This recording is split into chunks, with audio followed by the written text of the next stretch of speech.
Today we want to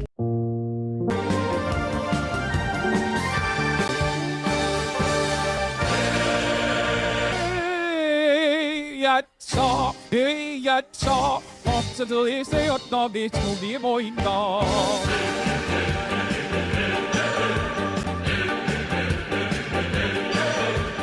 백전 백승 노동당 시대를 열었다. 승리만 내 힘쌈을 온 세상에 펼치다. 불쏘나다 빨리 나가 퇴리에 만나보소. 시대는 대내로의 앞담겨 나가가. 유약자 범죄도에 세웠더니 총이 보인다. 유약자 범죄도에 세웠더니 총이 보인다. 노동당의 증사들이 하나로 뭉쳤다. 웅인 날인 새씨리 벌써 가자 빨리 나자 퇴리에 만나보소. 차우쳐봐 역세나로 세리도 보이자. 으야차 저도 내 새해 날이 많이 나온다. 으야차 저도 내 새해 날이 많이 나온다. 수십 년의 파도가 하이려 나가며 모든 소리와 증사에 물들을 넓혀라. 어서 가자 빨리 가자 퇴리에 만나보소. 손만 대고 팔다 몸을 부딪혀. 이야차 모든 덤 뒷발 따라 나와봐줘. 이야차 모든 덤 뒷발 따라 나와봐줘. What's going on, everybody? I hope everyone's having a fantastic evening, fantastic afternoon, fantastic pre-noon. No matter where you are in the world, I'm Assault Piker. This is the Awesome Night Broadcast coming to you live from sunny California, Los Angeles, folks. We are live and alive, and I hope all the boys, girls, and MBs are having a fantastic one. That was Hasanabi AI sings Sholima on the Wing. We're live. We're alive, and I'm late. It's Sunday Fun Day, ladies and gentlemen. 12:05 Sunday, November 24th, 2024. And I am an hour late, but you should be excited that I'm even here. Okay? You should be excited that I'm even here. I'm an hour late, but I have good reason for it, and I'll explain all of it in a brief moment. But first and foremost, this is the part of the broadcast where I tell you about my personal news about what's going on in the world of Asana and Piker in between the time period where I press the stop streaming button and press the start streaming button. And folks, we got a lot going on. I literally finished a Korean documentary right as you went live. Wait, this one, The Red Chapel, we still have to watch that. This video. We have so many videos on the docket that I haven't even watched from yesterday that I would like to. Anyway, last night I ended the broadcast after what, like fucking short 9-hour stream again. Another half day. I actually thought that I was going to be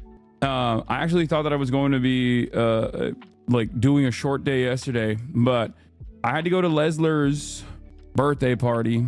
She turned 25 today, Foosly, or yesterday. It was at the 100 Thieves compound, and that's the reason why I had to end it. Cutie Cinderella came and picked me up. I dressed up as a wizard. Maybe some of y'all saw some photos or something, I don't know. But I was basically on autism overdrive last night at the birthday party. This is what I dressed up as. I mean, I didn't put the actual hat on though. I didn't. But that was my wizard fit. That was my freaking wizard fit, dude. But yeah, I had to leave. Like I was dying. I was dying by the point by 11. I was like, I'm so done. I can't do this. Working out in the morning, and then after working out in the morning, doing a 9-hour stream, and then doing socialization at night. Couldn't do it. But yeah, went to bed, watching Arcane, fell asleep, watched like one episode of Arcane, went to bed, woke up early. Actually, that's not true. I actually slept in a little bit. Didn't wake up early at all. I actually woke up late. Slept in, woke up late, went to ball my freaking face off, got some big doinks, won a bunch of games, lost the first game, won the next 3 games, went on a freaking tear, especially up against like some good guys too this time around. There was some dudes who were like basketball coaches and stuff that wandered over, and I always love that. I love when people who are good show up to the court. It's always great. Like I literally took my shoes off because I wanted to get ready and be here on time. And then these guys were basically like, "So what's up? You're not gonna ball with us?" And I was like, "Damn, I really wanted to ball against this dude." So I was like, "Fuck it, I'm back in." Why is he lying to us? Is he stupid? Lying to you about what? But yeah, I got to hang out with a bunch of friends last night, which was good. It's always funny seeing like normal Twitch streamers and like people that are working behind the scenes, like, and their reaction or their reception to like the fucking insane harassment campaigns that are ongoing. And they're like way more aware of like who's conducting it, who's responsible for it, or they just like make jokes about it. You know what I mean? Like, "Oh damn, you want 9/11 too? Pog. Married to the game ass excuse? What do you mean?" I am married to the game. Yeah, in the morning when I was balling, I was slated to leave. I was supposed to get started. And the reason why I'm late is because the dudes, they brought me back in. You know what I'm talking about? When a dude walks up on this is a basketball meme and it's kind of deep fried, but like when a dude walks in to the court and they have like gear, they have the 3/4 dry fit on, okay? And they have like busted ass basketball shoes, but like they're actually from, I think it was like from a Venice Beach tournament, and they got like, they're fully kitted out. When you see that, you're like, okay, that's a baller. And he's tall too. He's like my height. And the way he's like controlling the ball, the way he's warming up, you're like, oh, this is a dude who's going to be good. And when you see a guy who's going to be good, you're like, I want to play against him. At least that's the way I operate. And I'm pretty sure a lot of people operate that way as well, because the more you play against people that are good, the better you get, right? So when you see someone with like a decent kit and decent ball handling, you're like, okay, I gotta play against this guy. So I had already taken my shoes off, and I was like, fuck it, and I put them back on, and we cooked them. You know, cooked their asses. Had a good team this time though, so that's probably part of it. Same thing in BJJ. Yeah, it's just like if you do any sort of like competitive sports, you know exactly what I'm talking about. When you see a dude who's like really fucking good, you're like, damn, I gotta test that out. Nah, bro, if I know they're good, I don't want to get cooked too hard. Nah, that's bullshit. I don't see it that way. I don't know if it like translates to gaming, but I think in basketball or like in physical competition, even if you lose, you actually can, you know, learn lessons from that. Whereas when I play a video game and I play against like really good people, I just get dominated and it doesn't do shit to me. Like I feel like I didn't learn anything. I feel like I didn't get better. Whereas if I were to play against like a much better player in basketball, like not only will I get cardio out of the way, I also get to be a better player. Like I learn lessons from the way I'm playing against a better player. When is Jesser releasing his vid? I don't know. It's the same in competitive games where you have to intentionally learn from it, review your performance, etc. Anyway, I mean, I was taking some fucking ass shots today as well. I really got to stop. I am not a 3-point player. I don't know why. I just like, I mean, I did actually carry with the 3 points in one of the games, a couple back to back to back. But I just like, I was firing off some ridiculous shots, you know? What is this clip? You just kind of yeah, that's kind of right. Stud. This is actually stud. One, making her wear his jersey. Okay? That's number one. That's like an imprint. Okay? Why do I know this? Because I played 5 Hearts Under One Roof. Okay? 5 Hearts Under One Roof. You make Melsuk wear your dirty ass clothes, and then you just like, you leave an imprint on her. Okay? So that's number one. Number two, this is in Nick's wheelhouse. Okay? This is like what he is good at. Nora is an athlete. Nick also is an athlete, especially in this field. He knows how to slide. Okay? He knows how to slide. He's going to look like a freaking stud. He's going to look like a goddamn stud here, no matter what. Oh. Why did she fall? You okay? Oh, I hit my head. No. Oh no. You just going 110%, huh? Ah, that hurt like a motherfucker. No. Oh, damn. You just kind Wait, how did she fall? That was so funny. how did she even hit her head? Rollerblading is harder than skating, in my opinion. Probably hit the bumper things on the floor. Oh, part farming, part gravity. Controller disconnected. Y'all are so stupid. Don't start doubting women now, man. Wait, what? Yeah, no, she got the blind dots. Like, right? Those are the blind person dots, right? So you know if you're blind, you know there's a road right there. So you don't fucking, you don't run into the road. Excuse me? What do you think it's for? The Braille says proceed with caution. She found out there's a road there for sure. Like, bro, how did she fall like ninja, wondering why basketball players choose to miss shots? Bro called it blind dots and he's progressive and he thinks he's progressive. Los Polos said, I'm your twin. Wait, Los Polos said that me and him are twins. Is that what he said? He needs the blind dots, I think. That's crazy. Bro needs glasses if he thinks we look alike. Goddamn. Is vision impaired dots? Okay, whatever, dude. I don't know. You need to have him on Fear End now. Oh yeah, Markiplier. I know. This is a goated collab. I didn't even know he was like that. I didn't know he was chill like that. That he would just like do podcasts like that. But yeah, I would love to have him on Fear End. I found out his mother is actually from DPRK, chat. It's crazy. I had no fucking idea. He did a whole documentary about it and shit. I would love to talk to him about that. That shit would go crazy. It would go crazy hard. Truncated domestic is the correct term for blind dots. He's probably not a fan. I don't think he knows who the fuck I am. I don't really know who the fuck he is either. I just, he's like a big, like I followed him a while back. He's like a big video game guy, right? He plays video games. He has like a buttery voice. He is like an iconic OG YouTuber. I just be saying things for attention. I wasn't listening. He went through the worst of the YouTube era and beyond without becoming a creep. He's dope. Yeah. His friend Lord Minin mentioned you once on their podcast, albeit on accident. Wait, what the fuck? How did he accidentally mention me? But Northern Lion found an email from Markiplier asking how to become a YouTuber a while ago. Wait, what? That's crazy. He collabed with Ethan Nestor. They made a... Oh, shit. You got banned because you said Ethan, but the good Ethan. They invoked your name, my lord. No, he is pretty progressive. It's like him and Jacksepticeye are both like... Him and Jacksepticeye are both like OG YouTubers that have been around the block and haven't got that stink on them. You know what I mean? If you've been on YouTube since like 2008, you probably have said some like incredibly white supremacist shit at a certain point, right? And these guys, like him and Jacksepticeye, are like the two guys that I can think of that haven't done that, as far as I know, or at least like they've never like groomed anybody. It's crazy to think that like there are people like that out there, Ryan Higa, the Green Bros, right? Like there are definitely people like that, but I would say that Rhett and Link, but I would say that like the bar is so low, you know what I mean?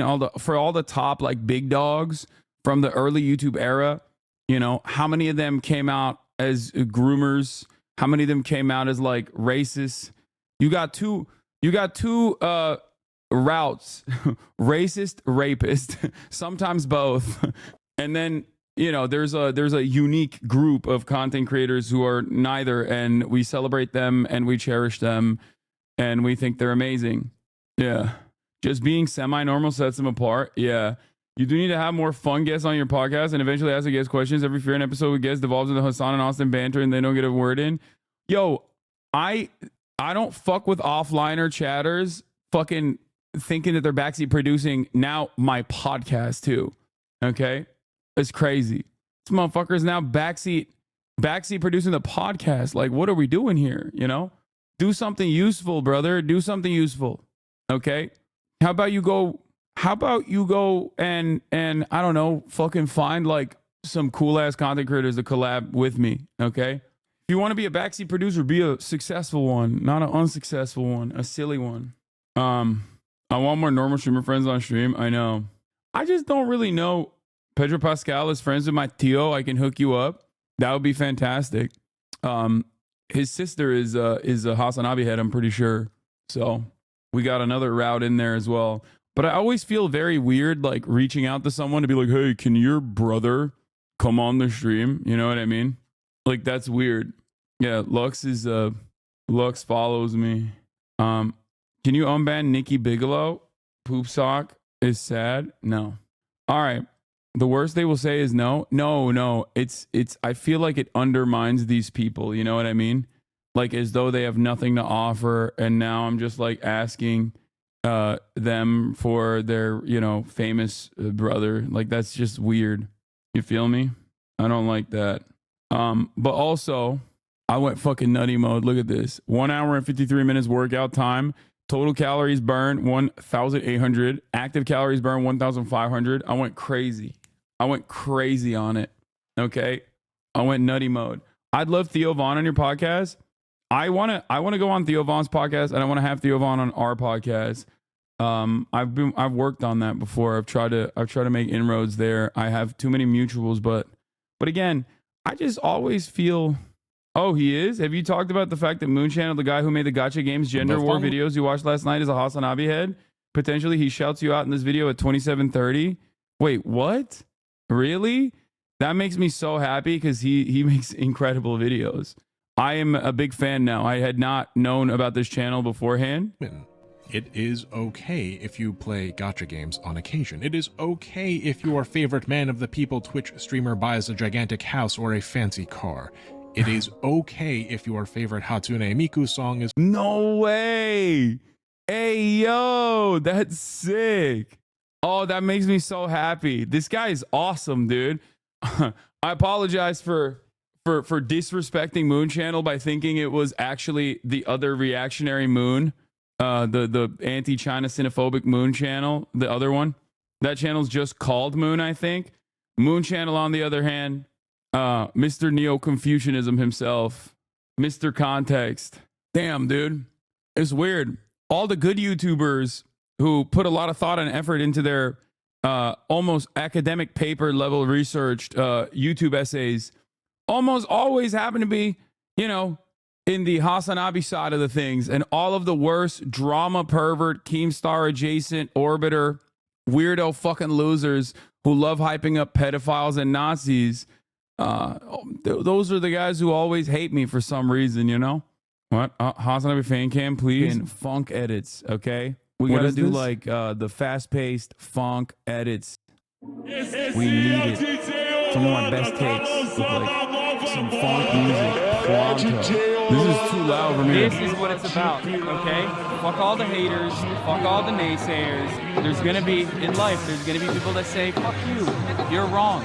You don't know what the fuck you're talking about. As long as you know that your cause is just, keep pushing. And that's it. Anti-Zionism is not anti-Semitism. Anti-Semitism. You can't put me fucking flexing with the funk edits, bro. That's... Some of you guys just genuinely don't understand how this works, okay? No, the funk edits are not for the girlies. It's for the guys. It's for the bros. Like, the bros are not gonna like me fucking showcasing my goddamn armpits, dude. That's for the gays and the girls. Has no place in the leftist movement. It has never had a space in the leftist movement. The leftist movement is, first and foremost, comprised of revolutionary Jews to begin with. Oh, this is sick, though. This is cool. Okay, I'm Chinese not. material Okay. conditions now, in comparison to 30, 40, 50 years ago, there is a dramatic improvement that is so obvious that it's got Americans feeling scared. Have you seen this latest Bad Empanada video on this Turk versus moron? He made a fucking Willie Mac show. Slob YouTuber Willie Mac show made a video covering the Gaza genocide because he noticed that putting Hassan's name in the title gets him more views than usual. It went about as well as you'd expect. Oh, dude. Okay. Okay. Critical support to Bad Empanada has gone up by wide margins now. Okay. Oh, this is on the Bad Empanada live channel. He didn't put this on the normal channel. Oh, my Lord. Oh, dude. Bad Empanada went from bad to good Empanada.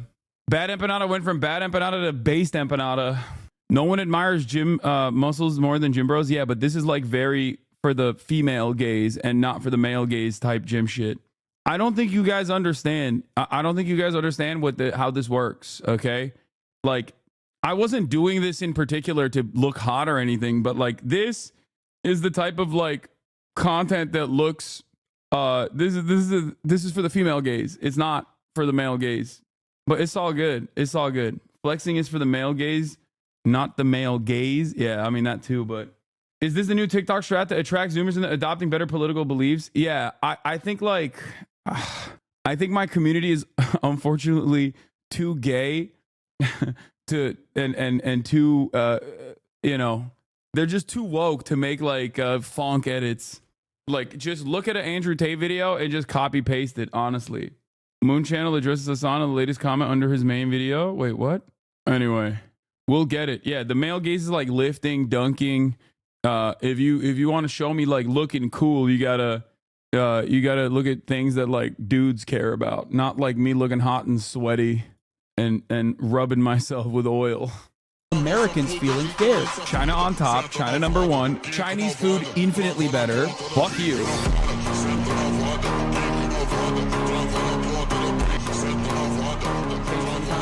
Like this is not for, that's not for the girl, that's for the girly pops. It's not for the guys. Conversation. So you said America deserved 9/11. Did you mean that? Yeah. Navid on there. She had a big day today. Chat, you need to use yesterday's stream rant about real men during the Sean video. Yeah, that would be good. That would be like a good one, I think. Yeah. If you're not happy, then make your own.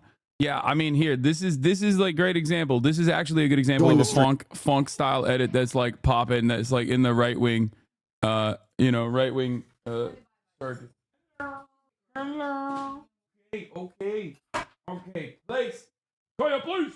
Yeah, this is a perfect example. All right, I got to blast off after this. I haven't even fucking blasted off Since yet. you've joined the stream, everyone's begging for you to leave. The vibe's down. It's boring. It's late at night for me. I came here to have fun. You're being boring. No one thinks you're cool. No one thinks you're intelligent. No one thinks you're funny. I don't think I'm cool or intelligent. I just have questions and you're not answering them for some reason. No, I don't Why have are to we answer- derailing?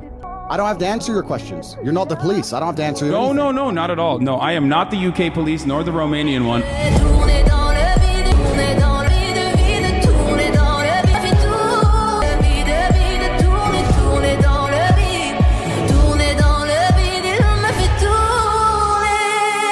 That's like a better version of that, but it's like it's much simpler. I think it's much simpler. Like it doesn't even need to go that hard. It doesn't even need to be like that. It's just like one rant that you think that I popped off on, like when I was calling someone like a pussy or something. Joe is right. I'm broke because of the trains barista 5 states away.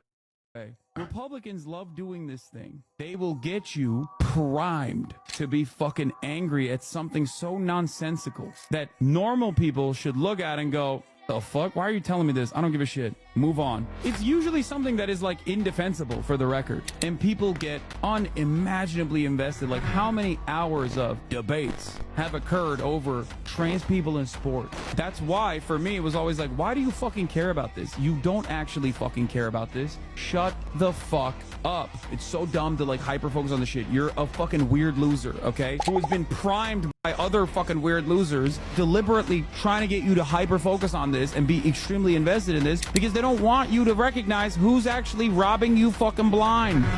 That's pretty good. That was not bad. That's like a better example for sure. Dude, how do you get back to the earlier video that we Hello, watched? do I agree with every single I don't know where the earlier video. Joe is right. Oh, here it is. This is it. I'll hide this with a repost real quick. Will there be sophisticated Korean live sim today? Yes. I got hella people on the fucking sim, by the way. Not even a meme. The Moon Channel comment. Found out about your channel through Hassan instant sub, great video. Oh, very neat. Please give my kindness regards to Hassan. I don't want Twitch or keep up with social media at all, but from what I've seen, he's frequently the most informed voice in the room, and I truly appreciate what he does. Oh, let's go, Moon Channel lovers. Unite! We got another one, boys. We got another one, boys and girls. The Hassan Abi universe is expanding in ways that we didn't even know existed. Go show some support to Moon Channel. Yeah, I got Ray on I got Ray on the 5 hearts under one roof meta. I will take credit for the Asmongold one too, but also Peter Park literally downloaded it on his freaking phone. Okay, he downloaded it on his goddamn phone while we were at the compound, dude. Like that's how. Like I was talking about Grand's titties, and he downloaded it while I was talking to him, like straight up to my face. And another thing, Peter exposed. That's number 1. Number 2, Daff also exposed. Doodoo Daff. I'm talking to Doodoo Daff 39 DAF for those of you who don't know. Okay. And she was shocked that I actually like burned through Wukong and finished it. She literally could not believe it. She's like, "Oh, how many days did it take you to like beat the secret boss?" I was like, "It's not, it didn't take me that long." Like, no, but it wasn't like 2 full days of like trying to beat the boss. I feel like I probably spent a collective total of like 3 hours on the boss. You know what I mean? Like even the hardest boss in Wukong, she couldn't believe it, dude. Am I tripping? Isn't Moon like an extreme right-wing content creator? No, Moon Channel is a different creator. It's not Moon. It's not just Moon. It's Moon Channel. It's different. Hasanab is a natural ARPG player. He was always slaying bosses in Elden Ring. Yeah, Wukong was so easy for me. I burned through that shit like it was nothing. You know what I mean? Watching YouTube essays, drama vids, React Lord is back. Okay, buddy, meme review. Okay, buddy, meme review. Korean dating sims and more. Get in now. Yeah, but we're doing a chill ass day, dude. Okay, it's Sunday fun day. We're doing a chill ass day. I don't want to hear from anybody that is gonna come in here and be like, excuse me, excuse me, Ermagerd, why are you doing this? Also, I stole this this funny ass meme. I don't know who made it, but someone sent it to me. This shit is funny as fuck. Why are you taking credit for the toast trend? I mean, I didn't know he played it, but I got it from Arthur. Anyway, we'll do this. We'll start with this. Slop YouTuber covers genocide, fails to make a single argument. New segment on the stream, which might never happen again, but I'm calling it a new segment. It's going to be called Slop Watch, where whenever a slop YouTuber steps out of their lane and talks about something serious, we fact check them. So we're going to fact check a slop YouTuber who usually talks about like Minecraft streamer drama, but decided to delve in to Israel-Palestine recently out of no reason aside from the fact that they hate Hassan. This is basically it. Like these people. Oh yeah, by the way, we need to talk about the Iron Mouse situation as well.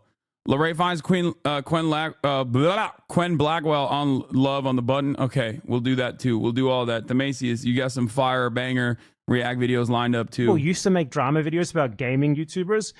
Oh yeah. Oh, speaking of which, by the way, congratulations to everybody that is cool, that is involved on this list. Okay. Stop Anti-Semitism. Stop Anti-Semitism has decided 2024 Anti-Semite of the Year top 10 finalists. Hassan Piker, Corey Bush, John Cusack, Greta Thunberg, and then actual anti-Semites like Jake Shields, Jackson Hinkle, and Candace Owens, and Dan Bilzerian. I don't know who Jess Natalie even is. And then you have, okay, another person who is not anti-Semitic, Bassem Youssef. So it's really funny when these fucking dumbasses openly showcase that they have no interest in like actually tackling real anti-Semitism, and they just want to dilute anti-Semitism and conflate it with anti-Zionism. I probably will end up winning this, by the way, which is really funny. But yeah, you didn't like my post? Oh, I thought I did. Sorry. What? He said some lib things that are anti-Semitic because he lacks materials analysis? No, there are people who have said like straightforwardly anti-Semitic things who also happen to be anti-Israel, okay, but from an anti-Semitic perspective. And then there are people like Greta Thunberg, okay, or people like Corey Bush, people like John Cusack, okay? You're fucking ridiculous. Jess Natalie is the so informed person on Instagram. Okay, I don't know who that is. But once again, notice how someone like Myron isn't on there. Yeah, I mean, there's plenty of real anti-Semites that they could have put on that list with like some level of prominence. But it doesn't really matter because these people are fucking freaks, dude. The people that run this shit. Yeah, I mean, past year's winners, Rashida Tlaib won in 2023. Kanye West won in 2022. That was like a real anti-Semite for once, you know? Anuradha Mittal, the chair of the board of directors at Ben & Jerry's, won Anti-Semite of the Year. Nurdeen Kaswani, also Ilhan Omar. So I don't know about Nurdeen Kaswani, but I know Ilhan Omar is not an anti-Semite. And I suspect Anuradha Mittal is also not an anti-Semite as well. I mean, she works for the Jewish-owned brand of Ben and fucking Jerry's, who is very prominently BDS, pro BDS, boycott, divestments, and sanctions. So I suspect they felt maybe a little embarrassed putting Ben and Jerry on there because they're Jewish. So they were like, let's find someone else. Let's find like a brown woman, and then, you know, that way we'll get to feel better. Also, I have noticed one particular through line here. A lot, just everyone's a person of color. Literally. I don't know how this happened, but that's like 1, 2, 3, 4 people that are not anti-Semitic and anti-Israel. One person that is anti-Semitic. Everyone's a person of color. And mostly brown women too, like black and brown women. What a remarkable coincidence. I'll be the first white man on that leaderboard, baby. Let's go. Put me up there, coach. Ooh, I'm in good company here. I'm about to do DEI to Anti-Semite of the Year. Put a white man in there for once, goddamn. A person going after real anti-Semitism wouldn't have this type of list, right? It's weird. Yeah, I mean, this is for the record, a list that very clearly, like lists like this and Canary Mission, like these guys very clearly, one, some of them straight up get grants from the Israeli Knesset, so that's like already weird. Okay, you're like a foreign lobby operation, and you get to serially dox fucking American college campus activists and shit. Like, what the fuck are you doing? That's weird. How the fuck do we let that slide? That's number one. Number two, these operations are basically, you know, yeah, Global Pop Star 2021 finalists were Ben and Jerry, and then Congresswoman Marjorie Taylor Greene. Of course, 2 people on this list are not anti-Semitic and simply critical of Israel, okay? One person literally said Jewish space lasers exist and is responsible for wildfires.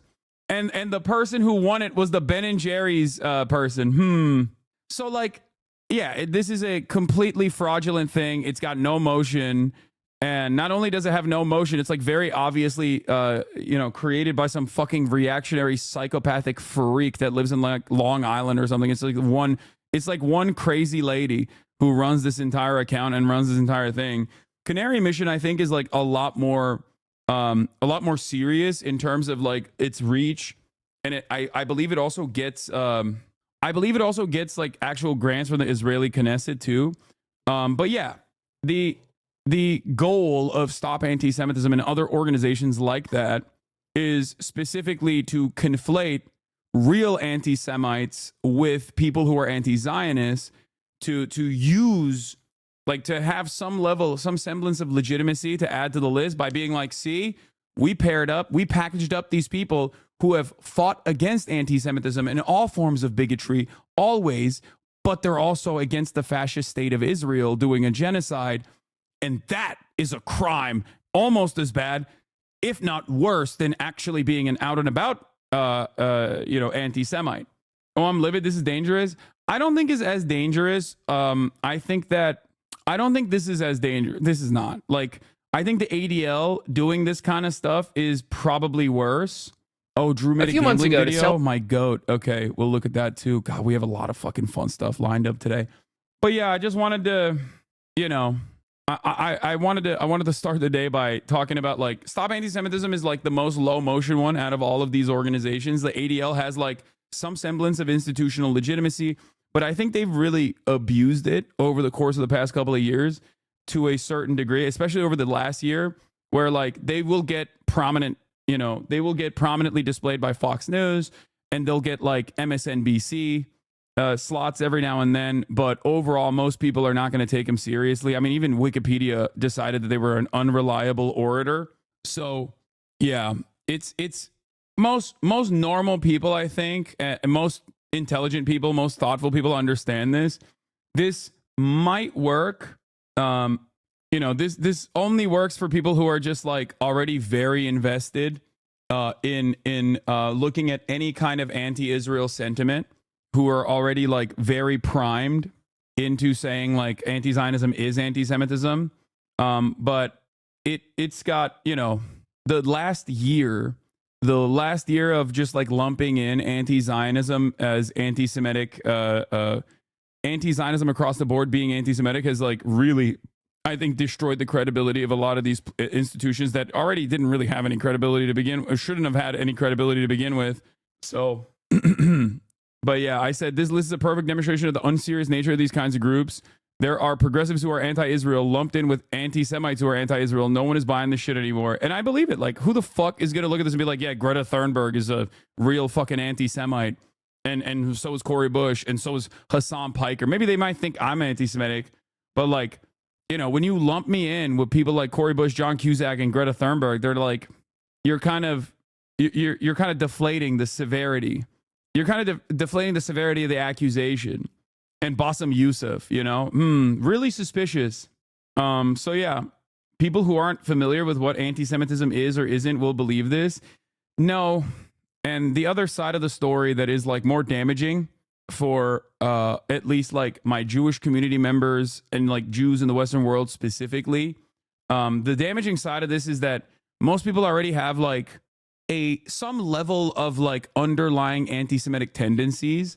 So when they see lists like this, it just makes them, I think, lean more in the direction of normalizing anti-Semites, which I don't like and I don't appreciate, and I fucking hate this. So that's why I'm very frustrated with the likes of ADL, because I don't think it's like ridiculous to have an institution that specifically targets anti-Semitism. I think that's a very valid and an honorable goal to have, but I think that it's disgusting and gross when you use real anti-Semitism as a way to just tar and feather anyone who is critical of Israel. Does that make sense? Because that's our overarching goal here. It's basically to just fucking, you know, silence critics of Israel, and it's not working because everyone can see what the fuck is going on. You know what I mean? And every single time people just tie any sort of criticism of Israel to Judaism and then say, oh, you're criticizing Israel because you're anti-Semitic, and then try to package that by looking at actually anti-Semitic people who are also critical of Israel because they're anti-Semitic. Most people are not going to look at that and say, especially right-wingers and stuff, or apolitical people are not going to look at that and say like, oh, wow, I really misunderstood this. I really now think Hassan is an anti-Semite. No, they're going to look at that and be like, Hassan is based just like Dan Bilzerian. Okay? That's what's frustrating about this process. I feel like I'm getting eaten alive by both ends in this situation, because like I am someone who obviously is a fighter against anti-Semitism and always have been and always will be. It's a fucking unacceptable bigotry. And for that reason, I despise these motherfuckers. One, because they're so pro-Israel, and two, because in the process of trying to defend Israel, they end up overextending and, you know, making people feel like anti-Semitism is not a serious problem at all. Hassan is just Candace Owens. Yeah, totally. Like, I can't think of another person that is so diametrically opposite to me as like Candace Owens. You know what I mean? Yeah, it is a whole website run by some schizophrenic lady in Long Island. Yeah. I don't know who Jess Natalie is, but I know who is not anti-Semitic on this list, and I know who is anti-Semitic on this list. Jake Shields is a anti-Semite. He said a bunch of fucking, Jews control the media style things. Jackson Hinkle has said a bunch of anti-Semitic shit too. Candace Owens, anti-Semitic and anti-Israel. Daily Wire famously hired her, knowing full well that she was an anti-Semite, and fired her when, she wasn't just an anti-Semite, but also anti-Israel. That was a fun little process for Ben Shapiro and Jeremy Boring's operation there. Like, they hired her when she very famously said Hitler just wanted to make Germany great. Like, she was anti-Semitic when you fucking hired her, dog. And then they fired her claiming it was for anti-Semitism. It's like, well, you knew that already. Jess Natalie is an anti-Zionist activist. Okay, that makes sense. Yep, there it is. Okay, so I guess she was also another one of these people that was lumped into this category for the crime of being upset at a fucking fascist country. Dan Bilzerian has also, Dan Bilzerian very famously, if you look at like 30-second clips, you might come across Dan Bilzerian's commentary on Israel-Palestine and think, damn, this guy has some good ideas. But if you watch the clip thoroughly, okay, if you watch like the next 30 seconds, you're like, oh my God, he is an insane anti-Semite. And it's a gross situation. But yes, he is yet another person that like very clearly has a lot of anti-Semitic opinions. And then Bassem Youssef is not an anti-Semite either. Dan Bilzerian's Barstool correct? No. You can tell, but not everyone will care to make that distinction, unfortunately. I know. But the reality of the matter is most people don't give a shit, okay? Most people hate this cancel culture shit. Everybody hates it. Everybody knows exactly what it is. So when you're constantly fucking playing the role of a hall monitor going me, and crying about it, most people just go, yeah, I don't really give a shit. Okay, they're anti-Semitic. Who gives a fuck? Suck my dick. That's the other side of it. Click translate Zionism as Nazism. Look at the genocidal rhetoric in front of everyone without repercussions. All right, this is Sunday Fun Day. Okay, we're not going to dive deep into Israel's, atrocities today. Piker said that America deserved 9/11. Now, when he said that, I assumed that he meant like the foreign policy. America's foreign policy is a direct result of what happened at 9/11. So it was kind of like, but it was like kind of a sloppy way to say it. Understandable. Why, when I make videos about Japan, y'all be saying that they deserve the atomic bomb? Watch Grave of the Fireflies if you don't feel like reading. You will think twice about saying some stupid shit like that. Okay. Secondly, you know why the atomic bombs happened? I mean, there were several reasons why it happened. Because it happened August 6th and 9th, okay, in Nagasaki and Hiroshima. But what I just found out was there was something that Japan was doing. So, see, here's the thing. Japan was going directly against the Geneva Convention at the time of World War II. And they were planning on dropping like pathogens and like diseases in Southern California. It was called Operation Cherry Blossom at Night. Japan was going to drop like disease and try biological warfare because that's what they were trying to figure out in Unit 731. That was the main focus. They were going to drop that shit in Southern California. Let's just say that they were literally doing a lot, too fucking much between World War I and World War II. And they needed to be humbled. At least that's what Western powers thought. Especially because Japan won against China and Russia, and still the Western world would not recognize them based on racial bias.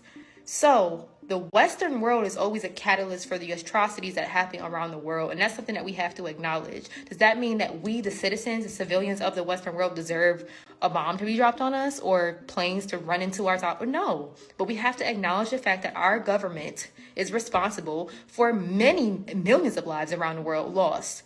And to add motherfucking insult to injury, bitch, America pardoned all of those motherfuckers responsible for Unit 731. Yep. Like, Ishii died peacefully in his home. Most of those doctors that were experimenting on humans alive, like vivisections alive with no anesthetics, they went on to be politicians. They went on to be doctors, educators, because America said, we'll pardon you guys. Yeah, also, this is like, she's addressing the reasons as to why America, like, even the false justification that America used.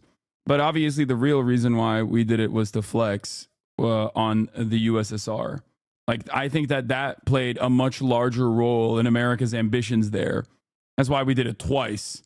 But even though, like, even if the reason that America used, and there's a couple different ones that they use all the time, that still would not be valid, is the point that she's making. Like, she's addressing America's justification and reasoning for why they dropped the atomic bomb, and even then, even in the own like moral quandary that they've created, it's still silly. What is this? I thought this tweet was so stupid. Not sure if you saw it already. It shouldn't be rocket science that if you spend the years bashing the Democrats, you're not getting Democrats money for media investments, and anyone who suggests Democrats should invest or capitulate to those types should be fired or never hired in the first place. Okay, this was kind of a bar from Olivia. I'm gonna give it to her. We probably shouldn't pick the leadership of our movements based on who was bullied by Matt Gaetz, says Mike from PA. And then she goes, I'm not in party leadership or paid by the party in any capacity, dipshit. Damn. I mean, Mike had a good line, but I'm not gonna lie, Olivia kind of popped off on that one. Holy shit. Also, I think she's lying. She definitely did get, I don't know if she got paid, but I mean, she's vying for a position. And also, she does work within the Democratic Party, doesn't she? Anyway, She's 100% paid by the party. Nice, right? As long as you give us the data, because we don't want the Soviets to have it. Now, when the Soviets got some of the doctors and people that were experimenting on them, they put them in jail for 20 years. But then I think in like 1950, they sent them back to Japan to kind of like ease the tension between the Soviet and Japan. Your government hates you, bro. They're at war with you. They will use you as pawns to get more power. So I understood what Hassan said. Would I have said it like that? Absolutely not, especially being black. What's even wilder is that I'm pretty sure America kept all that research in its archive somewhere. We'll probably never see it. They did. They took the Unit 731, is it 713 or 731? It's 731, right? I don't want to get it wrong. Holy shit. They did. Unit 731 research was the reasoning for why all the people that were conducting said quote unquote research were pardoned, and America absolutely kept that research and used it. America used it in the Korean War. Yeah, we did do that. Not only did we pardon them and then also directly put them back in positions of power, but also we absolutely continued using that quote unquote research, specifically chemical weapons and biological warfare. Another Hassan Abi girly popping with politics. Criticism of Hassan Piker being too male-centered is like the point just going right over your fucking head because he's supposed to be male-centered. That's the whole entire point. Y'all don't remember when he was doing Chad Vice? The alt-right pipeline has specifically targeted young dudes to radicalize, and we don't have hardly any male-centered leftists that young men can look up to and be like, hey, he's kind of cool, actually. Let's go. I get that he's fucking hot, okay? Believe me, I fucking get it. We want him to cater to us, too. But we need that. We need Let's go. that. She gets it. She gets it. I like that he's male-centered and he has room to grow as a man viewing outside himself. Since Fun Day Common, Bill Maher... What? Oh, Bill Maher? Wait. Neil deGrasse Tyson criticized Elon's plan to go Mars. Can Elon Musk realistically send humans to Mars? I have strong views on that. Okay, we'll look at Bill Maher. It's not fun, though. Bill Maher is not fun. Okay, I thought you meant Bill Burr, and I got excited because I thought you meant Bill Burr, but you meant Bill Maher instead, and that is not fun. All right, speaking of actual fun, we're going to do Bad Empanada, who is now turning into Good Empanada, okay, who did a video specifically on a classic Keemstar Orbiter slop YouTuber by the name of Willie Mac Show, and addresses some of his criticisms of me. And I think I assume, considering Bad Empanada is very knowledgeable on Israel-Palestine, and Willie Mac Show is not very knowledgeable, I would like to see Willie Mac viewers reminding him about the D video he said he was making a while ago. Some odd reason he stopped making it. They're a bit upset. Yeah, I mean, he's now, Willie Mac Slow is now totally a fucking major Destiny Orbiter. He, I mean, dude, I get it. Why the fuck wouldn't you be? He literally goes and trolls that subreddit. He just peruses Destiny's subreddit to fucking get like an easy 1 million viewed drama slop video. Like, why the fuck wouldn't he be excited at that prospect? That probably makes him like 10 grand. You know what I mean? That's easy money. It's easy money to just fucking not know a single damn thing about Israel-Palestine and just be like make like a Hassan Bad video, you know? We're going to have a new segment on the stream, which might never happen again, but I'm calling it a new segment. It's going to be called Slop Watch, where whenever a slop YouTuber steps out of their lane and talks about something serious, we fact check them. So we're going to fact check a slop YouTuber who usually talks about like Minecraft streamer drama, but decided to delve in to Israel-Palestine recently out of no reason aside from the fact that they hate Hassan. This is basically it. Like, these people used to make drama videos about gaming YouTubers, but then Hassan came onto the platform. You know, he's on the same platform as the gamers. So now, like, they hate him for getting more viewers than them while talking about things that actually matter. So now, like, in between the videos about, like, the latest, like, scandal of, like, I don't know, Pokimane having an affair with Asmongold's dog or some shit like that. You know, like the gamer World of Warcraft, League of Legends, whatever the fuck. I'm just throwing out words that I don't know what they mean. You now have this guy who has the brain power of like an almond telling us what to think about geopolitics, what to think about genocide. So we're going to check out what Willie Mac Show has to tell us. Just to check out the direction of his content. The direction of his content is put someone with lots of followers in the title. There is not a single video on his channel that is not about another YouTuber. And by far the videos that get the most views are the ones about Hassan, so that's why he's making them. So, let's check it out. Let's see what he's got to say and let's fact check him for as long as we reasonably can until it becomes so grating that, we would prefer not to live anymore. Let's check it out. Last year, I started documenting Hassan for his blatantly false reporting. Why do you talk like that? Why do you talk like that? What is this voice, for one? This is not a real person's voice. I thought my video voice was bad. What's this? Insane meat munching. He made like 20 videos on you. I know. Can you explain what a grifter is and how you're not one? A grifter is a person that doesn't have any sort of like firmly held convictions or any sort of interest in the subject matter that they're covering. And they're basically simply covering it because the algorithm boosts that sort of commentary. Like, for example, if someone has no interest whatsoever in the ongoing genocide that Israel is engaging in Gaza, right? And the only videos that the only time they've ever actually afforded their platform to talking about this issue is to specifically farm drama off of a polarizing content creators such as myself to just basically say my reporting on it is bad. And you know, the fact that they have no like real experience in this field whatsoever, and they're simply just like aggregating clip chimps off of you know, a particular subreddit, that would be a perfect demonstration of someone who is a grifter. The reason why I always laugh at the Hassan, you're a grifter allegations is because I have been endlessly consistent on my commentary, on my convictions that I firmly hold on to, and also the fact that not only can not only do my takes stand the test of time fairly well, with some minor exceptions that people seem to make a very big deal about, but that's fine. Grifting to the left is the most idiotic thing that you could possibly do. If I had no real convictions, if I had no real, genuine, personally held political opinions, why the fuck would I grift to the left? It's the most annoying group of people on the fucking planet. Okay? Do you know how many people who also consider themselves to be diehard leftists who fucking hate me? Are you kidding me? It is the most annoying group of people on the planet.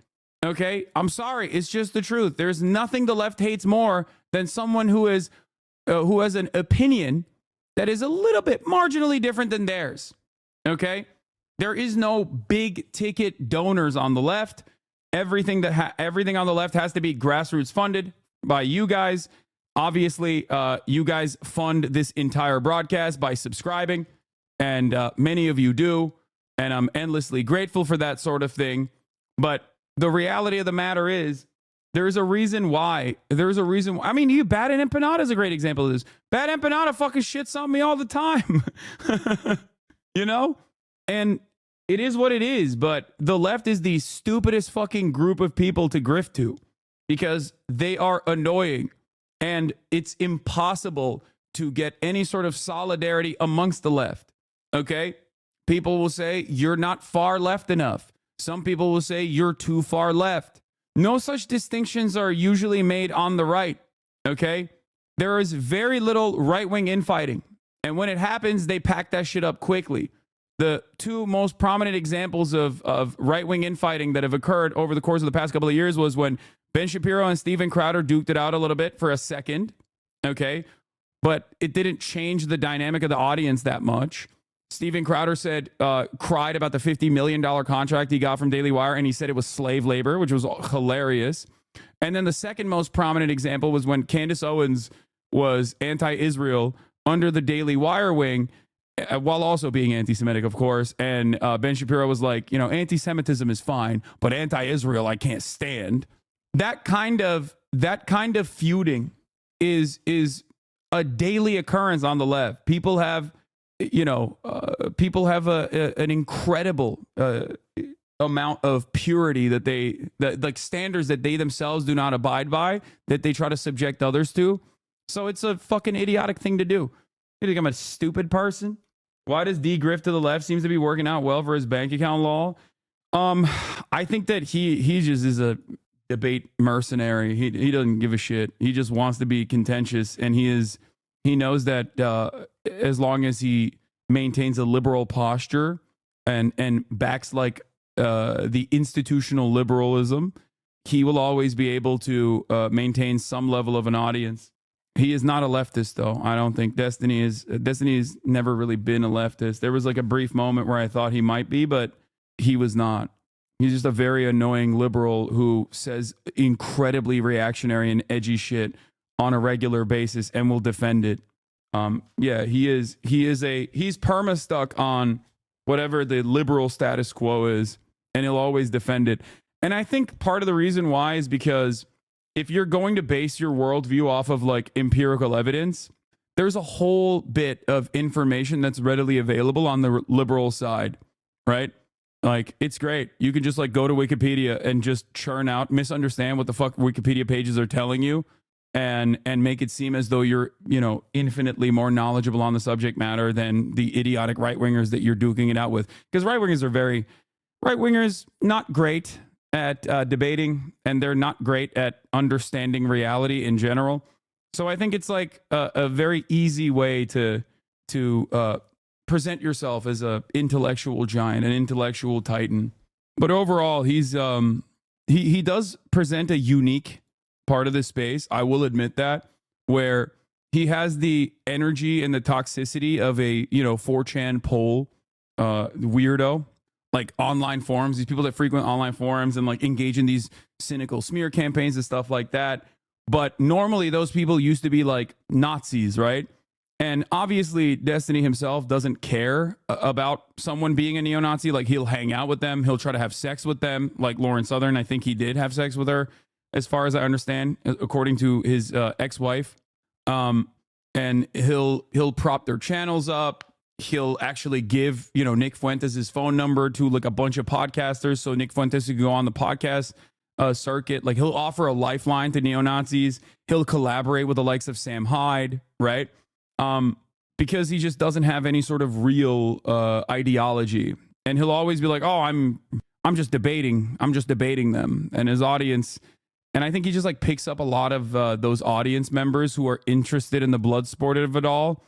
And maybe it makes him seem like he's de-radicalizing people from their former neo-Nazi ways. But the reality is he's just, keeping that same exact energy, but specifically turning them towards being prominent members of his own personal cult that will still go after very similar targets that the neo-Nazis went after, right? Disney doesn't defend capitalism? Yes, he does. What? So that's neither here nor there, though.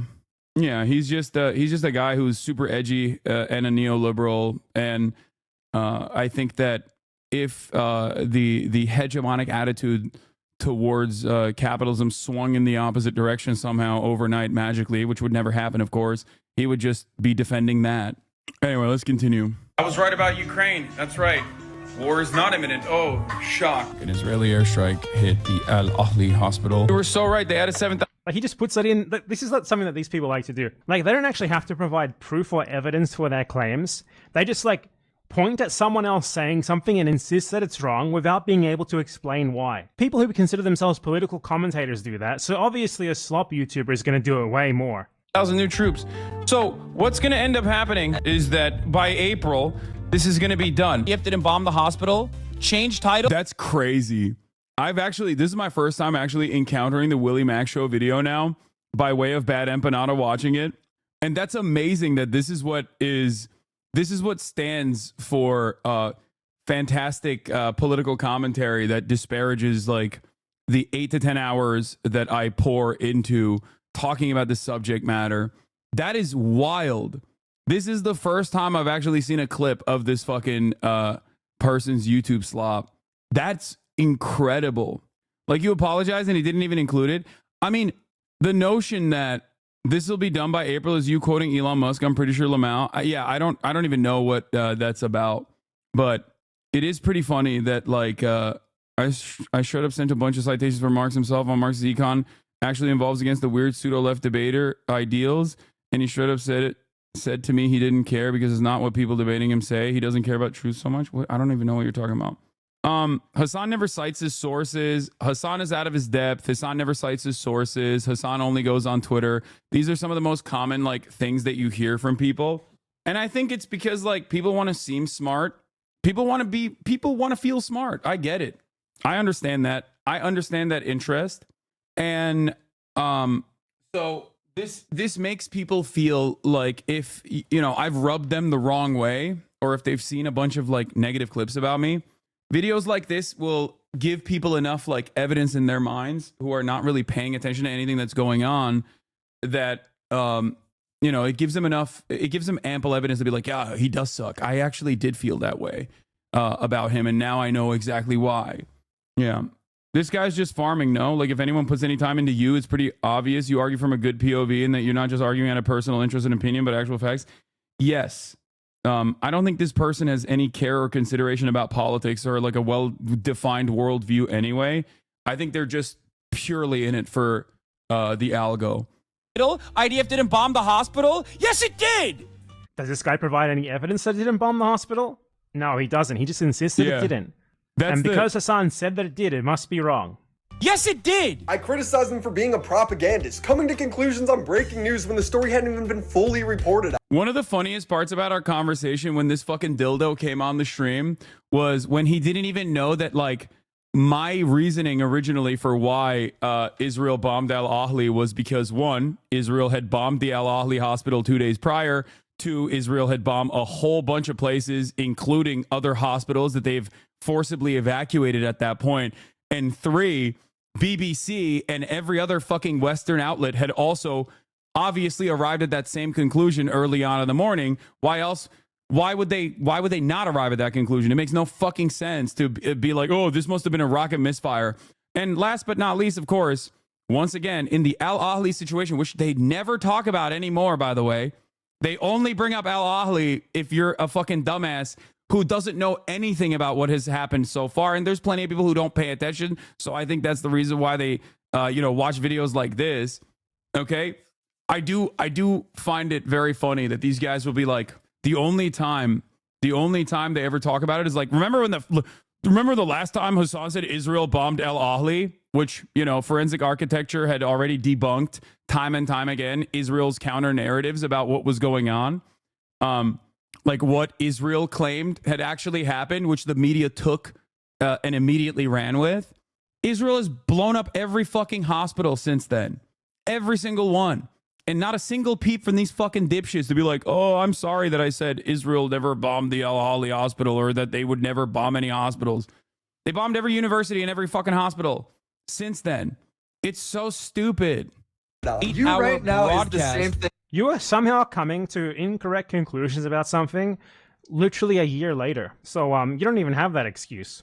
And you always do. I'm just saying. No, you're doing it in real time. The other part about this story that's like really interesting, the dynamic that is really interesting about like a drama slop farmer like Willie Mac show, is that the subject matter is me, right? I'm the subject matter of his video. He didn't even have the fucking talking points that he supposedly had like real serious convictions over. He had to go back and watch his YouTube video to debate me on it. And if I'm the subject matter of the video, like my statements on like what I actually meant should be valid, right? But no, of course not. There is no reason to hear what I have to say because there is no real interest in understanding the truth.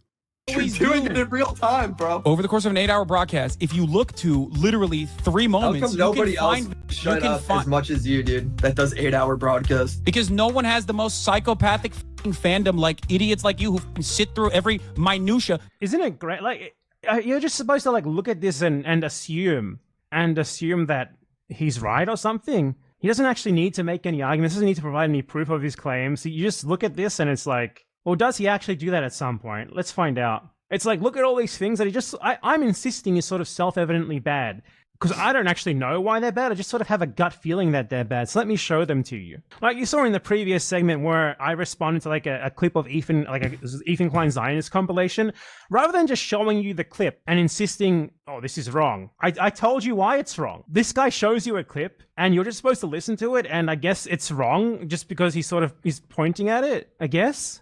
to find a called clippable research. moment, It's to actually find a just called- clippable it's moment just to be like, called he basic sucks, he's research. bad. That's You the make reason, research dickhead. sound bad. All right. He followed this up by interviewing a terrorist, eating up propaganda about taking hostages. You think he has Terrorists, right? You can just brand someone as a terrorist if you're this fucking white guy who sounds like he's struggling to speak. You're this guy here. You can just say that someone is a terrorist, providing zero evidence for it. Why? Probably the best example of a grifter I can imagine. He has no passion for the conflict. He thinks he's debunking you on. Doesn't even have the talking points readily available. Yeah, I wanted to talk to him about Israel-Palestine, but he was like, no, I want you to simply watch my video. I was like, why the fuck would I do that, bro? I'm the person you're talking about. Just tell me what your anger and your frustration is, and we can go over it. Which he had to literally go back and, which you had to, wait, what is this? Relevant? Hold on, can you Because pause that's for a like- second? that's such Just- an- I'm sorry to do it. This guy right here, the top left, the one that they're all Oh, there he is. He's like hanging out with Destiny and Dan Saltman. having a great time with. This guy's a killer. Well, no, you don't know if he killed anybody. He probably has What never. do you mean? He boards fucking boats? Yeah, but after they're already taken over, he's not part of like the Oh, takeover I'm sorry. team. He's not cool He's enough. hanging out with the hostages, but we don't Oh, know I'm if he sorry. He killed also wasn't hanging out with the hostages. That was a moment that was like lost in translation, but like he wasn't hanging out with the hostages at all. And the people were using a clip that was from a totally separate video to be like, oh, look at this clip. Like, here he is hanging out with the hostages. No, he didn't board the boats either. No, he didn't fucking board the boats either. He went on Galaxy, the boat that had already been, that had become a tourism destination in Sana'a. You're wrong. All of this stuff is wrong. Why do people not care about being wrong so frequently? It just doesn't make any fucking sense. Like, yes, the Ansar Allah militants took over a bunch of boats, including the Galaxy one, okay? They boarded the boat, they put the boat in the port in Sana'a, and then they turned it into a tourism destination. So people could just simply pay, I think like $1 or something, to go and see the boat, Galaxy Leader. That's it. And Timothy Chalamet, Rashid, okay? You're the biggest liar I've ever seen. It's written all over your face. You are bullshitting. Okay, man. My bad. I'm my trying bad. to be accurate, Dan. Yeah. Sorry, my fault. You're trying to fight No one dies. disinformation with disinformation. No one dies on these things. No, there's no nobody's videos saying of him in that. like active Yeah, combat. It's just him like nobody's- touring and shit afterwards. أنا الشعب الصيني أنا ما قد جلست معهم ولا بس الصدق يعني قبطان السفينة كان صيني وعجبها الجو. And like he's saying he hasn't spent much time with Chinese people, but one of the captains, the captain was Chinese, and he did qat with them, and he danced. Like, this either is a mistranslation because the captain wasn't even Chinese, or he's just fucking flexing. Okay? Some music with them, and he was vibing. So he Like, I think he saw a fucking clip of another earlier. It is a mistranslation. He either saw a fucking clip. He's not flexing. He's joking. Oh, okay. I don't know. But he saw an older TikTok. Why is this video relevant at all? You're lying, Hassan. I can read your mind. It's a mistranslation. Qatari Cat, what is he saying there? You also have to remember, like, I can't fucking understand what he's saying. He can't understand what I'm saying. That's why I had Fuad be the translator in this situation. But Willie does nothing. Willie does anything to not confront genocide and heaves his lack of care onto you and everyone else. It's like deliberate placing of oneself to be negatively polarized. Like, who asked these motherfuckers to be political? I fucking hate it. Anyway, but yeah, if you want the actual facts, if you want to know what is the reality, I asked him in the interview if he was a Houthi militant. I still maintain the position that I have every right to fucking interview a Houthi militant or someone who is like a prominent member of the Ansar Allah administration. I think there's journalistic value to doing such a thing. When I thought that he might be a Houthi militant personally, because we saw all the clips and everyone was calling him like jokingly Timothy Chalamet, I was of course very excited to do this. Okay. But the interview, in my perspective, at least, once he said he was not, of course, changed, like the dynamic of the interview changed. And every single real news outlet, no matter how fucking right-wing they are, have openly stated that they know that this person is not a militant anyway. Most people would be given props for bagging an interview like this. I know. The New York Times reached out to me to try and get their contact information. Okay? Yes. Other journalists like Jeremy Scahill, Ryan Grimm, and many others were like, that was a fantastic interview. I'm glad that, you know, someone is out there capable of being able to reach out to these people and actually even fucking humanize them. Because why wouldn't I? Anyway, let's continue. Why is he a terrorist? He's an Arab in Yemen. Why else would he be a terrorist, right? Someone who, by the way, like, what terrorist attack has he committed? What terrorist attack has he committed? I can point to a terrorist attack that Hillary Klein has participated in. What terrorist attack did this guy participate in? Could you point to that for us? Which one? What did he do? I'd like to offer, I believe his name is Rashid Al-Khalidi. We will crowdfund a GoFundMe so you can sue whichever one of these people you choose. This guy could be the easy target. There's precedent for this working not gonna because, for example, Sacha Baron Cohen's video Bruno, he framed a random Palestinian grocer as like a terrorist, and he ended up having to pay that guy hundreds of millions of dollars in a defamation case, or at least tens of millions. Rashid, my friend from Yemen, you have a chance at a huge payout here, and we will gladly crowdfund you. Pick like the most egregious of them, calling you a terrorist. I speak Arabic. Rashid didn't say any of that. Your translator speaking another dialect, Levantine, opposed to Rashid's Yemeni dialect. He never said he took caught with the captain or the crew. I don't know what he said. I still don't, to this day, know what he fucking said. But what I do know is I have no reason not to trust him when he says he's not a fucking Houthi, okay? He lives in Yemen. He has every reason to even lie and say he is Houthi in an effort to not get fucking punished by seemingly coming across as he's disparaging the Ansar Allah movement. You know what I mean?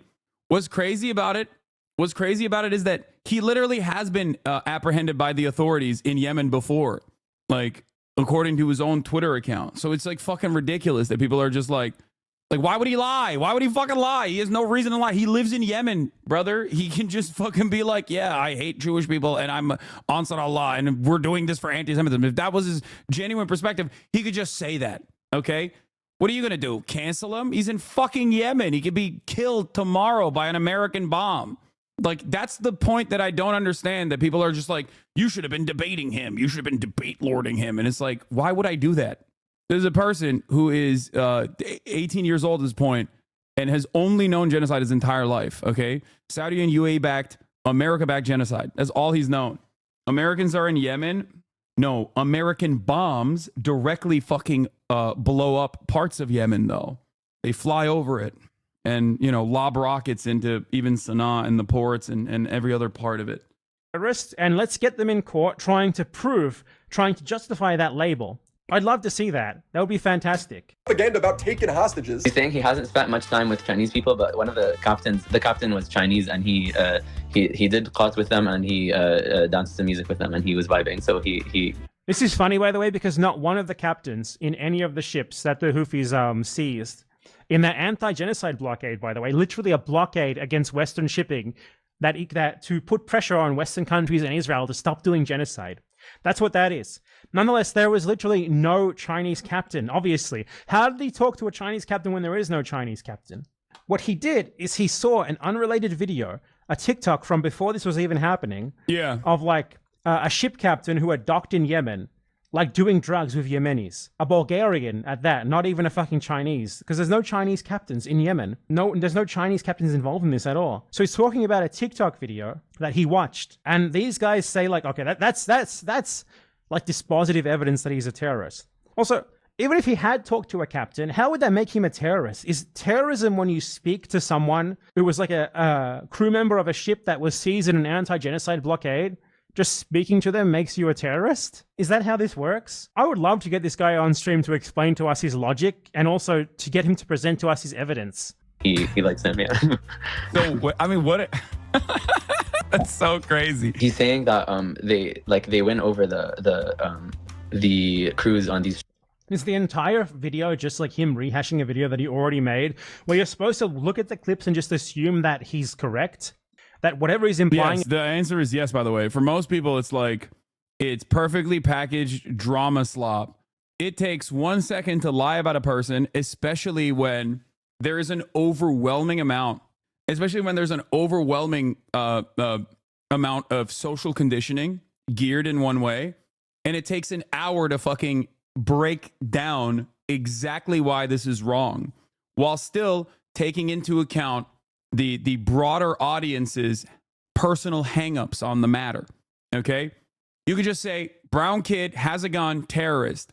I have to now describe how terrorism is a political designation that is ultimately utterly meaningless. It has no legal basis, and that the likes of Nelson Mandela were on the terror watch list until 2008, when I conducted this interview with a person who wasn't even a part of the Ansar Allah movement.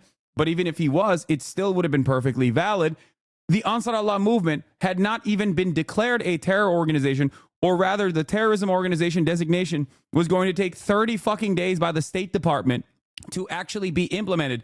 Joe Biden had taken off the Ansar Allah movement from the terrorism designation in the State Department earlier. Okay, how am I going to describe this to people who are just like, nah, I see brown guy has a gun, he's terrorist, he wants to kill white people, he probably has killed white people, you know? It's like when my boomer dad shows me a 15-second Instagram vid that's supposed to completely change my political perspective. It's all on how you package it that gets people riled up. Is insane. Yeah. And then besides that, Yemen, which is one of the poorest countries on the fucking planet, has literally the highest rate of gun ownership per capita after the United States of America, which is ironic because, you know, you don't really immediately assume when someone is a gun owner, they're a fucking white supremacist terrorist, for example, you know? About this is right, even though we provide zero evidence for you to believe that. Like, the reason why this guy is being called a terrorist by this guy is because he's Arab. That's literally, his criteria to be a terrorist is to be Arab. He could not explain to you what terrorist attack he's engaged in. He couldn't even explain to you what terrorism the Houthis have supposedly engaged in. He could just point to, like, the anti-genocide blockade, and then if he had to deal with a counter-argument on that, he would flop in 2 minutes because he doesn't fucking know what he's talking about. Honestly, these people are embarrassing. Like, who watches this and is just like, yep, you know, he's clearly owning this guy here by just showing a video without being able to refute a thing. And they like win them over with their charm, and they make them hate America and the U.S. government. That's so funny. Okay, that doesn't probably take much. Yeah, hilarious. The crew is still held captive, and Tassan continues to... Yeah, hilarious. I mean, it is. I think it is hilarious. Yeah, I stand by that for sure. Yeah. First of all, this dude, Rashid, there's no evidence that he actually linked up with any fucking captain whatsoever, especially considering that he's saying the captain is Chinese. There is no Chinese captain. What we found out was that there's an older video that he probably saw that he was talking about where I don't even know if it's from Yemen or not, where they're like, you know, a bunch of captain, I think a Bulgarian captain's like chewing cot or something. Having said that, this part, yeah, I mean, he just laughs at it and goes, oh, that's pretty funny. It is. Like, why is anybody supposed to go, no, I hate that. I can't believe he's laughing about that. Like, what? Yeah, I think this was the OG video. Yeah, it was this video. Yeah. It's from fucking literally March 27th, 2022. This is the video that they're showing, by the way.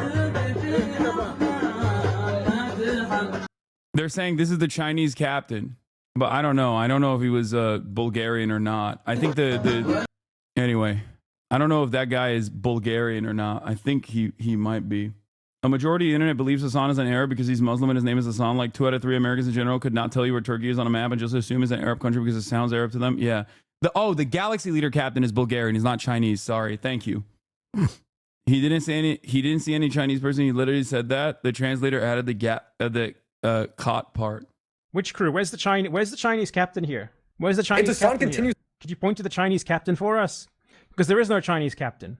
Like, we are supposed to believe that stopping ships that are trying to run a blockade to put pressure on countries supporting a genocide, no less, that is terrorism. That is bad. He doesn't need to explain to us why it's bad. He can just point at it because he and his audience are of the same intelligence level. So yeah, that's the problem. It's like when America does blockades, that's good and based, like in Cuba, even though the entire world is against it, right? When a nation state that was in the throes of genocide until like literally a couple years prior, okay, says what Israel is doing in Gaza is a genocide. We have to stop it. And we are going to implement a blockade in the Red Sea in an effort to get Israel to apply further pressure to Israel to stop his genocide of Palestinians in Gaza. That's bad. You can't do that. You should be blown up, which, by the way, was a demonstrable fucking failure for America. Operation Prosperity Guardian cost billions of dollars, and it didn't actually do shit. It didn't even stop anything.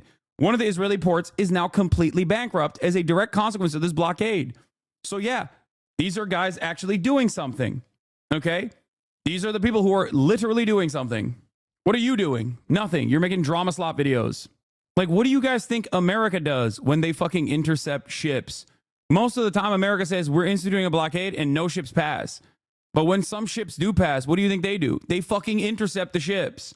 That's exactly what America does as well. They've literally stolen direct oil tankers going between Venezuela and Iran and shit. Like, what are we talking about? The fuck?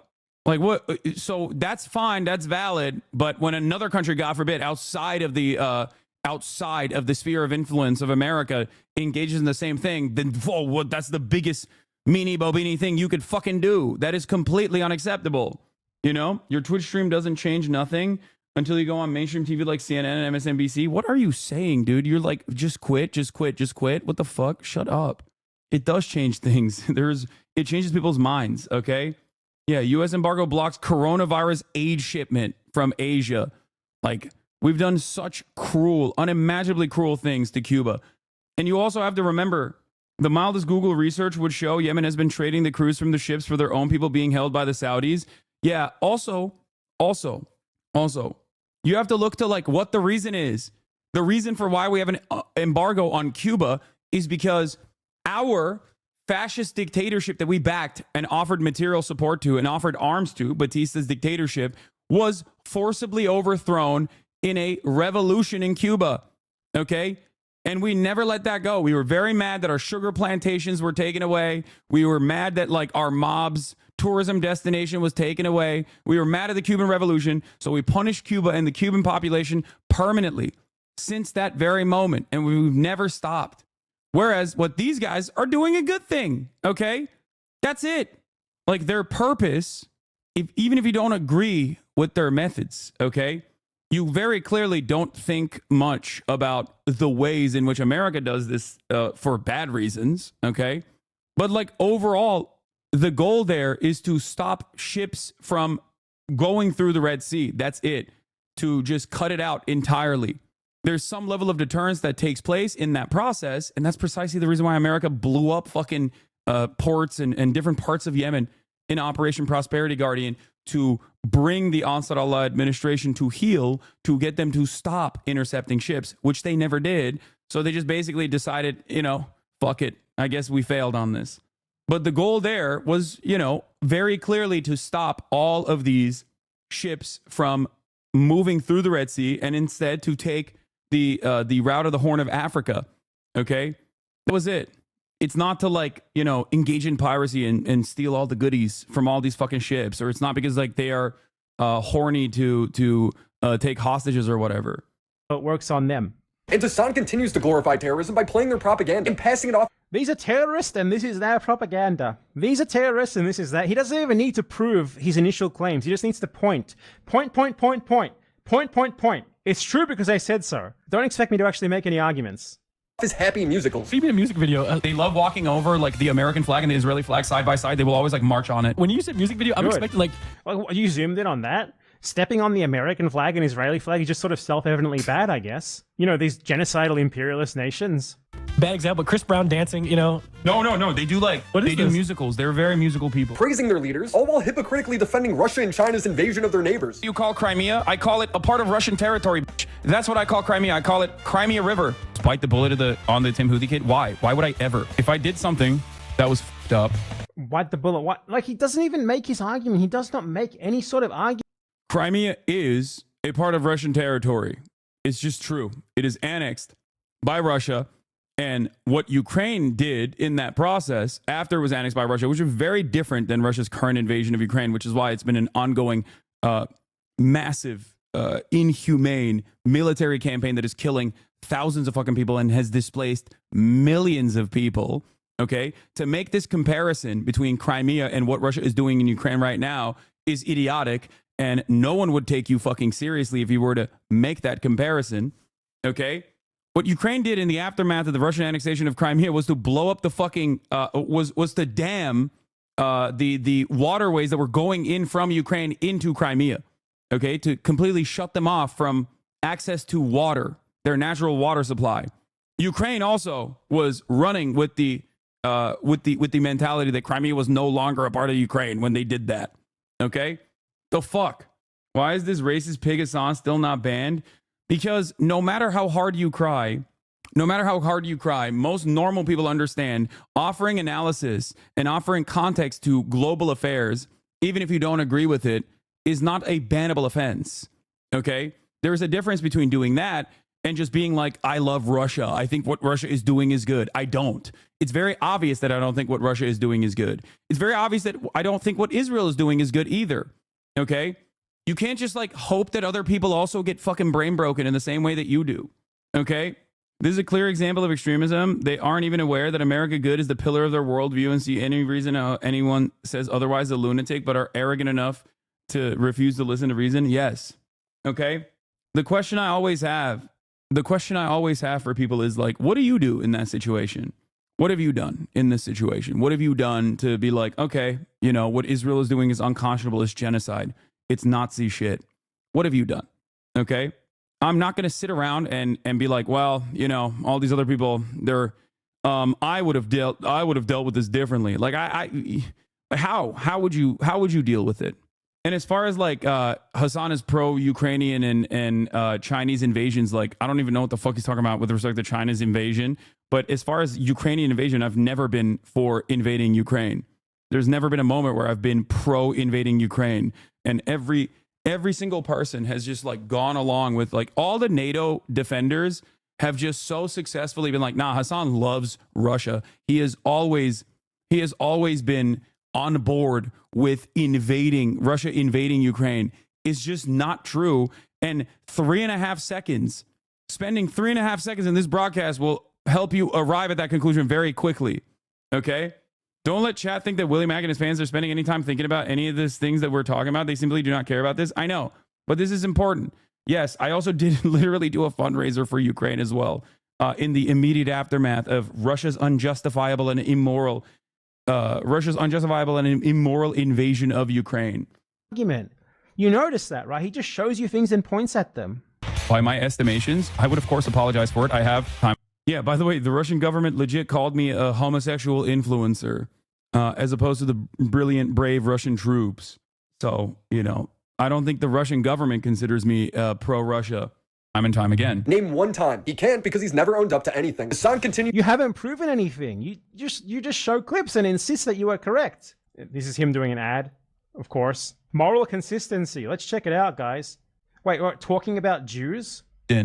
By some of the most inbred fundamentalist hicks. No, it's not illegal. It's so beautiful here. I should go to the old city so I can get my fucking shit pushed in. By some of the most inbred fundamentalist hicks. No, it's not illegal. It's not. It's just talking about Jews. Would it be wrong? Would this guy think that it was? Oh, he probably. Wait, no, I'm talking about the ultra-Orthodox settlers. What the fuck? Who would disagree with that? What do you mean? Like, he says, talking about Jews. Nice, dude. Yeah, I say that about Alabama too, dumb fuck. The fuck? Ethan got mad about that, but he also said that before. Ethan got mad about that? Ethan has said infinitely worse shit about Orthodox Jews. What the fuck? He said they smell bad and shit. That is insane. I didn't even know Ethan said that. Are you fucking serious? Oh my God. Like, in his latest video, he said he's planning on using that clip about you.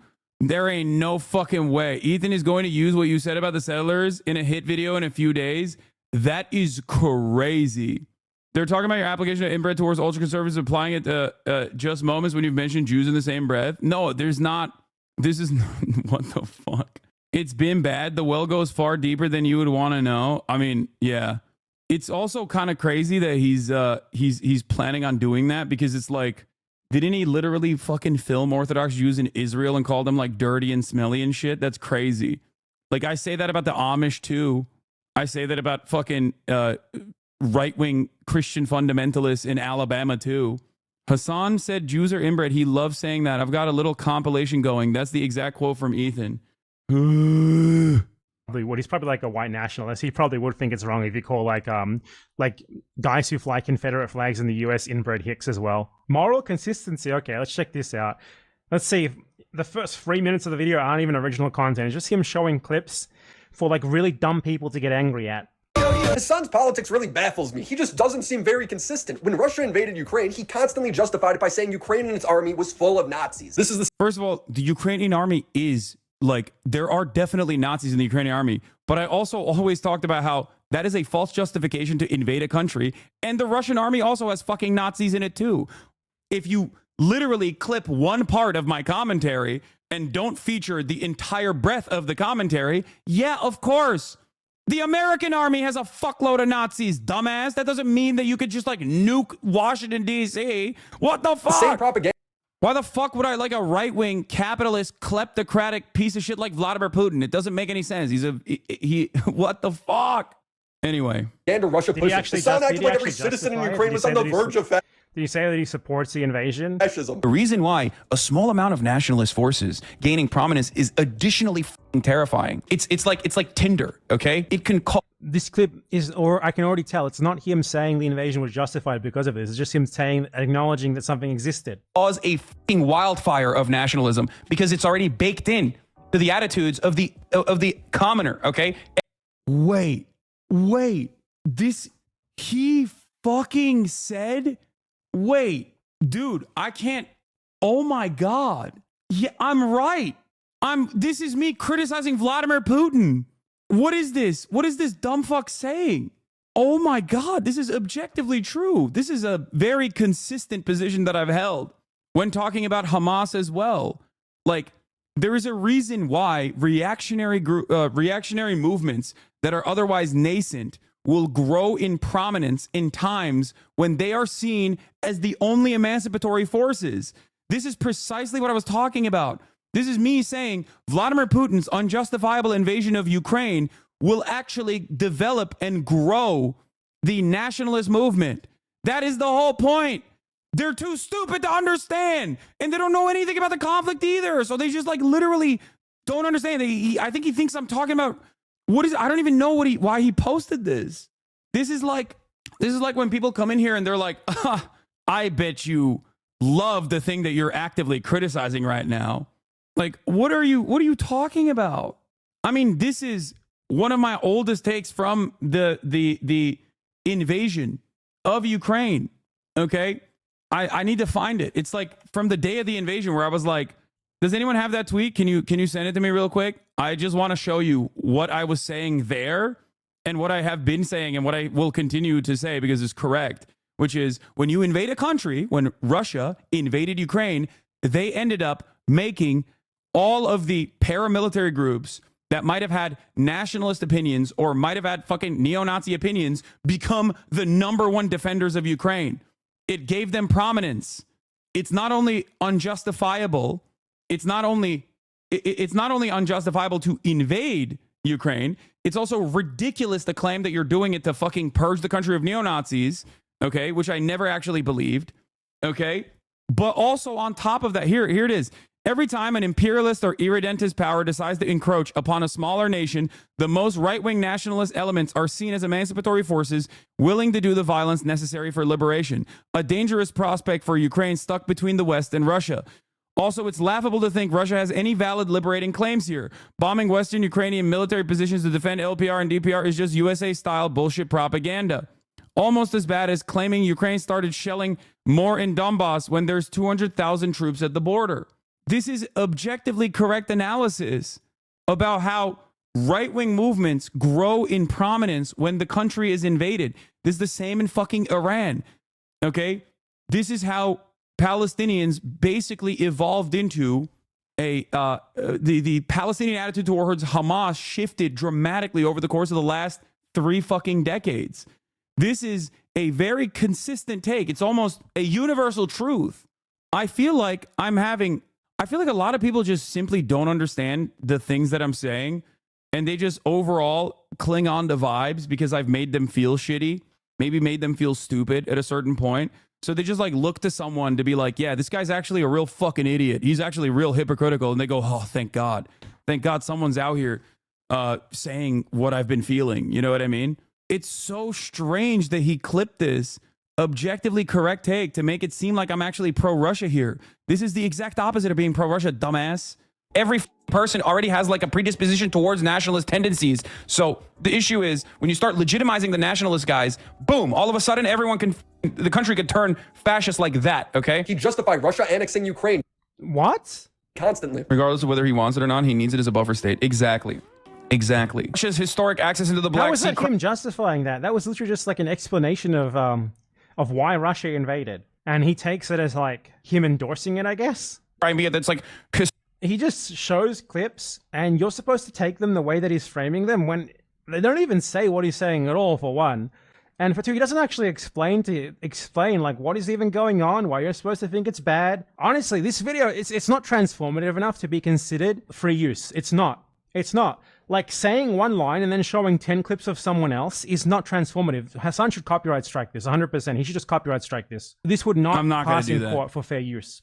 Hassan should just lawsuit this guy and everyone else who makes videos that are just like 5 minutes of a Hassan clip and then one word of commentary. These people should not be allowed to just make money by taking your clips, compiling them, and saying one sentence every 5 minutes. This is like 3 or 4 times more successful than his usual videos. He should not be allowed to get away with this shit. If you want to make a video criticizing someone, you should at least be expected to like respond to their clips for like at least half the duration that you're playing the clips. Ideally, more than the duration that you're playing the clips, but I think that's a fair standard. This is not that. It's him saying... I've personally witnessed how some of these creators have influenced their audience to believe that you're pro-Russia and then equate it to pro-USSR, and it's kind of insane. They will type in all caps. They will talk about both entities but make no points. This is Red Scare 3.0. He's basically restreaming your content while ruining the context of your words while trying to frame you as a terrorist. It's genuinely insane. Yeah, it is what it is. Let's keep going. One sentence, and then he shows like 10 clips in a row. He's not even actually doing anything with the video. It's not transformative in the slightest. There's not like enough commentary here, enough criticism to qualify as fair use. Okay? He justified Russia annexing Ukraine constantly. Regardless of whether he wants it or not, he needs it as a buffer state. Exactly. Russia's historic access into the Black Sea, Crimea, that's like historically and ethnically all Russian, majority Russian. This also is true. Like, Russia displaced the ethnic majority in the area, the indigenous population in Crimea, under the USSR many years prior to this conversation. And time again, I have talked about the historic relevance of this. Okay? Not only that, but Sevastopol was already loaned to the Russian government. So they already had a fucking military base there at the edge of Crimea. It's its access into the Black Sea. Russia has always used that. So there is a reason why when they went into Crimea and annexed it, there was, it wasn't like fucking Russia's current. What is this, bro? You literally platformed a terrorist. You didn't interview him. You sucked his entire penis. Yeah, well, I fucked your dad in the ass last night too, but I don't see you fucking complaining about that. Possibly because he really enjoyed it. He's gay now, okay? Like, how am I supposed to fucking deal with this childish mentality? That person is not a fucking terrorist. You just think he is. That's it. Cutting clips and then adding and then cutting back is so disgustingly deceptive. Yeah. But good luck. Nazis, everyone's going to be radicalized. But when it comes to a fundamentalist group like Hamas that theoretically would run the country, Hassan doesn't seem to have those same worries. He justifies it by using Republicans as stand-ins for Hamas. I'm saying that the gay people and the trans people that are living under those conditions in Gaza, right, see Israel as a far larger problem in their existence than they do like Islamic fundamentalism in terms of governance. That's not even like the same thing. He's talking about like homophobic attitudes in like third world countries, in colonized countries, and he's comparing that to Hassan. And I'm also again, oh my God, I've never watched a video where I'm so fucking right, and all of these fucking dumbasses are just like primed against me, so they just literally look at this and go, no, yeah, this is great. Like, did this guy straight up put my fucking W's on there? This is like the Fox News article. This is every anti-Hassan video, and I'm not joking. I stopped watching these videos a long time ago because I realized that like me actually responding to them in good faith only allowed them to clip more shit out of context and to like continue running with this narrative, not really realizing that most of these videos are just like things that I'm actually saying that are objectively correct and oftentimes not even related to how they're trying to frame it.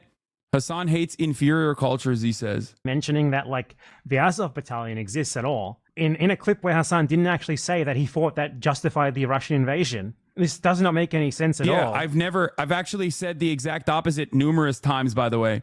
There are a million different instances, including in the clips that he clipped out of context. If we go back in time. Now it's so fucking far back.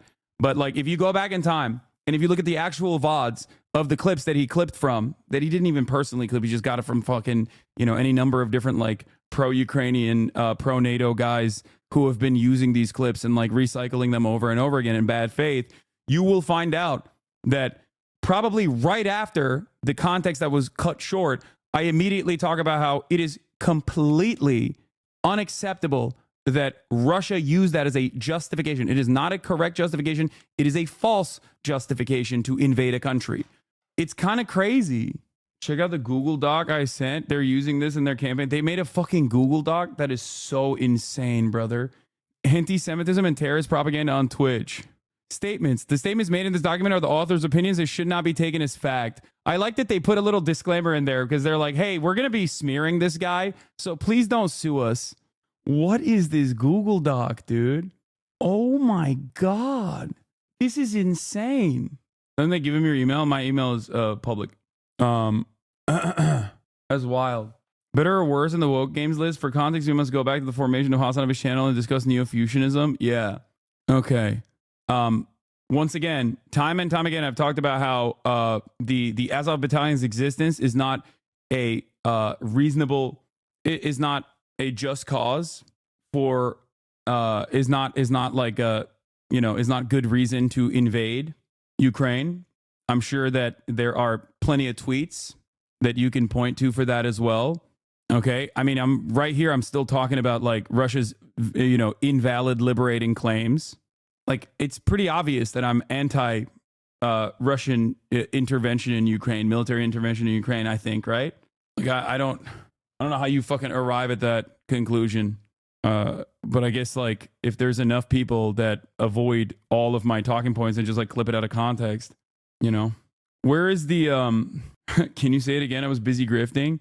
I mean, there's plenty of things that I've tweeted out. There's plenty of videos that I've covered on like, the fact that like, Azov Battalion, or any other like neo-Nazi military groups that are a part of like the Ukrainian National Guard or a part of the Ukrainian military does not justify Russia's invasion of Ukraine over and over again. I'm pretty sure that someone can key search it on my Twitter and find the many different instances where I've actually talked about that as well. So it'd be a shame if people contacted Willie Mac's sponsor, Rocket Money, and mentioned that they're sponsoring anti-Semitic, homophobic, slanderous grifter. I mean, why are you sending me that the libs want me to join fucking Blue Sky? I'm asking for a very specific tweet, and everyone in the chat is just like on their own shit, on their own tip. They're like, hey man, have you thought about joining Blue Sky? It's crazy.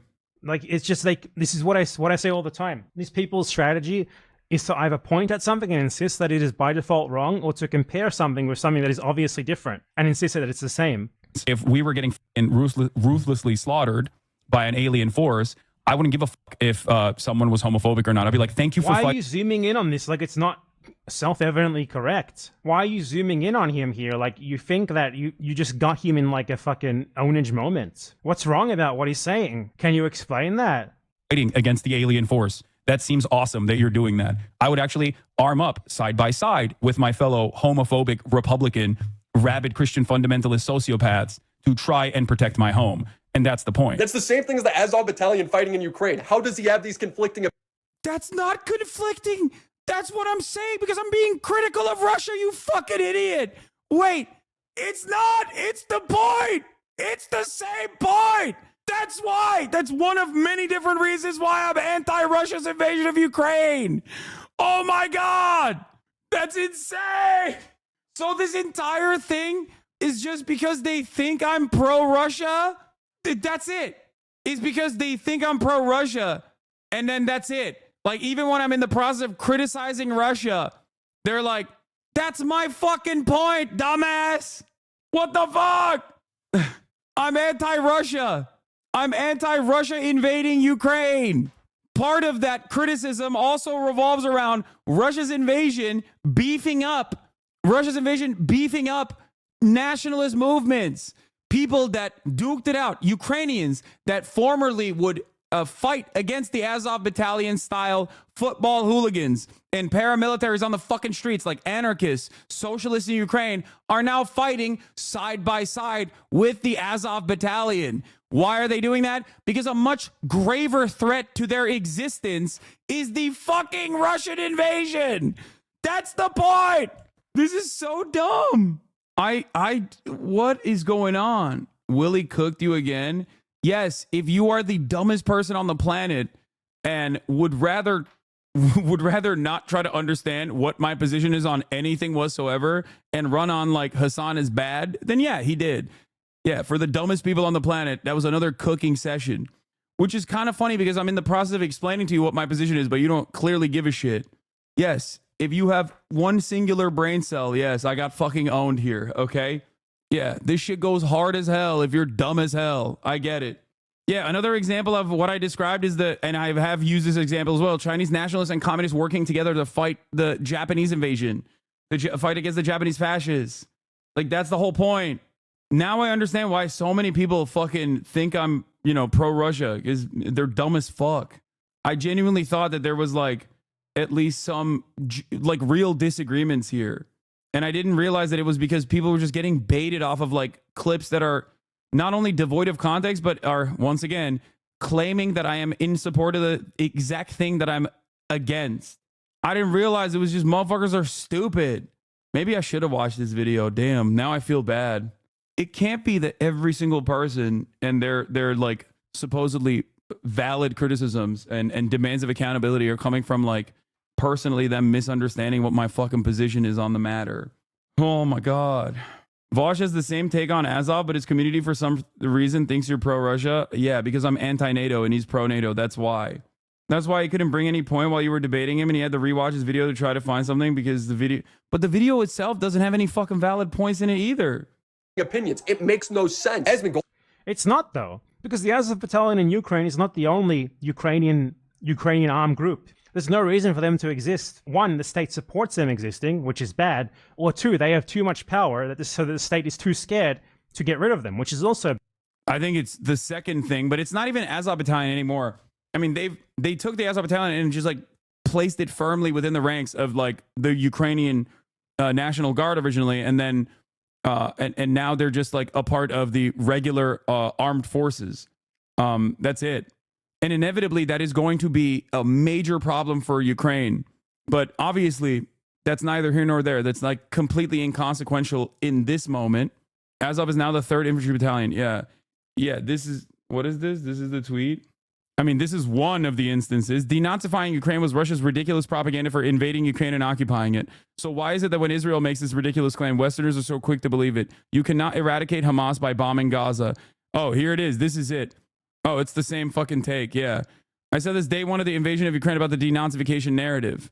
Every time imperialist or irredentist power decides to encroach upon a smaller nation, the most right-wing nationalist elements are seen as emancipatory forces willing to do the violence necessary for liberation, a dangerous prospect for Ukraine stuck between the West and Russia.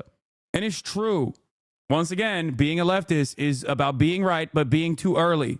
Okay, if you arrive at the correct position too early, people will yell at you over and over again. And even if they personally decide that, your conclusions were correct and they finally arrive at that position, the hatred that they feel for you is so powerful that still remains. There's hella people right now out there who are like, damn, I actually do agree with, that maybe don't personally say they agree with my position on Palestine, but like they have arrived at that conclusion after a year of genocide. Okay. But because of how I made them feel early on, they still carry on that resentment. And the same thing always happens. The Gamba takes. I said early on, a crypto casino that created a fucking website with the explicit purpose of driving viewership and driving new audience members to their actual crypto casino was going to be devastating, paired up with the reality that they are not going to hold on to any sort of like serious rigid guidelines, no terms of service whatsoever. That was going to be a Nazi pedophile shithole. I was right. And many people in XQC's community at the time despised me for it. XQC despised me for it. I'm sure that former fans of XQC now agree with that position. However, their resentment towards me still carries on because I made them feel bad, or their favorite content creator felt bad at the time. So now, even if they personally agree with that original position that I had, they don't go, you know what, maybe this guy was right, I'm going to be charitable to him, in the future. They just still continue fucking hating. It's weird, but I guess it's fine. At the end of the day, as long as people are arriving at the correct conclusions, even if they're fucking late to the game, it's still fine, Bad. You don't need like a specific armed group for neo-Nazis. In Palestine, Hamas is the armed group. It's the only real armed resistance, aside from other armed groups that you also hate just as much. Ukraine is a country with a real military. Azov is but one unit. So what you do in that situation, if you really want to fight the Nazis, is you just forcibly disband that unit, and you take the fighters from it and you distribute them through the rest of the military. Whereas, I don't know if you know this, but Palestine does not have a military. It's not allowed to have one. If Palestine had a military, we would not be having this discussion right now at all. Yeah, I mean, I've never seen anyone say that, like, Azov kills gays. They're probably homophobic, but has anyone ever said, made the horrific decision to call Palestinians' culture inferior? Hassan rightfully called him out for this. These people are not your allies. They are not the same as us. They come from an inferior culture, and it is directly antithetical to everything Western values stand for, and it is an inferior culture in all ways. It's terrifying. Like, saying they're inferior, saying they're evil, to justify the death and destruction that befalls them is so horrifying. Because remember, Hassan would never call another culture inferior. He would never do that. I don't agree in theocracy at all. But, like, wouldn't that mean that it would be inferior? No, I wouldn't say that any culture is inferior to one another. All life must be cherished. Their lives are no different, even if they disagree fundamentally with you. But if we just go back to last year, Hassan was justifying China's invasion of Tibet for the same reason. Their inferior culture. He says China's imperialism is good because they focus on taking over the formerly enslaved Tibetan people working alongside the Maoist militias to liberate their own fucking non-autonomous region that has historically been on and off a part of the Chinese empire is not saying that the Tibetan culture is inferior. What the fuck are you talking about? What?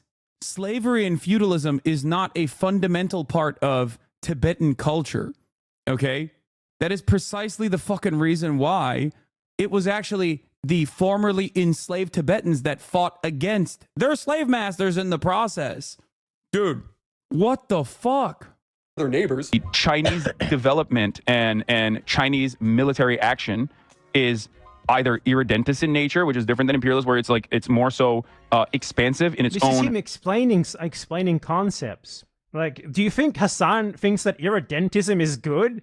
What? This guy sees an explanation, he takes it as an endorsement.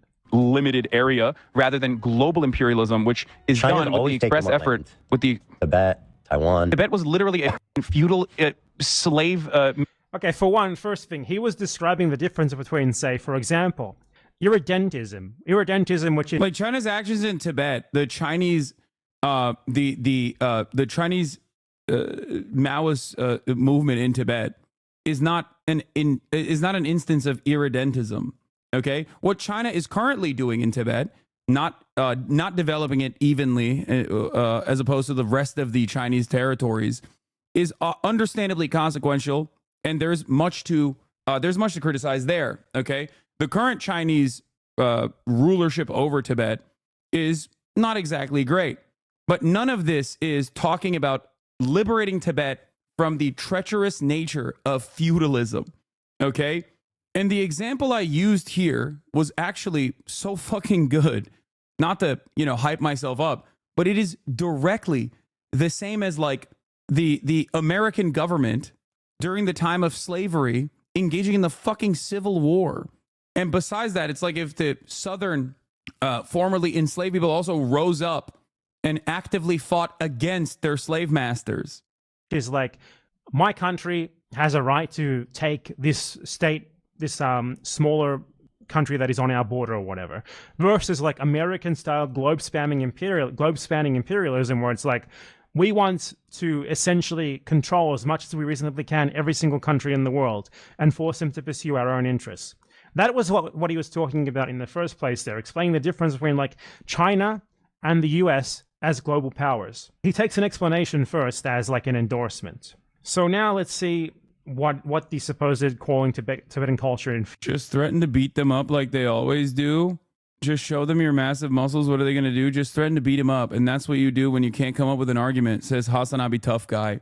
Dude, how little care or consideration do you have for your own humanity and your own personhood that you are literally making a fucking fake fan account called Hasanabi tough guy and then, you know, creating the account, waiting for the appropriate amount of time so you can actually chat in the chat and then saying, these guys are all ugly nerds. Don't waste your time. It's about how attractive you are, like making yourself come across like you're actually a fan, but also letting it slip a little bit is such a wild thing to do, bro. This is what I think of you, just so you know. It's giving this. It's giving this.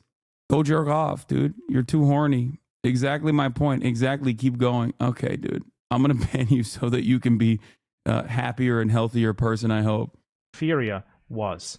Feudal slave mandate, like So autonomous zone. China did them a favor. That was one. I mean, in America, when I say something like this, people get very upset. You know, we talk about the Dalai Lama saying "suck my tongue" or whatever, but like that's not far from the norm in normal Tibetan existence before the Communist Party came in and So took China over.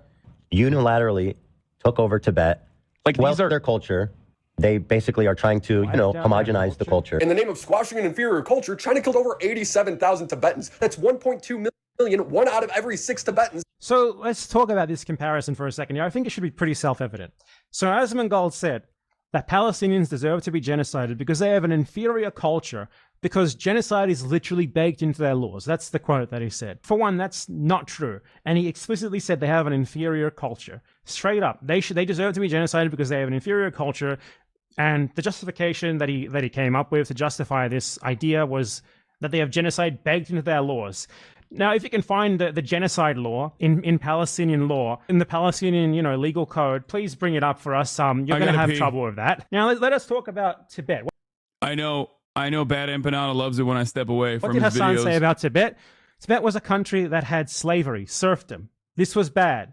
When China invaded Tibet, it abolished slavery and serfdom. This was good. Do you think that slavery and serfdom are like protected cultural characteristics? Is that the argument that you're making here? Is that genuinely what you believe? So would you say that it was genocide when the North attacked the southern US and forced them to abolish slavery? Was that genocide, my friend? I would like to see your answer to that question. Now, perhaps slavery and serfdom was indeed the culture of someone in Tibet. You know, like a tiny, tiny economic and social elite. But it certainly was not Tibetan culture. Do you think that most people in Tibet owned slaves and had serfs? Obviously, such a system could not possibly exist. Such a system requires a minority to exercise control over a majority who are the slaves and the serfs themselves. So, you compared there someone making up bullshit to justify genocide with someone invoking something that actually really did exist and that really was abolished as a result of the Chinese invasion, which was literal fucking slavery, like a socioeconomic system of oppression. Like the whole video is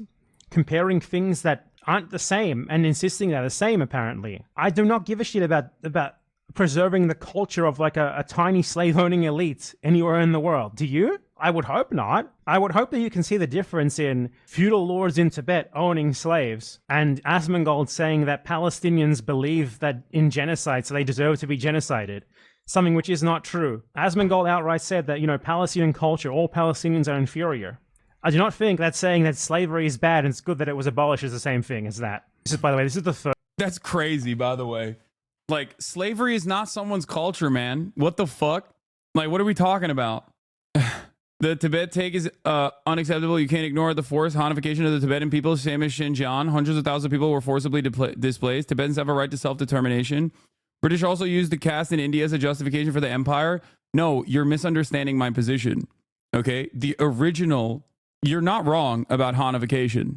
I have never said that Hanification, just like Russification, was a major L for the USSR. Hanification is on principle a unacceptable thing that the Chinese government does. Okay? This is correct. Your take on that is correct. I agree with you. This is not my position. Okay? I don't agree with that at all. And I think that that is part of the ongoing issue. Also, it's hilarious that you said Tibetans have the right to self-determination. British also use the caste as India in its justification for the empire. The British literally utilized the caste system. And kicked it into high gear. And I know you know this because you yourself are one of my anti-China Indian chatters. I know you know that. Okay. But yes, I don't agree with the Hanification of Tibet, nor do I agree with the Hanification of Xinjiang. Okay. No, this is a very smart chatter. Okay. He's just, you know, it's a healthy disagreement that we have in terms of, I guess, like maybe misunderstanding my position on China. British used the caste to also justify their empire. They are liberalizing us. They also used caste at the same time. Yeah, that they are liberalizing us. No, I understand. In terms of the initial movement in Tibet, how do you justify utilizing like actual existing Tibetan groups as armed militias that rose up against slavery? Like, that is not a embedded part of Tibetan culture. I disagree with that. The continued Hanification is unacceptable. These two things can be true at the same time, and they are true. If you are comparing the original abolition of the serfdom in Tibet to what, you know, the British Empire did in India, you're wrong. Would you apply this to slaveholding indigenous Americans vis-a-vis the colonization of America? No. Okay. I would, however, use a much better example, which is the one I used in that conversation with Ethan, which is that what China did in that circumstance was not dissimilar to the Civil War, I guess. Yeah, black soldiers in the Union during the Civil War. In what way does China do Hanification and China create autonomous zones that sustain the teaching of Tibetan language and culture aside from religious areas? Come on, dude. Like, this is a thing that China does all the time. It's a way to basically control what aspect of the culture is presented. It's the same thing in Xinjiang as well. It's the effectively neuter, and the justification they use for it is that they don't want any separatist movements to grow as a consequence of that. But I think it's still brutal. The very first thing off Google. I don't understand how you could be pro-Palestine and then support Russia and China. Israel's neighbors with Gaza. Does that make what they're doing okay? No, of course not. Do you think it's okay? Have you ever made a video denouncing it? It seems like instead of actually denouncing it, you just attack people who are against it. I wonder why that is. I wonder why you are so extremely laser focused on that. It's almost like you support the genocide and you're too fucking cowardly to say so. Oh, of course not. His politics makes no sense. It's constant. Let's be fair to you. I don't think anything will make sense to you. You're too fucking dumb to understand anything. Let's just be real about that point first. Like, of course it doesn't make sense to you. You think that, like, abolishing slavery... Yeah, I mean, look, just because something is wrong doesn't mean all wrong things are the same. If Palestine looked anything like Xinjiang, the person responsible for it would get Nobel Peace Prizes for 100 years is a correct take, but that still doesn't mean that I agree with what China did in Xinjiang. China did not civilize Tibet. I'm not using this as a civilizing of Tibet as an argument or a narrative. In 1829, the British passed the Sati Regulation Act in India, which banned the Hindu practice of a widow burning herself alive after her husband died. They utilized this act alongside other legislation passed to justify that they were civilizing India and subjugating all of it until 1947. How is that different than China coming in to civilize Tibet? What's different is that England, the British Empire, and India have a very different dynamic than China and Tibet. The former Chinese empires have always considered Tibet, like, and Tibetan leadership that engaged in the act of slavery and serfdom to be perfectly valid as long as they were autonomously a part of China, of the broader Chinese empire. If you make this comparison to what the British Empire's interests were in India, I don't know how to retort that. It is entirely separate. Slavery is not a part of a group's culture. Okay, this is precisely the reason why. The continued Chinese Tibetan existence is very different than, I think, like what we were talking about originally. Unless you personally think that China invaded Tibet and, you know, and basically decided, like, we're going to use slavery as a justification to kill a bunch of Tibetans, even though the army was directly fighting alongside the Tibetans. And it was an early movement that was initially comprised of Tibetans. I don't know if you know this, but people don't like being enslaved and being relegated to not even a caste system, but just like straight up brutal fucking practices enforced by the Dalai Lama. Yes, this whole debate, funnily enough, always neglects the existence of Tibetan communist revolutionaries who also fought tooth and nail against feudalism and slavery. Phuntsok Wangyal is a major figure in the progressive Tibetan history. The issue was joined in 1956 to 57 when armed Tibetan bands ambushed convoys of the Chinese People's Liberation Army. The uprising received extensive assistance from the U.S. Central Intelligence Agency, including military training support camps in Nepal and numerous airlifts. It's kind of funny that people talk about the Tibet thing, by the way, because America gave up on it. Like, America initially was like, oh, we can use Tibet as a way to hit China. Like, this is pretty common. It's textbook CIA shit. They were like, oh, we'll get the Dalai Lama, we'll pay him, which they did, right? Regularly, and hang that over the head of like have that as a means of creating popular resistance. And there are always going to be plenty of people for real justifiable reasons that are against Chinese governance. Okay. And then outside of that, there are always going to be people that are directly being funded by the CIA because they want to reinstate the former way of business in Tibet. But even America was like, yeah, we should give up on this. So we are now talking about a right-wing movement that the CIA tried to beef up that even they gave up on. Is an attack on culture. You think that abolishing slavery is genocide. So yeah, I'd say you're quite confused here. And I think basically anything would confuse you. Contradicting himself. But what? Like, it's easy for us to say Tibet slavery wasn't a part of their culture, but then you have slave-owning states literally saying slavery is part of their culture in their effort to justify it. Yeah, it doesn't matter. Okay? It's like saying that the Israeli culture revolves around the maintenance of an apartheid. That doesn't mean that, like, you can nuke Israel, okay? I don't agree with that. And I think that would be fucking insanely cruel and inhumane. I don't even agree with, like, the forcible displacement of 750,000 people. Like, what are we talking about? I'm too much of a pussy on that front, even. They literally kidnapped the Panchen Lama so that there will not be another Dalai Lama in Tibet. They also have appointed their own Panchen Lama, who I believe is Han Chinese. The Hanification of Tibet is real, yes. I thought he was Mongolian. Maybe I'm wrong.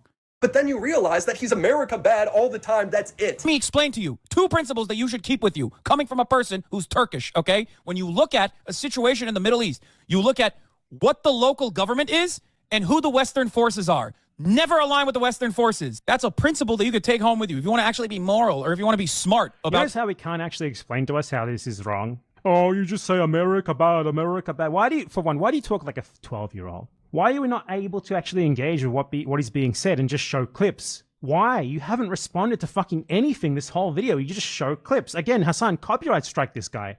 Copyright strike him, please. If he can test it, take him to court, and then YouTube has to abide by whatever the court says. And I think there's a pretty good chance that the court would say that this does not constitute legitimate fair use because he's not actually making any criticism of what he's saying. He's just saying, here's what he said and showing clips of it. That is not transformative criticism. It's just like a rage compilation. The way you analyze other countries, that's one basic principle that you can take home with you. This is the sort of slop content that should be banned under YouTube's term and service. It should not be. People should not be allowed to make money off just showing clips of other people and not adding anything to them. All of a sudden, people like this should be working in McDonald's, working in the mines, not making tons of money off this shit. Magically, you are above on your foreign policy analysis. You're going to be better off than 90% of people that look at the situation. That's not what an analysis is. That's doing the same thing Sneeko does. And Hassan's always... Why can you actually respond to him? Been this way. He doesn't care. Wait, why doesn't he? You know what? Bad Empanada raises a good point. Why doesn't he ever actually counter anything I'm saying? It's kind of weird. This is like, how many? This is 8 minutes and 47 seconds in, and there's not a single fucking talking point that he has addressed. He just misunderstands things that I'm saying, assumes that I am, adopting a position that I'm not, oftentimes the exact opposite position that I hold, like with Russia's invasion of Ukraine. And there's not even a single instance where he just like actually has like a valid counterpoint. If you watch this video, and you knew the breadth of my perspective on any number of these different issues, you'd be like, I don't understand what the fuck's going on here. If you, on the other hand, watch this and you were like, yeah, I don't really know about this Hassan guy, I kind of don't understand it, maybe you would be like geared towards hating me, I guess. Not trolling, but I don't get the Tibet stance. If you're against imperialism, should you be against Chinese imperialism? Okay, we'll get back to the Tibet issue in a little bit. Okay, please. I have to move on. The answer is a deorbiter. He has no positions. That's what's so beautiful about this. He can operate as though he's like completely separate from Destiny, even though very clearly he's just like rehashing whatever fucking thing that he saw on the Destiny subreddit. About principles or being morally consistent. Do I think that this could be a dangerous precedent? Absolutely. But the right has been doing this for a very long time. Yeah, but they've they're been wrong. able to, That's the point. I The know, point is they're but no wrong, one and I hate cares them, and I about, hate their tactics. But no one cares about being morally consistent, or no one cares about. I do. I care about that. I know very you much. do, but in the end of the day, he just wants his side to win at all costs. It's tournament. Wait, what? That's a debate with Kyle Kalinske about free speech absolutism. And I don't even remember what I'm actually, like, you can see it. You can see it says free speech absolutism. That clip is like 6 years fucking old. I don't even remember what the position that we're talking about. That is so devoid of context. I don't even know what the fuck he's trying to say here. What? Well, yeah, because his side is actually, a side that actually wants good things, and the Republicans want to institute, like, bad things. I think that's probably why he's saying that. Right? It's fucking obvious, right? You'd be sitting there abiding by your principles as Hitler puts you in a camp. Well, no, he wouldn't put you in a camp. You'd be by his side. But you know what I mean. Like, playing by your morals and principles, while people who don't... You are literally explaining that people tend to care more about a narrative than the actual truth, which is literally what this loser is taking advantage of right now. Yeah, I don't even know... I think that was just like a regular conversation about like the tolerance... the way that like liberals utilize the tolerance paradox the way that Nazis utilize the liberals' tolerance paradox to just, push for a whole bunch of intolerant positions and normalize them.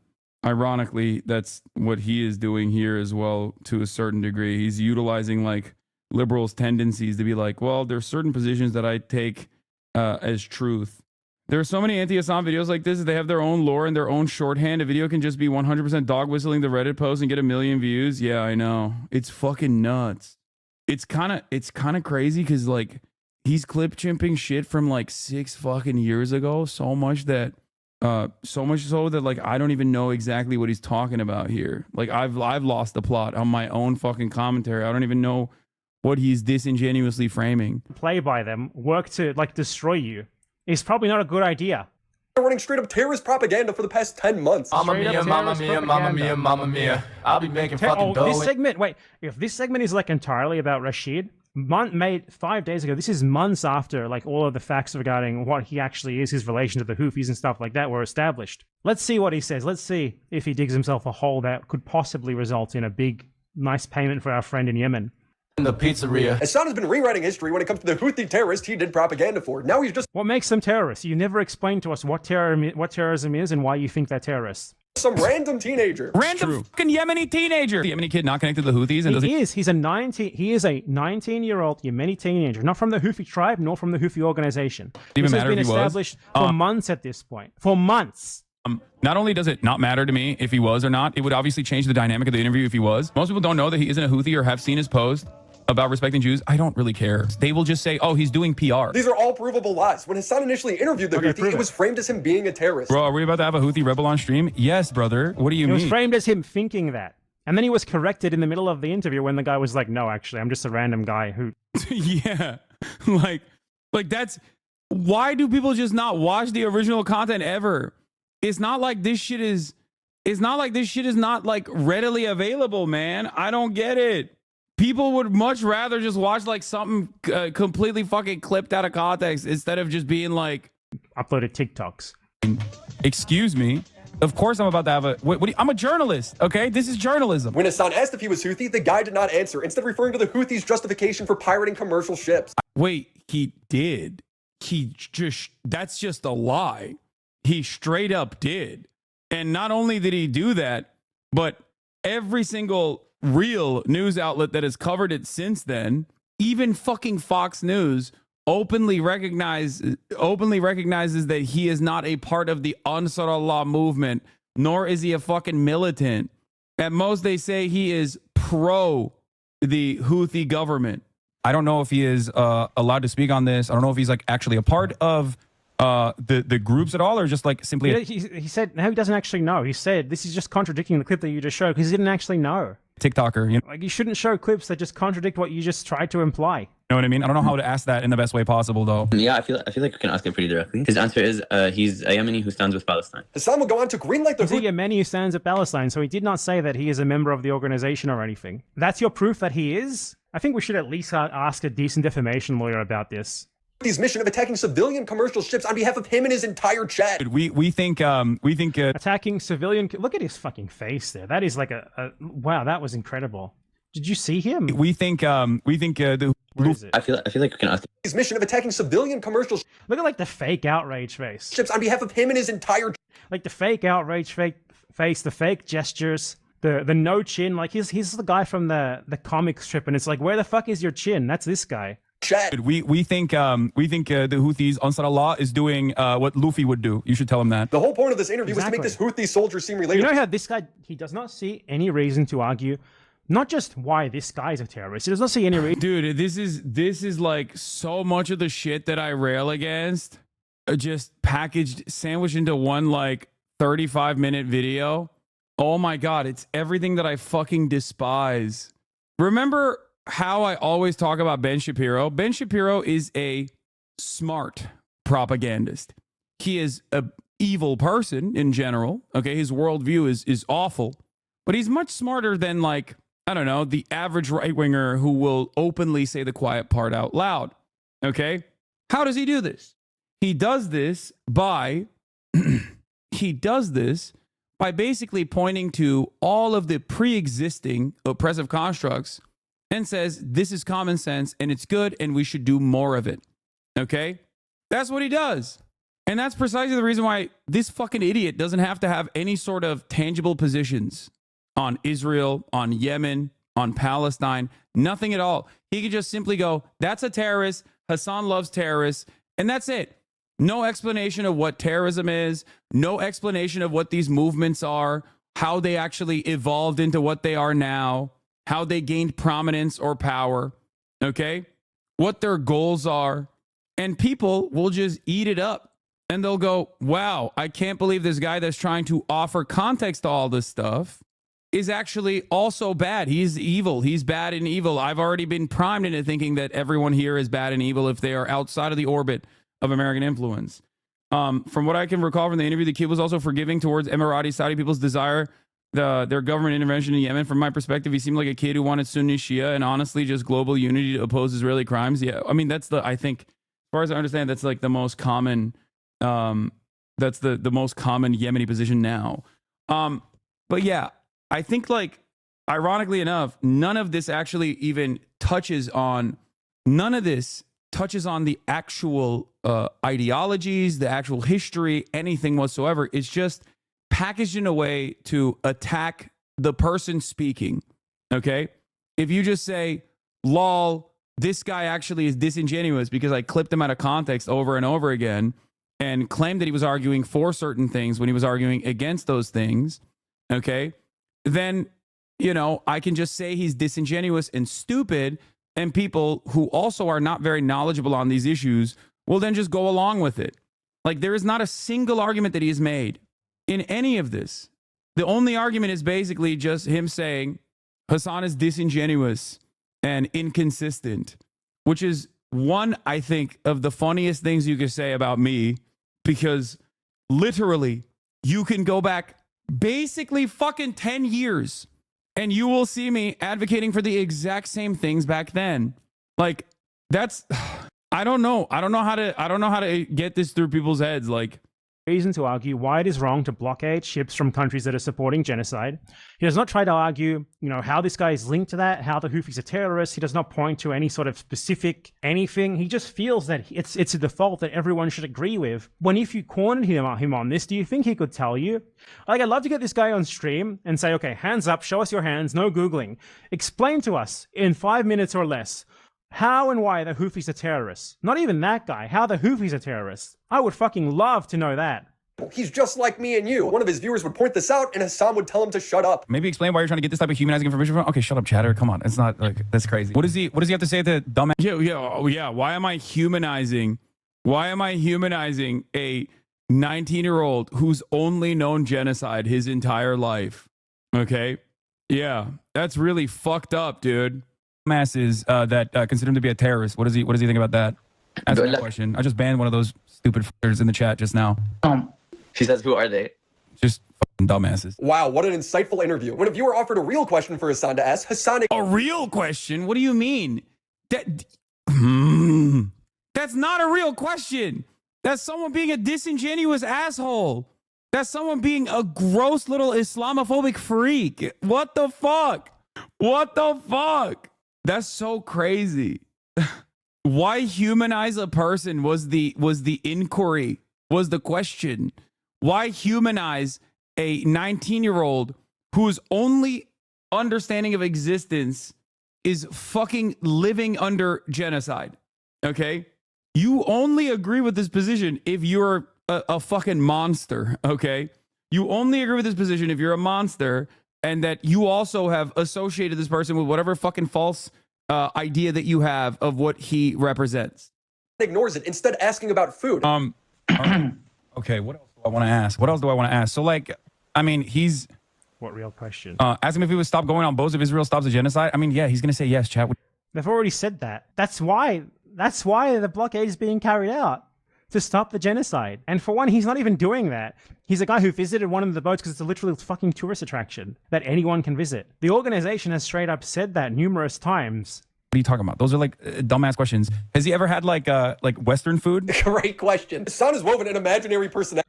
How dare you treat this? Wait, why would I reassert that same position? Like, does this fucking idiot actually think this dude, who's not even associated with the fucking Ansar Allah administration, is going to say, no, we love taking over ships, we're gonna keep doing it? Like, is that what like, I'm scared? Is that the assumption here? The implication is that, like, I'm afraid that the truth is gonna come out? Is that what he thinks? This guy from Yemen, like a 19-year-old guy from Yemen, how dare you treat him like a human being? How dare you try to have a conversation with another human being rather than treating him like a terrorist because of his nationality and the fact that he's against Israeli genocide? Like, if you think a 19-year-old from Yemen is in the cut and is like inside of the inner workings of the Ansar Allah movement, I don't know what to tell you. You're a fucking idiot. You know what I mean? It's like interrogating your 19-year-old cousin about what Trump is going to do next. The fuck? How is he supposed to know? He doesn't know anything. Also, we already have the answer to that question. The Ansar Allah movement has very openly declared that the only reason why they're fucking doing that is because of Israel's genocide in Gaza, and that it would 100% immediately stop as soon as the genocide in Gaza stops. They have said it time and time again. I don't know what else to say about this. How dare you? How dare you, Mr. No-Chin here? He's enraged by that. He can't explain to you how and why this guy is a terrorist. He can't even explain to you why the Houthis are terrorists. And for the record, this guy is obviously not even connected to them in any formal manner. But how dare you ask normal questions about himself? They are not to be humanized. For this guy, where he's not a Houthi, he's not anti-Semitic, he's basically just Anne Frank. First of all, he wasn't Houthi. I asked him. He was like, I'm not. This never happened in his interview. He's just lying. When the pirate was... Yes, it did. Yes, it did. Wait, what? You showed the clip where he literally said, I'm not a part of any movement. I'm just a Yemeni who wants the genocide to end. What the fuck? You literally showed the clip and then you said, I don't believe him. I'd be careful, Hassan. Looks like there's a conspiracy to slow roll you into a complex of mistakes again. What? It's kind of funny because like the weirdos in DGG were like also, I think they had him in a Twitter space or something, Rashid. And they were like, are you part of the Ansar Allah movement? Are you a part of the Ansar Allah movement? And apparently he like responded as like, no, I'm not. Or something like, he misunderstood what they were saying and said like, the people of Yemen support the Ansar Allah movement. Of course they're going to say that. That's like their government, okay? Including people who literally had fought in direct combat against the Ansar Allah movement since the blockade was implemented, have said, we're putting down our arms. We are now, one we're all against the genocide in Gaza, and we are all a part of the same movement. So he said, I don't really remember exactly what his response was. Either he said the Houthis are Yemenis, or he said that like the people of Yemen stand with Houthis or something. I don't know, but they misunderstood what he was saying and only used Google Translate to understand what he was talking about. I think he said every Houthi is Yemeni and didn't understand. Yeah, I don't fully remember what it was because I don't fucking keep up with this person at all until it is directly put in front of me. But because most people don't fucking speak Arabic, they just basically said, "Oh, it's proof." He said he's a Houthi, and they ran with it. Asked if he was a soldier on. The pirate was so he's a pirate, he's a Houthi terrorist, he's all of these things that you would need to actually prove in court. Instagram, he replied yes. Now his Instagram was banned. Oh, here. This is it. Racist Americans from the community of the pro-genocide streamer Destiny asked Rashid al-Haddad, "Are you a member of Ansar Allah?" Rashid al-Haddad's response, "No, I am just a Yemeni citizen who stands with Palestine." لا أنا فقط مواطن يمني أقف مع فلسطين. No, I am just a Yemeni citizen who stands with Palestine. What is this? Rashid al-Haddad destroys Ethan Klein. Ethan Klein is a nobody. He's acting like a child. He's speaking nonsense. I swear he does not know anything. He tries to take attention away from what's happening in Palestine. Rashid al-Haddad rejects slanderous anti-Semitism allegations against him. "We do not hate the Jews. We respect every Jew Christian who stands with Palestine. We do not confuse them with Zionists." He debunks anti-Semitic conspiracy theories. "We all know that America is at the head of Israel." Rashid al-Haddad rejects the terrorist label. He's a civilian. He says it's actually Israel who is terrorist and creates wars. Racist Destiny fan asks Rashid al-Haddad, what he thinks about queers for Palestine. "We stand with anyone who stands with Palestine, no matter how they Ask identify." him what he thinks about queers for Palestine. يقول لك حركة المثليين الجنسيين اللي يدعمون فلسطين كبيرة في الغرب، هل تدعمهم؟ والله يعني أي شخص يقف مع فلسطين يعني كلنا نشكره أيا كان، يعني أيا كان جنسيته، هذا ما يخصنا شيء الجنسية، أهم شيء إنه وقف مع فلسطين فأجره عند الله. He says anyone who stands with Palestine, we stand with them, no matter how they identify. So it's kind of crazy that like overall these fucking rabid Diddy G fans, okay, Diddy G fans are just like targeting a fucking random 19-year-old in Yemen and trying to talk to him on Twitter, not as like a fact-finding mission whatsoever, but to like smear him in bad faith.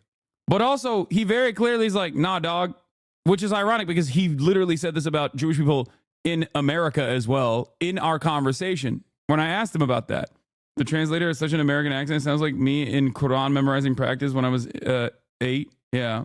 So one must first ask the question, why are they even doing this? And I know what the reason is because they want to clip him out of context. And even when they don't get the actual fucking context, even when they don't actually get the fucking, thing that they want to get out of it, they still turn around and slander the dude anyway. And they don't even give a fuck about this 19-year-old. The only reason why they're doing it is so that they can fucking grab onto this and be like, Hassan interviewed a terrorist. We stand with him and just like that. بعيدا ولكن عندما نقول إسرائيل إرهابية أنتم تشاهدوا ما تفعل إسرائيل هل يحرق طفل عمره لا يتعدى سنتين.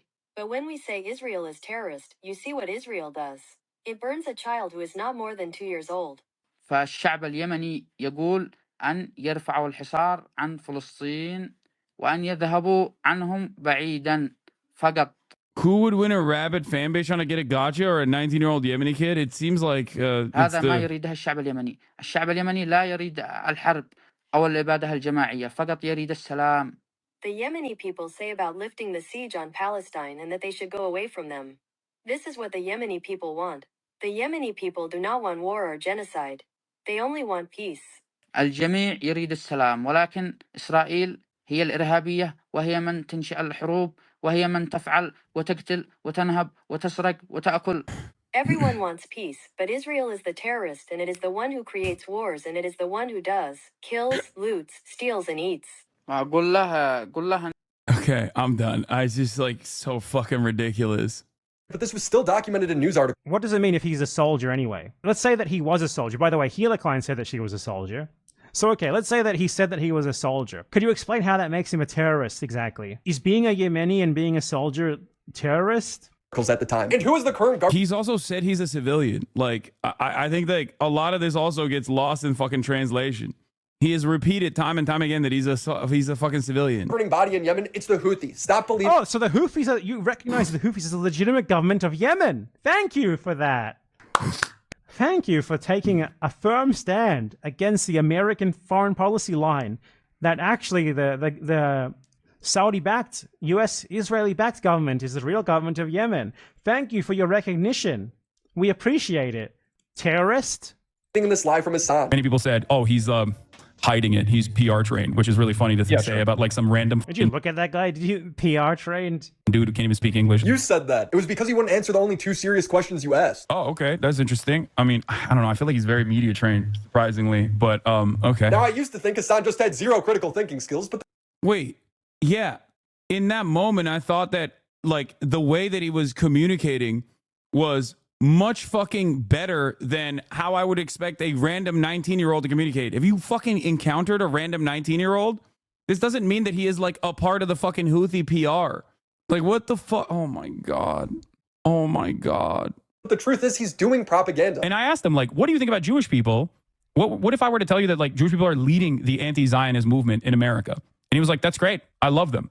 That's awesome. Anyone who's against Israel is my friend. Even here, Hassan is completely over-embellishing what was... No, I'm not. That's like almost verbatim. First of all, it's like literally a year ago that I conducted this interview. Okay? A year ago. And nobody gave a shit. They only brought this back again to be like, we need to cancel this man.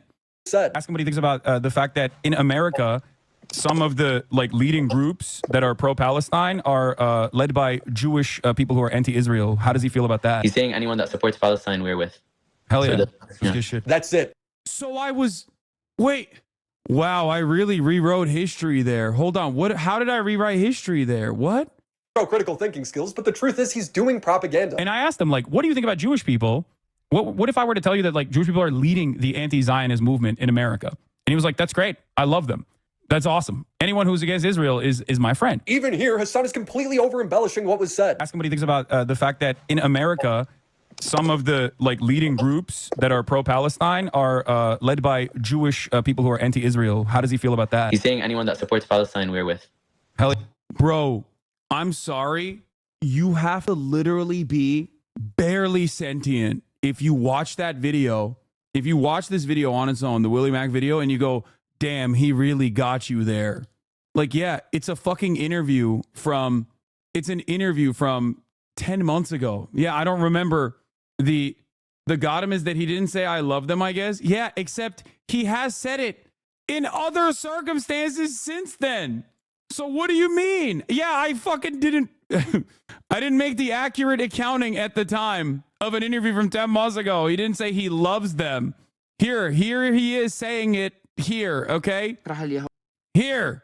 ونحن لا نكره اليهود، نحن نحترم كل يهودي يقف مع فلسطين. We do not hate the Jews. We respect every Jew who stands with Palestine. ولكن أريد أن أقول لكم أننا نعلم أن هناك من اليهود والمسيحيين من يقف مع القضية الفلسطينية، ونحن لا نخلطهم بين الصهاينة. But I want to tell you that we know that there are Jews and Christians who stand with the Palestinian cause, and we do not confuse them with Zionists. وجميعنا نعلم أن أمريكا هي على رأس إسرائيل. We all know that America is at the head of Israel. وأنا أشكر جميع اليهود الذي يقفوا مع فلسطين. أقول لكم استمروا. I thank all the Jews who stand with Palestine. I tell you to continue. Oh yeah. That's it. Okay. How is that like contradictory to what Hassan said he said? Any plans to explain? That's all he said. The same media trained answer he's been giving Hassan all night. Hassan goes on and compares him to Anne Frank. Like he is a person whose only experience is like, it's literally like. Yeah. Do you not know anything about fucking Yemen? Yemen was subjected to a 10-year fucking long Saudi American Israeli genocide. He's 19 years old. This guy, when that began, he was a fucking child. He was like 9, 10. So yeah, comparing him to another child who endured genocide, yeah, I would say that is a fair comparison. It's a way fairer comparison than any of the comparisons that you've made here. You compared fucking wanting to abolish slavery to wanting to genocide people for having an inferior culture. I don't know about your capacity to make apt comparisons here. Like talking to fucking Anne Frank, basically. Okay, being able to talk to Anne Frank. in real time. Now, I don't remember Anne Frank being part of a militia group that boarded commercial vessels and took captive. So if Anne Frank was a part of the Warsaw Ghetto Uprising, do you think that it would be invalid? If I had the capacity to talk to someone who participated in the Warsaw Ghetto Uprising, do you feel like that would be inappropriate? No, the only difference here is that you think brown man bad, brown man terrorist, brown man, even if he's, brown child only experiences genocide, only understanding of the world revolves around being genocided, is still bad. Okay? You know what? Maybe Anne Frank should have been. Okay, to be fair, he probably doesn't know what the fuck the Warsaw Ghetto Uprising was, so, because he's an absolute moron. Part of a militia group that boarded commercial vessels and took captives. Maybe she should have. I wish she would have. Are you against, blockades on Nazi shipping? Are you against Jewish resistance to Nazi shipping? Do you think that if Anne Frank was a member of a resistance group, she would have been a terrorist? That's the implication that you're making here. And I'm not sure. That's insane. That's an insane fucking thing to say out loud. Who the fuck would agree with this? Why are people just... People are so stupid, dude. I genuinely thought that there was in the past, I genuinely thought that there was an ideological disagreement between me and my interlocutors and my haters. Now I'm beginning to realize that there is none. Okay? They're just stupid. Not to say that my naysayers who are ideologically minded aren't stupid. They are too. But no, this guy is just, he doesn't know anything. He doesn't understand anything. It is shocking. It is legitimately shocking how stupid Willie Mack is. I almost want to watch the rest of this fucking video, which I suspect Bad Empanada tunes out from because he's like, this is the dumbest thing I've ever seen. About you taking that route, it's a pretty bad one. You might want to backtrack that. Defending people who were murdered by the Nazis by saying, they didn't even take up weapons is implying that if they did, it would have been wrong. You get that, right? These people did. They took up arms against the people who wanted to wipe them out. The Saudis, the Americans, the Israelis. And they grew so strong that as a result of that, they are now able to blockade ships from countries that support... This is the caliber of Ethan's arguments against you, too. They're almost identical. Oh, my God. An ongoing genocide in another country. They don't have to do that. They choose to do it. And good on them for doing so. If only Anne Frank had survived to be able to do something like this. Shooting missiles at commercial ships that have nothing to do with their stated mission. Missiles at commercial ships that have nothing to do with their state mission. No connection to Israel. Do you know that basically every single ship, every single country in Europe, the US, Canada, Australia, fucking supports Israel? Out the fucking ass. Weapons, trade, everything they could ever want. They get it. Diplomatic support. They get it. So just saying the ship has no connection with Israel specifically is an obvious lie because by proxy, by that, every fucking ship there has a connection to Israel. Could you imagine this guy arguing against... Yeah, it's going through Israeli ports. A British blockade on Germany in World War II, saying but they're attacking ships from pro-Axis countries as well. By the way, he's mad at you on IG right now because your platform Bad Empanada. Yeah, I don't care. Okay. Yeah, dude, I know. Wow, Ethan Klein is mad at me. I'm shocked to find out. That's crazy. Please, thank you, guys. Thank you for informing me. So what is different than yesterday or the day prior? He doesn't give a shit. Dude, he's been basically rehashing how pro-Russia I am on his fucking podcast. He moved on from Israel and now he's moving down the fucking fuck Hassan drama content farm. He's become no different than Willie Mack Show or any number of different Destiny orbiters that make these idiotic fucking videos. The day before that, or a couple days before that, he literally said that I was gatekeeping genocide. He's calling you his friend again too. Yeah, it's so disingenuous to call me friend to try and fucking farm sympathy in the process of deliberately trying to get me and everyone around me deplatformed.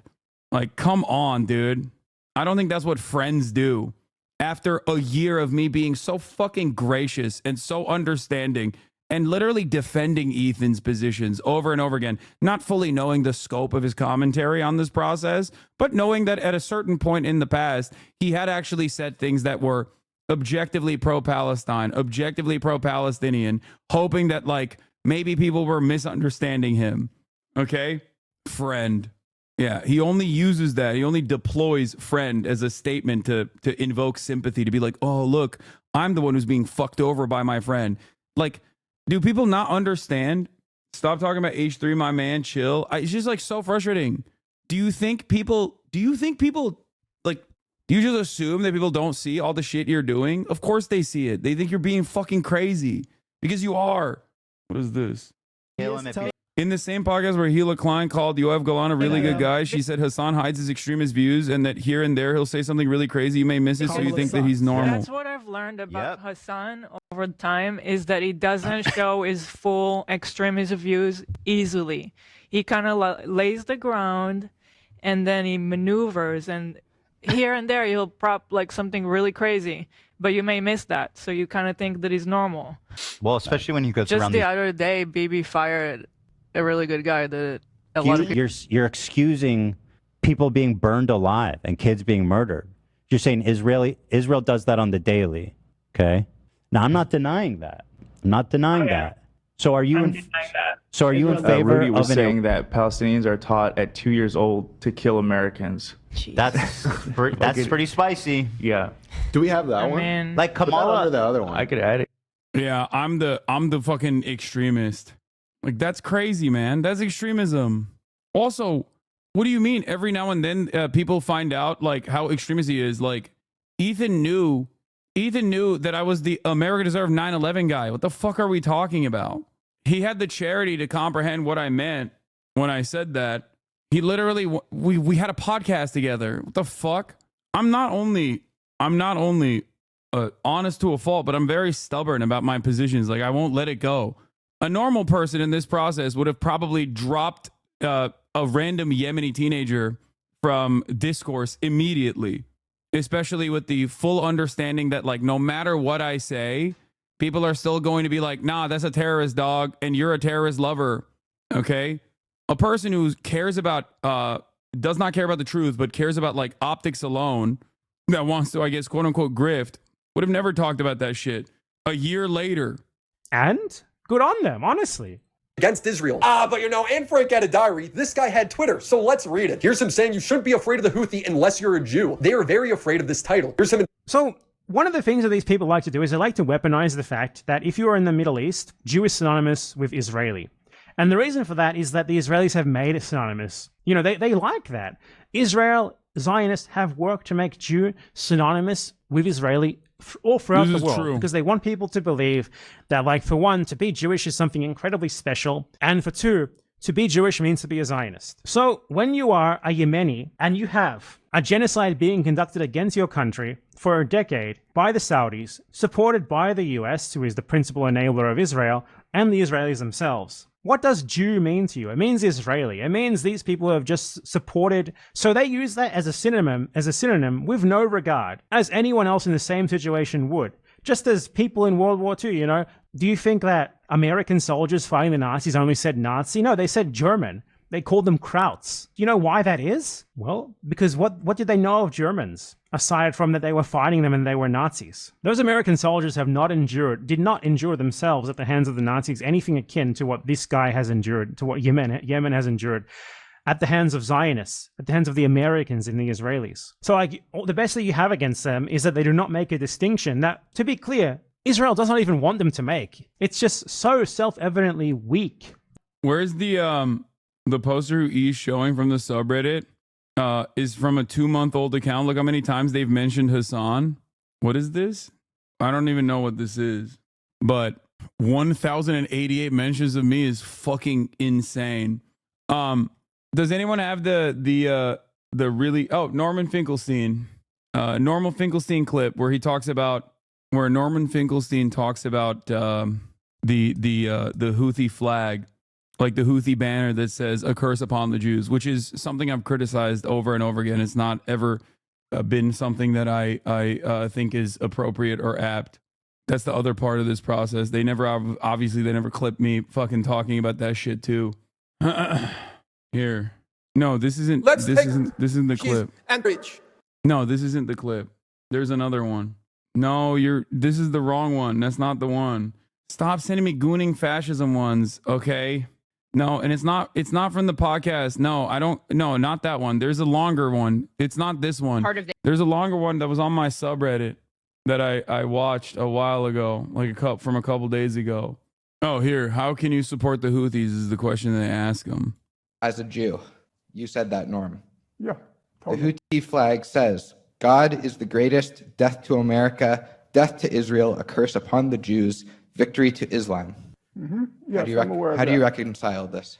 I have no problem reconciling it for this very simple reason, and you'll allow me, you can disagree, I have no problem with that. From my first conscious moments in my own life, okay, my parents loathed the Germans. They didn't loathe the Nazis. Yeah, he's likening it to the bigotry that his Holocaust surviving parents have towards Germans, and he's offering analysis to where this like hateful sentiment comes from. They loathed, they hated the Germans. In fact, I vividly recall my father once recommended me a book on the Nazi Holocaust, and I asked him, what makes this book special?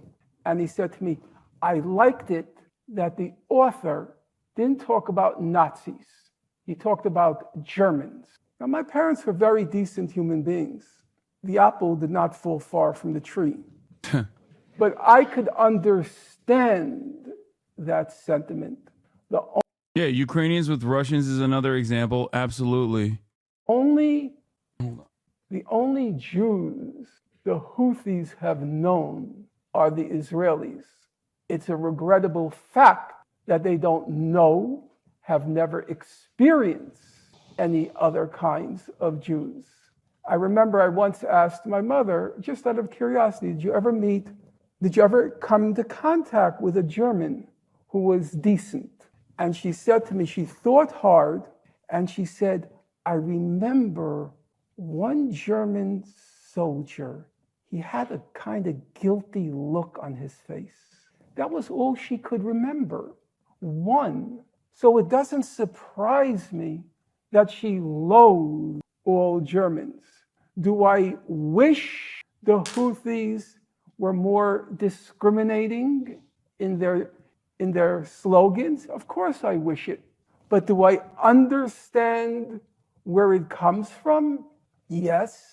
And will that slogan of theirs color my appreciation of the fact that alone among the world's peoples, they are resorting to armed force to stop the genocide in Gaza? I have to ask myself the question, how would my parents have felt if this ragtag army happened to be situated on a point in the world's map where they could inflect the outcome of the final solution? And these people, this ragtag people, hailing back to the Middle Ages, they were investing all of their physical resources and moral energy to stopping the extermination. How would my parents react? Would they ask, what are their political slogans? I don't think so. That's my honest reaction. I'm not trying to be rhetorical with you. You asked me a concrete question, that's how I reasoned it through. That's it. There's a whole study being made here, but the debate always ends with a slogan. The Houthi slogan called Al-Sarqa, the Scream Hussein Badruddin al-Houthi movement founder, directly argued twofold that the slogan is both derived from the Quranic scripture and is a direct response to the events of 2002, that is West Bank violence, Afghanistan war, and the U.S. saber rattling against Iraq. There's a whole study to be made here, but as always, the debate always ends with slogan, Matt, because it is. It is.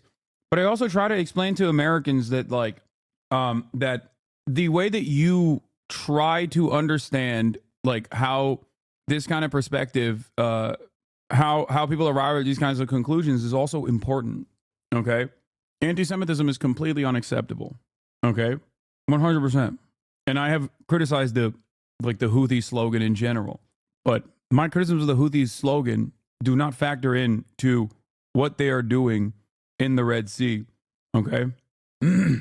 it bears no basis. Again, the leader of the Houthis uttered a slogan during the second Intifada when he watched a famous video of a Palestinian child dying in front of his father. Like most people know nothing and don't care about contextualizing anything. Of course, it is anti-Semitic, but contextualizing it matters. Yeah, people I think it's like Nicholas Fuentes. You know what I mean? Like they think that like they got a copy of the Elders of Zion and ran along with it. And it's really interesting because like that is such Western focused propaganda, specifically because and this is something that I've criticized time and time again with like the Israeli president Isaac Herzog. If you remember, he would come out on a weekly basis to be like, look, we found this copy of Adolf Hitler's Mein Kampf on this baby's crib. It's a terror baby. And it's like, dog, that is so obviously a Western focused media op in that situation. Like for a Palestinian to arrive at anti-Semitic opinions, okay, they don't need to read Mein Kampf, okay? Like they don't need to read Mein Kampf in English, okay? They just see a Star of David on the side of the F-15 that bombs the fucking school, and they're like, oh my God, I hate whoever is doing this to me, and the people that are doing this to me are always falsely saying they're doing this for Judaism. That's it. Yeah. The Ansar Allah movement is mad that Jews run Hollywood. Like, that's basically what you're saying. Like, a Yemeni thinks that Jews are Israelis. A Yemeni who probably has no idea that there are Jews who don't live in Israel and don't want to live in Israel associates the country that claims incessantly that it is a representative of the Jewish people, that is made up of majority Jews who go and mass. This is also at the heart of why I stress the importance of separating anti-Semitism and anti-Zionism. Do you understand? Because that is one of the most awful things that Israel does in its endless bloody warfare, its endless campaign, its military occupation, its sovereignty that it exercises illegally over millions of Palestinians. The fact that they consistently say they're doing this for Judaism is gross and disgusting. It is no different than ISIS saying their actions are somehow for Islam, okay? But Americans don't think about it in the same way. They can't comprehend it because one is a state, the other is an anti-state militia movement.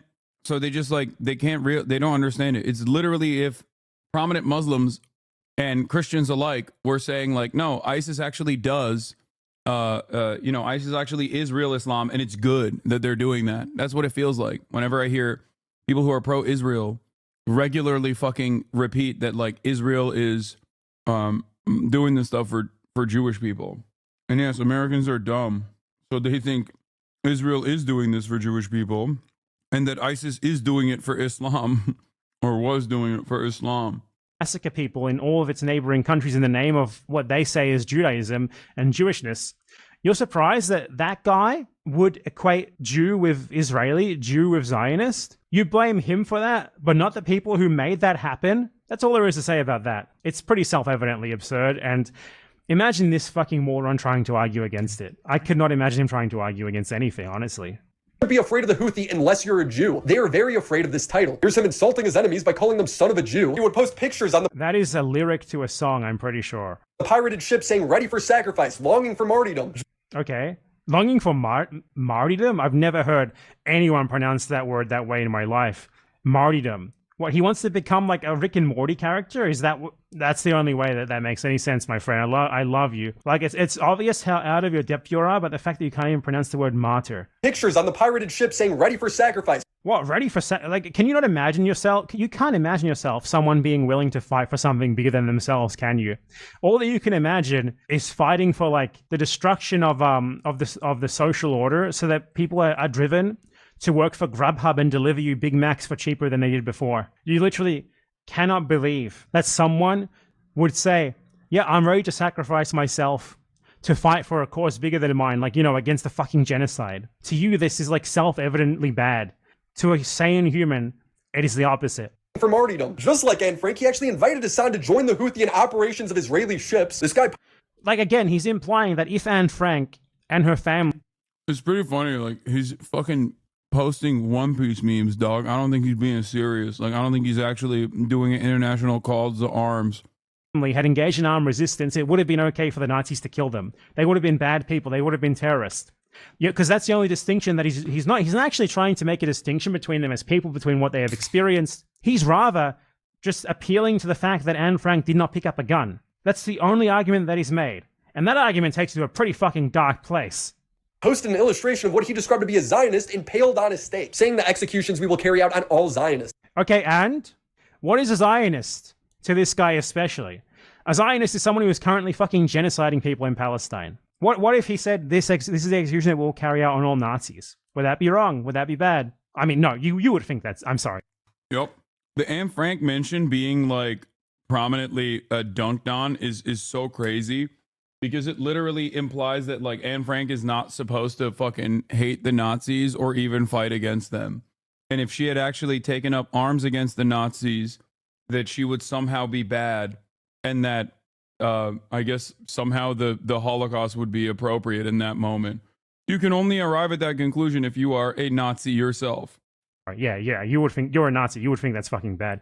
You would talk about how it's anti-white racism. You talk about how cracker is. This guy is anti-Semitic. The Houthi flag states "Death to America, death to Israel, a curse upon the Jews." And to I already explained precisely why that is the case. How dare they? How dare they hate Israel and the USA? How dare they hate the people who have done everything possible to make them hate them? Defends him, saying he's not anti-Semitic, he's just anti-Zionist. He made a post saying he wants to kill all Zionists and posted a picture of a Jewish person being spiked. These people are so fucking dumb. Could you imagine this idiot attempting to speak to me live? I don't think that's what he... What? Yeah, I don't know. Also, I don't even give a shit. This is why this entire conversation is fucking idiotic. It's not a Jewish person. He said, this is, I think if we're... Why am I held accountable for some random fucking 19-year-old in Yemen's tweets? What is happening? How many steps removed are we from this situation? How? How is this the conversation that you want to have right now? I fucking despise all of you, dude. Yeah. Now I got some time. But at the time, when they were mad at me about this, it was like this is a 10-month-old interview, and you guys are trying to fucking make me do accountability HR for a dude in fucking Yemen who could be killed at any moment from American bombings. I mean, precisely. That's really the crux of it, isn't it? This guy is making videos, desperately trying to get views, while sponsored by like fucking personal finance scams, just posting Hassan clips and offering no substantial criticism, no refutation, not even an explanation for what he's trying to imply. While a genocide is happening, that is what he's doing. That is like the level of his engagement with the world. That is what he cares about. Probably the reason why he's so angry about this is just because it perfectly describes him. This part right here. That is you. This is you, my man. He's talking about you. Also, yeah, they were trying to pop this shit off during peak election season and try to get you banned. Yeah. There was a part that he's just like clipped out of context, I think. And then he goes, he's about to justify by saying Zionist. Why am I held accountable for some random fucking 19-year-old in Yemen's tweets? What is happening? Willie made a video about you, then needed time to prep his arguments against you, finally said his argument and got flustered. He had to defend the video he couldn't recall points from. No backbone, no moral convictions, just a drama cum rag channel. Yeah, but I think there's a lot of really stupid people out there, so there's definitely an audience for this shit. Oh, how many sold? Speak to me live. I don't think that's what he... What? Yeah, I don't know. Also, I don't even give a shit. This is why this entire conversation is fucking idiotic. What is this? Crazy thing? What do you... I don't know what he cut out of this. I don't remember. I've talked about these issues so much. Idiotic. It's not a Jewish person. He said, this is, I think if we're... Why am I held accountable for this situation? I'm talking about like Hassan clips and offering no substantial criticism, no refutation, not even an explanation for what he's trying to imply. While a genocide is happening, that is what he's doing. That is like the level of his engagement with the world. That is what he cares about. Probably the reason why he's so angry about this is just because it perfectly describes him. This part right here. That is you. This is you, my man. He's talking about you. You're desperately trying to spin some clips of Hassan in like any which way and not even trying to explain what you find wrong with them in any sort of detail. Like not in one case have you ever actually directly dealt with one of them. And people are being massacred right now. Children are being blown to fucking smithereens. And this is what you're talking about. How much you like disagree with someone for reasons that you cannot explain, who is against all of that. It is so self-evidently absurd and stupid. I do. I really do. I hate all of you. You aren't responsible for his tweets, but you're... I'm happy that like there's at least one other person on YouTube that is looking at all of this and going with like some level of audience that's going like, what the fuck are you guys talking about? Like it is truly shocking. Like sometimes I do feel like in the sea of madness that I encounter online where I'm like, am I fucking crazy? Like these guys want to disingenuously frame shit and actively try to work to get me deplatformed because of the things that I say about Israel. And in an effort to do so, they will go to any lengths. Like they'll fucking doctor footage. They'll clip shit out of context. They'll mass email advertisers and mass email journalists to try to get them to write news stories with their framing. Everything is 10 seconds long. And the things in the subject matter that we're covering, the subject matter that I'm covering is fucking dense. That's the other part of this is like the subject matter that I'm covering is not only dense, but it also requires a tremendous amount of nuance to sift through. And it's insane that like people think that a 10-second clip is enough for them to understand any number of different things here. What's wrong with this tweet? How can you argue he's not part of the Houthi? Because he posted a video about ships being sunk by the Houthis and said, to every Zionist, I will put this into your stomach. This is for you, this is evidence of him being a Houthi. Not that it would be bad if he was, but I would love for this to be taken to court and for him to be like, Your Honor, he posted a tweet saying that he wants to shoot Zionists. I rest my case. He's a formal member of the Houthi organization. Constantly playing defense for this guy's anti-Semitism. I want to take a moment and talk about the word Zionist. All it means is someone who thinks Israel has the right to exist, which is...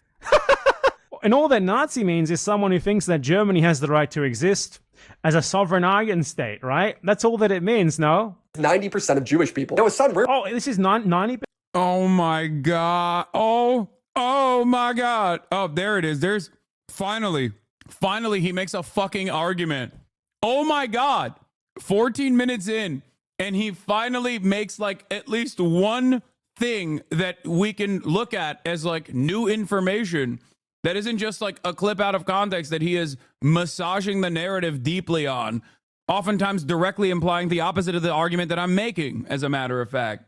There it is. The only argument he has is actually when someone says Zionist, they mean all Jewish people because 90% of Jewish people are Zionists. Oh, what a stupid fucking argument, dude. Not only is it incorrect. Wait, he says Israeli Jews? Percent of Israeli Jews. That was not 90% of Jews. It was 90% of Israeli. He just equated all Jews with Israel. What? Wait, 90% of Israeli Jews are Zionists? Yeah. I that's not, okay. Oh, that's funny. Yes, we know that 10% of Israeli Jews are anti-Zionist. They're all in here at the Hassan Abi broadcast. We know them. We know them by name. Israelis. Did you see that headline? 90% of Israeli Jews. So he just did the thing where you equate Israeli with Jewish. Incredible. And isn't it interesting how apparently Israel should be allowed to have a state at the expense of Palestinians on stolen Palestinian land from which they expelled 800,000 Palestinians and have massacred hundreds. Bro, what's crazy about this argument is that, first of all, that doesn't fucking mean anything. Okay? Yeah, 90% of Americans love America. I'm willing to bet that many of them don't like chattel slavery, 13% of the population right off the jump in the United States of America is black. Doesn't mean that they like chattel slavery.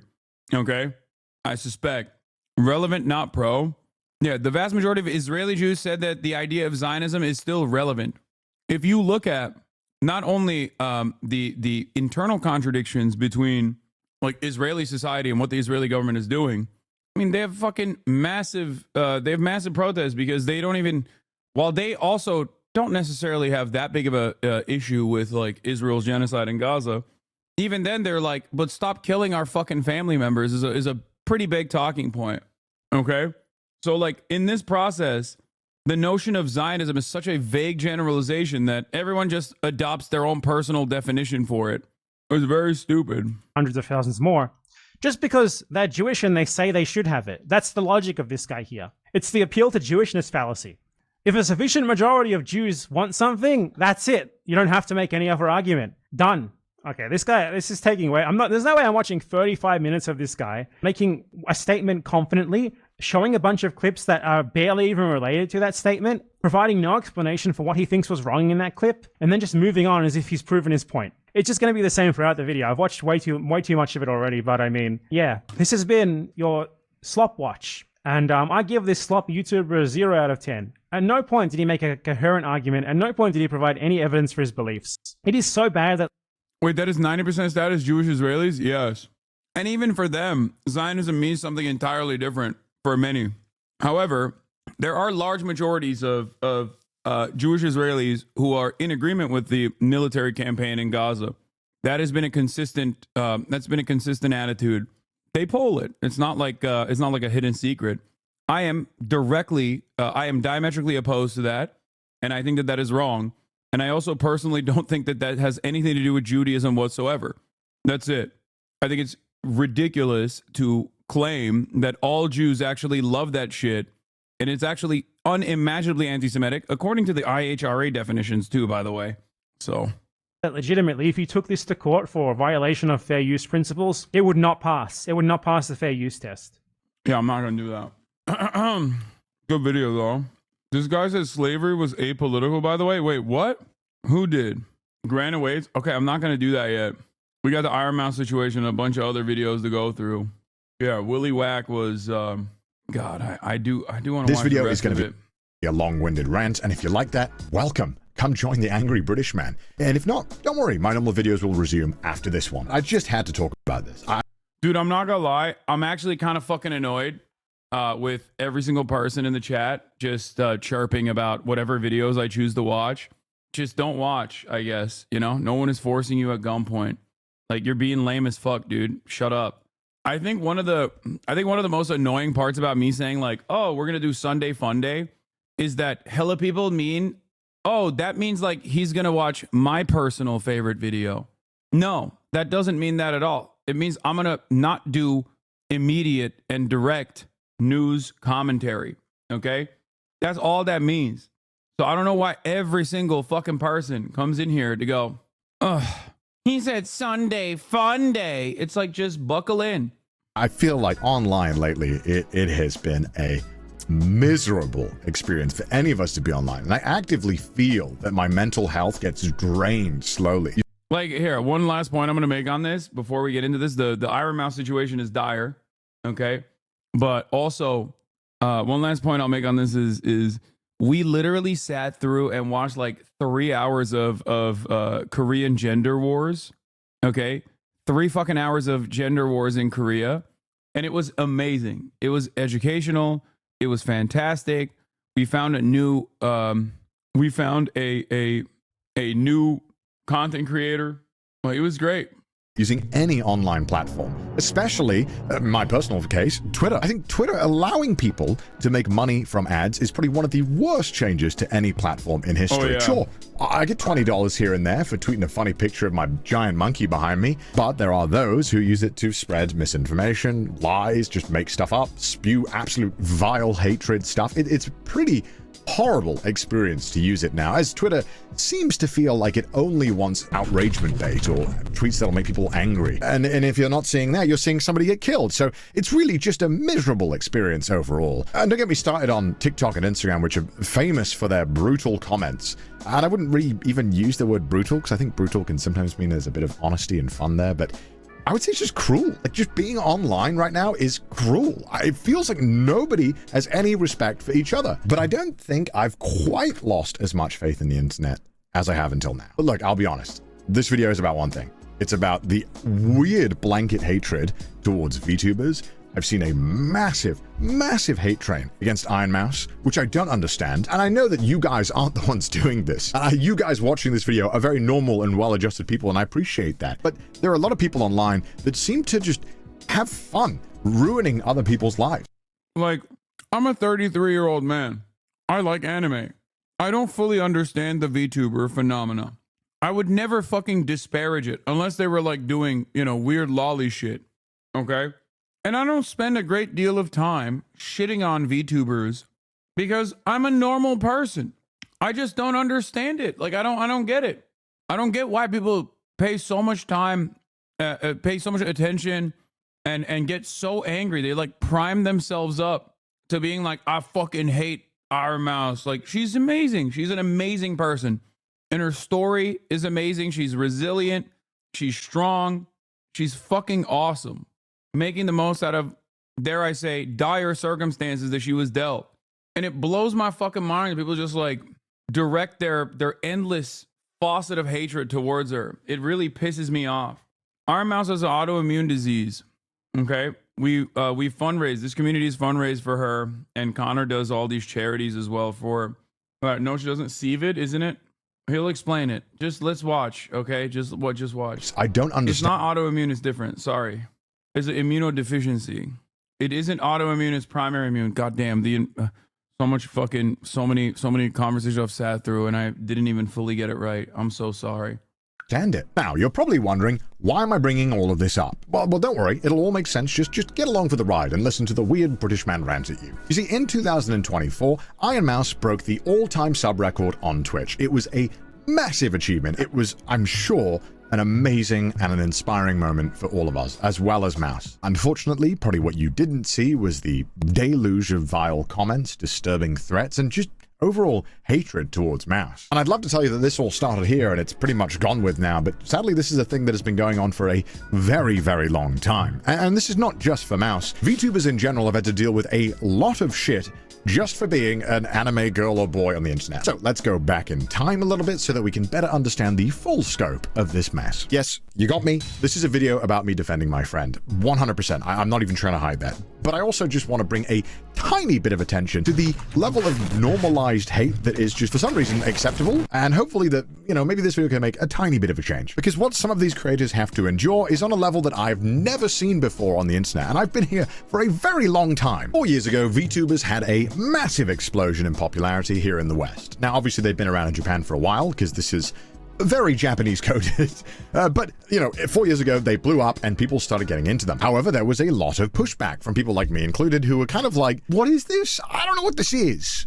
But I like it, but I don't know. Yeah, I don't know. I gotta see. And I'm sure any VTuber who was around in this era could tell you the amount of hatred that was given out towards VTubers. Like, why are you using a voice changer? Are you a man? Are you an AI, perhaps?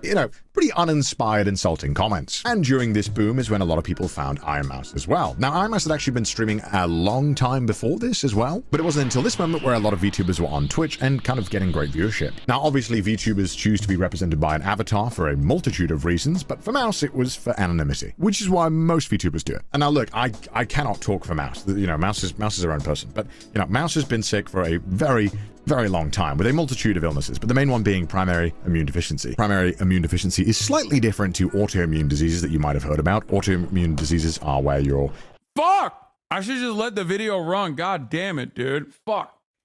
Immune system kind of attacks itself, whereas primary immune deficiency means that your immune system just doesn't work or doesn't work very well. And I'm sure a lot of my viewers are familiar with this because I'm always raising money for charities that want to find cures and support people with primary immune.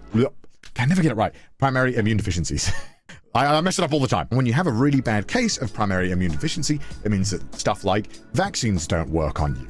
It means that you're worried about getting sick constantly from everything. Whereas maybe you and I could eat a bunch of dirt, maybe going even near dirt or someone who's slightly ill 20 feet away could easily get you sick or give you a bad case of pneumonia. This disease means that Mouse pretty much can't interact with anyone and can't leave her room. And even if she wanted to, Mouse was disabled for a very long time and has slowly started to regain the ability to walk thanks to being able to finally support premium healthcare. Yay, love America! So this meant the only human contact the Mouse got was pretty much talking to her parents or very close family who she was kind of already adjusted to, and family who understood about the disease and took precautions. And look, I know this is a lot of information, but what I'm trying to get at is that you can only imagine how crushingly lonely this must be.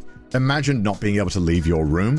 Yes, we were all there during COVID, but we at least knew that it was probably going to end at some point. And I'm sure many of you knew, me included, that this was awful for our mental health. Not being able to see the people that you care about or interact with friends or just have a casual interaction with a cashier person is interactions that I'm sure all of us missed. And it was thanks to VTuber technology getting so much better and more accessible that Mouse was able to stream like me or like you or like any other big streamer. It was a level playing field. And on top of that, if you were a more artistically inclined person, you could show off your artistic skills by, costume design or singing or lore or voice acting. There's so many more facets to it than me raging at Jump King.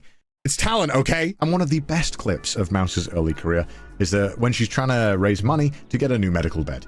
Basically, normal beds, not good. They don't offer you support. They don't allow you to, like, you know, go like lie upright. Basically, a lot more support. She asked her viewers if they'd be willing to donate towards that, and within minutes, they'd smash that goal. I don't like to call my bed my works, my bed. I don't like calling it my bed. It makes me feel very embarrassed. It makes me feel not so good. So I like to call my bed my workspace because that's where I am all the time. Fox, thank you so much for the pedally. God damn it! Mal, what are you doing? Mal, thank you so much for the dono. Thank you.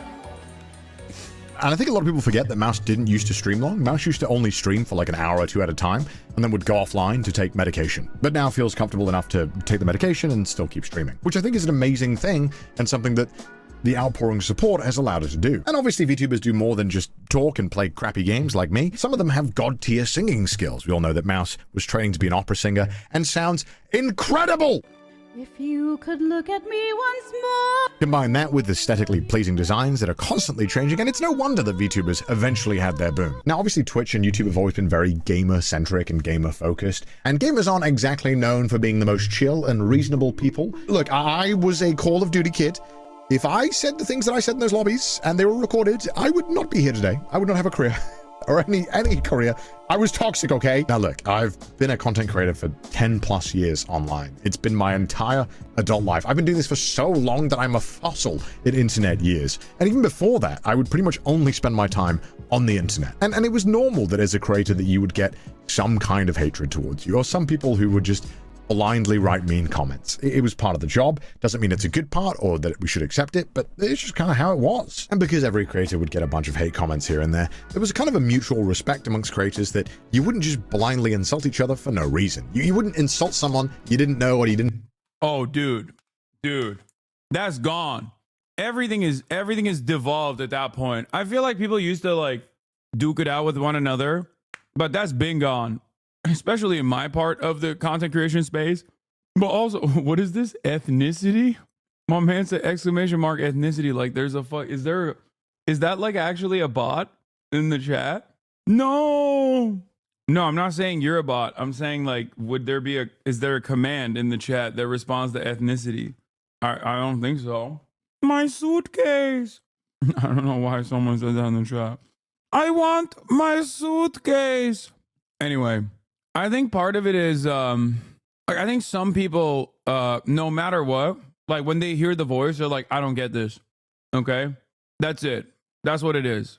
So if you're wondering like where it comes from, like where some people's like, lack of understanding comes from, I think that's where it is.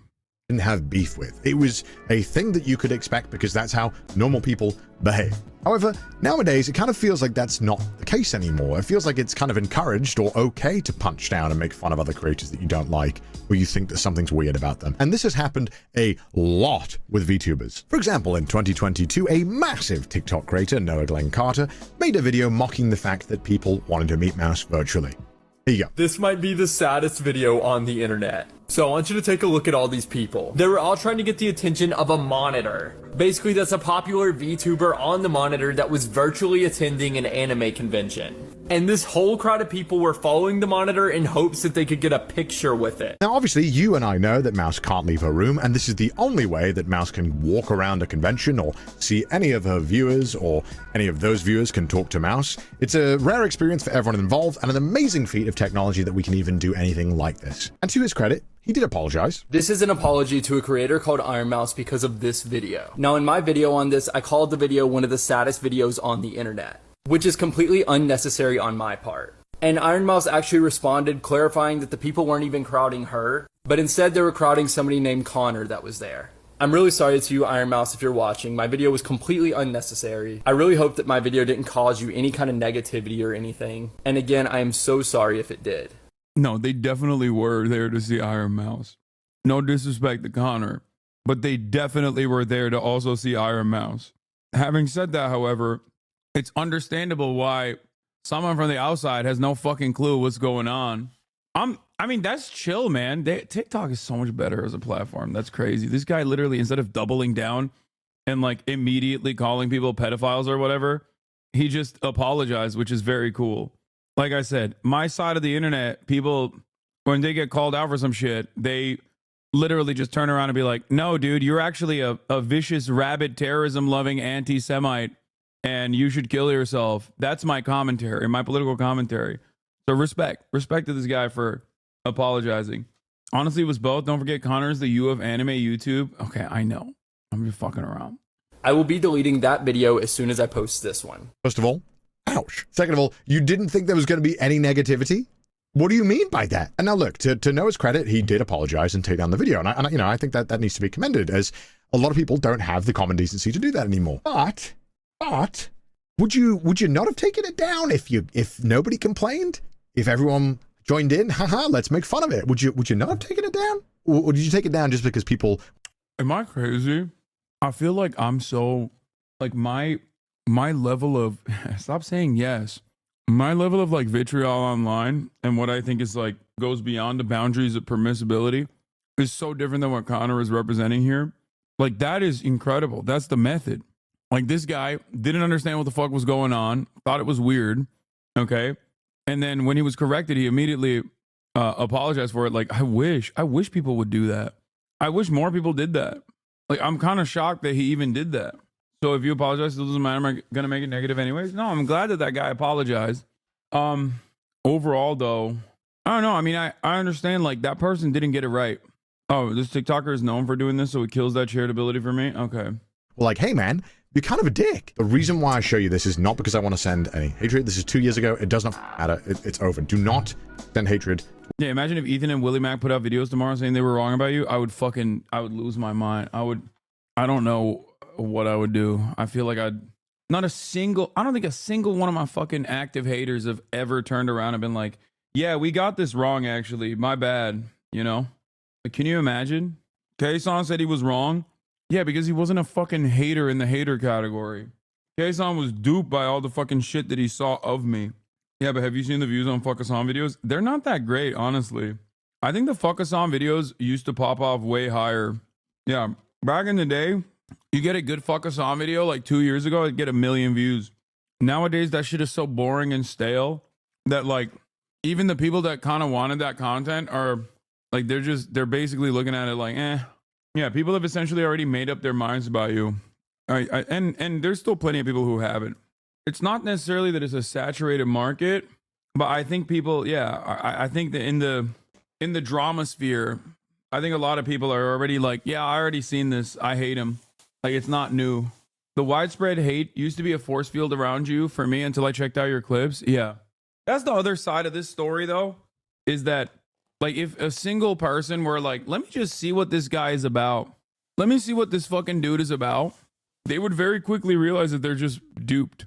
Towards another creator. And if you do, you're a piece of shit and you should not be here. But why is it now that you can just dunk on something that you don't know anything about, you don't understand, and you didn't bother to research into? Why is that the norm? Babylon Priest, stop making videos about you. That's as much of an apology as you're going to get. Yeah, that one was actually really interesting because, like, one of them is kind of a Destiny orbiter. I don't know what their deal is now, but, like, they got mad at me because I said their you know, anti-trans stuff was just like, they were making anti-trans content. And they just, like, straight up said I was actually transphobic. And people believed it. It was so wild. But I don't know what their I used to be one, bro. For real, hated your guts. You pulled me back, Lamau. I mean, I always wonder where people come from, like how they arrive at, like, such passionate takes. You know? Yeah, but your haters too often have a tone of bigotry. It took me a while to watch because I thought I was too far left for you. My bias. Yeah. Norm now. Why is it that you just post first and research second? Oh, I got some hate about this. I'll take it down. Don't worry about the other 500 videos where I blindly made fun of people I don't understand. The sad truth now is that it seems like it's okay if you're a large creator to be a dick to anybody you want or don't like or don't agree with. You know, having a large audience is a huge responsibility. Whether we like it or not, we are influencers. We influence people with our opinions and what we say. I'm sure some people watching this video right now will be influenced by my opinion on all of this stuff. That's how it goes. But for some reason, it's okay now to blindly hate others and send rabid fans to go and attack people and stuff they don't understand. Why? It's hard enough just existing right now. It is horrible living in this year. It is a miserable time to be alive. Why are we making it? I have friends who told me you were problematic years ago, but after watching you for the past month or so, you seem fine. Yeah, that's like, I did a satirical fucking a PUA dating show 11 years ago at this point. And we literally immediately deleted it too, but some Nazis many, many years ago unearthed them. And now people still use it to this day. And it's so funny because like I look like a different human when you post it. But yeah, I'm very open about having, like, I talk about my consistency and my policies and my politics for a very long time. And yeah, for the past 10 years, that has remained. But yeah, I definitely had different points of view on trans people, for example. It informs my commentary. It's not something that, I mean, I'm ashamed of it for sure because it doesn't represent who I am. But, you know, we all go through our own experience of learning and developing and becoming better people. It's something that I truly believe. It's perhaps one of the most important principles that I apply in my commentary is you can grow and change. And it's crazy that so many people are like, nah, you're this actually. You grifted. It harder for everyone. And if you're a VTuber, it is kind of just accepted now that you just get this level of blind hatred all the time. It's insane. Why is this okay? Anyway, moving on with the timeline. Since then, Mouse, and I assume most VTubers, have had to deal with insult after insult that is normalized. For Mouse personally, this level of hatred and vitriol escalated another level when Mouse was nominated for the Game Awards. Now, the Game Awards have this category for Content Creator of the Year. Obviously, this year had a massive amount of very, very big creators that I'm sure we're all familiar with. But to the surprise of Mouse, and to most of us, Mouse got nominated. And this isn't saying that Mouse didn't deserve it. Mouse had an amazing year. Mouse had raised a ton of money for charity, had broken the all-time sub record for a woman on Twitch, and had done just some of the most amazing shit when you consider that Mouse is bedridden and has to have medication every single day that completely changes how any of this would be done, and providing such an insane energy to every stream whilst battling a ton of medical issues that are permanent throughout Mouse's life. I think the nomination is deserved, and by some sheer miracle, Mouse had won the award. It was a crazy achievement, and nobody expected Mouse to win, to be honest, because Mouse was by far the smallest creator out of the ones that were nominated. And the Game Award goes to... Couldn't be here tonight because Iron Mouse is animated, and sadly, we're not in the Matrix yet. Obviously, these creators were massive, and a lot of their fans that are watching the Game Awards were a bit upset about Mouse winning the award. This has led to a constant, and I cannot preface this enough, a constant stream of hatred now that Mouse has had to deal with openly on all of her socials for years now. This is the level of hatred that is normally like, I just gotta show you. I gotta show you. It's like ridiculous. This is 2022. Back when Mouse's comments were pretty normal, I'd say. As you can see here, this is beating Kai. Okay, a little negative and unnecessary, but not that bad. This over Kai. Bro, who are you? You know, and luckily at this point, not all the comments are like this, but they're by far the most liked ones. And it only gets worse the closer we get to today. You all came from that Kai video, right? This is #1 streamer. No way blood, this is #1 streamer. This is who gets #1 on Twitch. It's an evil world we live in. And you'd think, okay, maybe something... It's an evil world we live in. Oh my God. I mean, they're probably 11. That's another thing that is really annoying about the internet, is that so many of these people are just straight up 11, dude. A lot of people fail to consider that so much of the commentary online is being made by 11-year-olds, you know? But because they're anonymous, we just don't know. Something happened at the time. This has been pretty much constant until now. I gotta pee. Speed and Kai on top. How is the streamer of the year? How is the streamer of the year? This won the award, by the way. Oh, hell nah. This is who won. No cap, who's Iron Mouse? Brain rot. This beats Cypher PK. Game Awards are wild. Why did you win? No way this won Creator of the Year. I'm crying. This literally goes on and on. And you'd think, okay, look, it's because Mouse won the Streamer of the Year. It probably stops after that.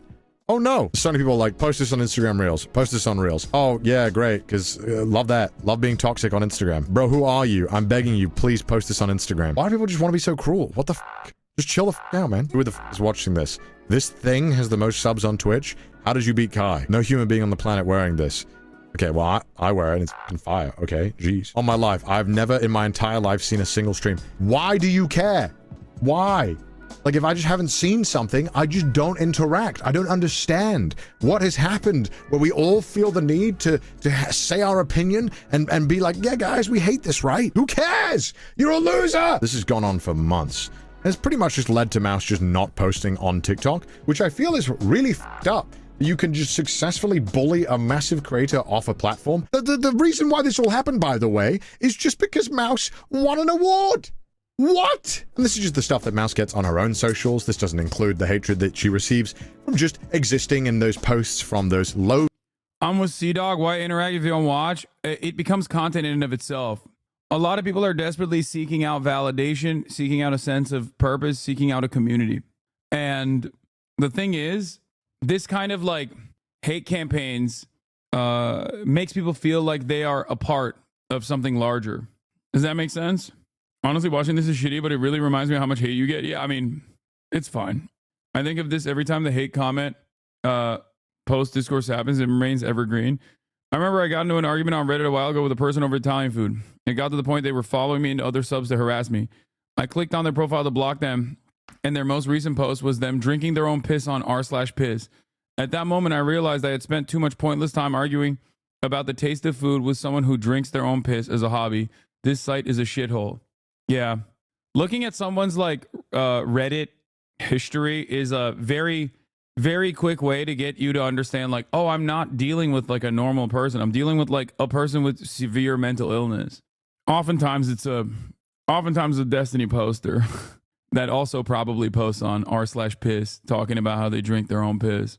Would you argue that Reddit is more toxic than Twitter? No. Twitter is infinitely more toxic. Are you kidding me? Twitter is like perma-Nazi. Reddit still has, I got attacked by a D-Man fan only to look at his Reddit to see that he had a post begging for Fuda porn. Yeah. And the thing is, like, I doubt Kai is on board with this fucking hate brigading. Something like that. That's amazing. Bro. Like, he would not be on board with something I ain't like lie, that. it's like a superpower. Like, you can help people. Like if I'm gonna start doing this more. Like, for real, I got inspired by Iron Mouse. She did her subathon for a good cause, and I was like, damn, that's a good idea. Instead of like, I should do it for a good cause, like, and put some money towards it, because like it feels like a super. Because when I helped my family out first, that felt good. But the fact that you can help somebody who doesn't even know you, or like this, it's amazing. Yeah. I don't think it's that deep for Kai fans / normies. People just get very overly reactive on social media comments like Instagram, TikTok. That's true. For sure. He isn't, but he doesn't even tell his fans to stop doing it, that he encourages it. Even though they might listen, it's still a sign that he doesn't condone any of the shit his fans are doing or saying to her. I doubt it. Because then you're taking, one, you might not know it. Two, it looks like you're taking ownership over something that is not, that you have not brought about. He's called it his fans over the hate on Iron Mouse. Anyway, what? Strauss just sold his U.S. stake in Sabra. Food manufacturer sells. Oh no. Food manufacturer sells holding a joint venture after declining sales amid fierce competition and an uptick in the anti-Israel boycott campaign in the U.S. Oh no. Pour one out. Ethan Klein, I'm sorry. Ethan Klein, I'm sorry that this happened. This level of anti-Semitism must be stopped. I think we should ban Twitch. We should ban Twitch in its entirety, and maybe people will be forced to like Sabra or something. I don't fucking know. Yeah. That's not a hit tweet, man. Why is that not a hit tweet? Like, what do you mean? Like, you think I'm like, you think there's like even an inkling of anti-Semitism with that? Like, what are you, fucking stupid? Get ready to be the anti-Semite of the year, buddy. Yeah, I know. Tier bait Twitter accounts that post, "Can you believe this cartoon is beating Mars streamer, guys?" And it only escalated once more when Iron Mouse got the all-time sub record on Twitch, which led to a bunch of news articles tweeting about it and people talking about it. And unfortunately, a lot of people were just being blindly hateful. And of course, this level of hatred doesn't just stay on the platforms you'd expect it to. It's also in Mouse's chat. Here is a 85-page document of just some recent bans of people saying the most heinous shit towards Mouse. Now, you're telling me this bitch-ass VTuber surpassed Kai Cenat? God, you know these people are so ugly. Just sad how Sims donate to this crap. This is the bitch that broke Kai's record. I refuse to believe any of you are real human beings unless you have less than 60 IQ. No one in this chat is real. I've been watching this shit for 10 minutes and I want to myself. How do people watch this shit, you weirdos? You'll never get on Kai's level. You guys know this is a fat guy, right? Amongst obviously all those insults, a lot of people saying that Mouse is lying about her illness, which I mean, I don't have to tell you why that's wrong. Like, look at this. This is psychotic. This is fucked up. How is this okay? And by the way, this is the list, obviously, that doesn't include the N-word bans, or that would be another 20 pages. Because of course it would be. Like if this was my chat, I just would not stream. I would just not show up. Yeah, I think under the guise of anonymity, a lot of people behave in ways that they never would in public if they were actually face to face with the person that they're speaking to. And it's become super normalized. And once again, like I said, we are increasingly isolated from one another. We're increasingly alienated from one another. And in that process, we're like desperately seeking out a sense of community, a sense of order, a sense of purpose. And I think that like mass brigading this way and engaging in like hate campaigns this way is, it gives people the feeling of like doing something. Read the first comment on this video. They didn't even mention the most ludicrous detail. She got all of the hate for something she wasn't even trying to be. Strangers nominated her, strangers voted for her, and she won because strangers decided so. Imagine hearing some stranger talk about a pizza place they really like, and your reaction is to go to said pizza place and start loudly yelling about how it's not your favorite pizza place and telling the owner to die. These people are dumber than dirt. Yep. What? This is 100%. I want to make this clear. I'm not blaming any creator. Obviously, we saw a lot of people name dropping Kai, saying how could this lose to Kai and all that stuff. This is not me blaming Kai in any capacity. I think his audience is at the size that is absolutely absurd. And at that level, you can try and tell your viewers, hey man, look, be respectful, which Kai has on numerous times. He's openly praised. Yeah, there you go. Like Iron Mouse and been very supportive towards small creators. Iron Mouse has always been top 5 all time. She's somebody I had to pass during my first subathon. Now, I know people are defensive. I know a lot of people defend me and shit like that. But Chad, if you actually looked at her stream and actually kept up with what she's doing, you feel what I'm saying? Not only was it for a good cause, but it was pretty well put together. But obviously, you know, as a creator, you do still have some influence over your viewers. And I think it's important to make sure that when you see this behavior in the community that you call it out. And I'm not entirely sure when this happened online, but it feels like it's okay to just blindly make fun or hate something you don't understand or have not learned anything about. But I guess that is more of a reflection of the current times we live in, because everyone seems to do that all the time. As a creator, I would be embarrassed if I saw my viewers blindly hating on someone else using my name. I would be mortified if I... Online harassment is part of the language of being online now. Kids who are online, it's second nature for them to harass, in my opinion. I know. It's really fucking crazy, dude. A lot of stuff that I think was relegated to the depths of 4chan are now very normalized. Like whether it be looks maxing, PUA, and all these like concepts that used to be just in like bodybuilding forums and in incredibly niche spaces, and that now people just like do it openly. I saw that. And the one good thing about all you guys is that I know that you don't do that. And I appreciate that because you're all cool and you're all normally well-adjusted. The fact that so many of these online trolls are adolescents need to be really examined. I believe that it is their way to feel a sense of agency when they're going through a developmental phase in which so many feel powerless, not having control over their lives. Parents need to address this with their kids when they find out they are bullying online. The fact that, yeah, I agree. It's a great take. I also don't necessarily know how to like regulate this sort of thing. Yeah, the death of forums and the increased centralized nature of the internet due to social media forced it into mainstream net stuff. It's so funny because like what Connor's talking about here is literally my daily existence every single day for the past 5-6 years now. And I have my early interaction with this kind of like attitude, this kind of like brigading was, oh, people care about the truth. Like I'll just tell them, you know, what is actually going on. And I very quickly found out like they don't give a fuck. People do not give a fuck about the truth. They're just angry at the world and they're trying to channel it at anything, like anything and everything they can. People, I hope. And look, I'll admit, I don't have a point of this video. I don't have a plan. I was just going crazy looking at all of this open hatred and losing my mind, wondering why this is normal. That was literally it. And that's the reason why I'm making this video. And I kind of wanted to ask if anyone else or any other VTubers or any other even YouTubers, if you've experienced this same kind of level of blind hatred yourself. I would love to hear about it, just so that I know that I'm not going crazy. I hope we can have a civilized and good discussion in the comments. Oh, yeah. I just don't know. I don't know how to deal with it. Yeah. This chatter also brings up great points as well. Where is it? It's definitely getting worse. I get hate comments on my normal YouTube tutorial channel, and the comments are usually like, this isn't what I was looking for, but way meaner. Like, okay, don't click on it then, dumbass. Yeah. But it goes so far beyond that.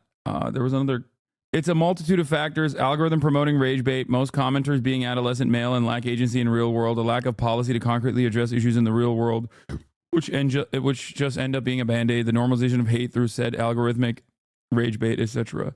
Yeah, I mean, this is something that I have experienced.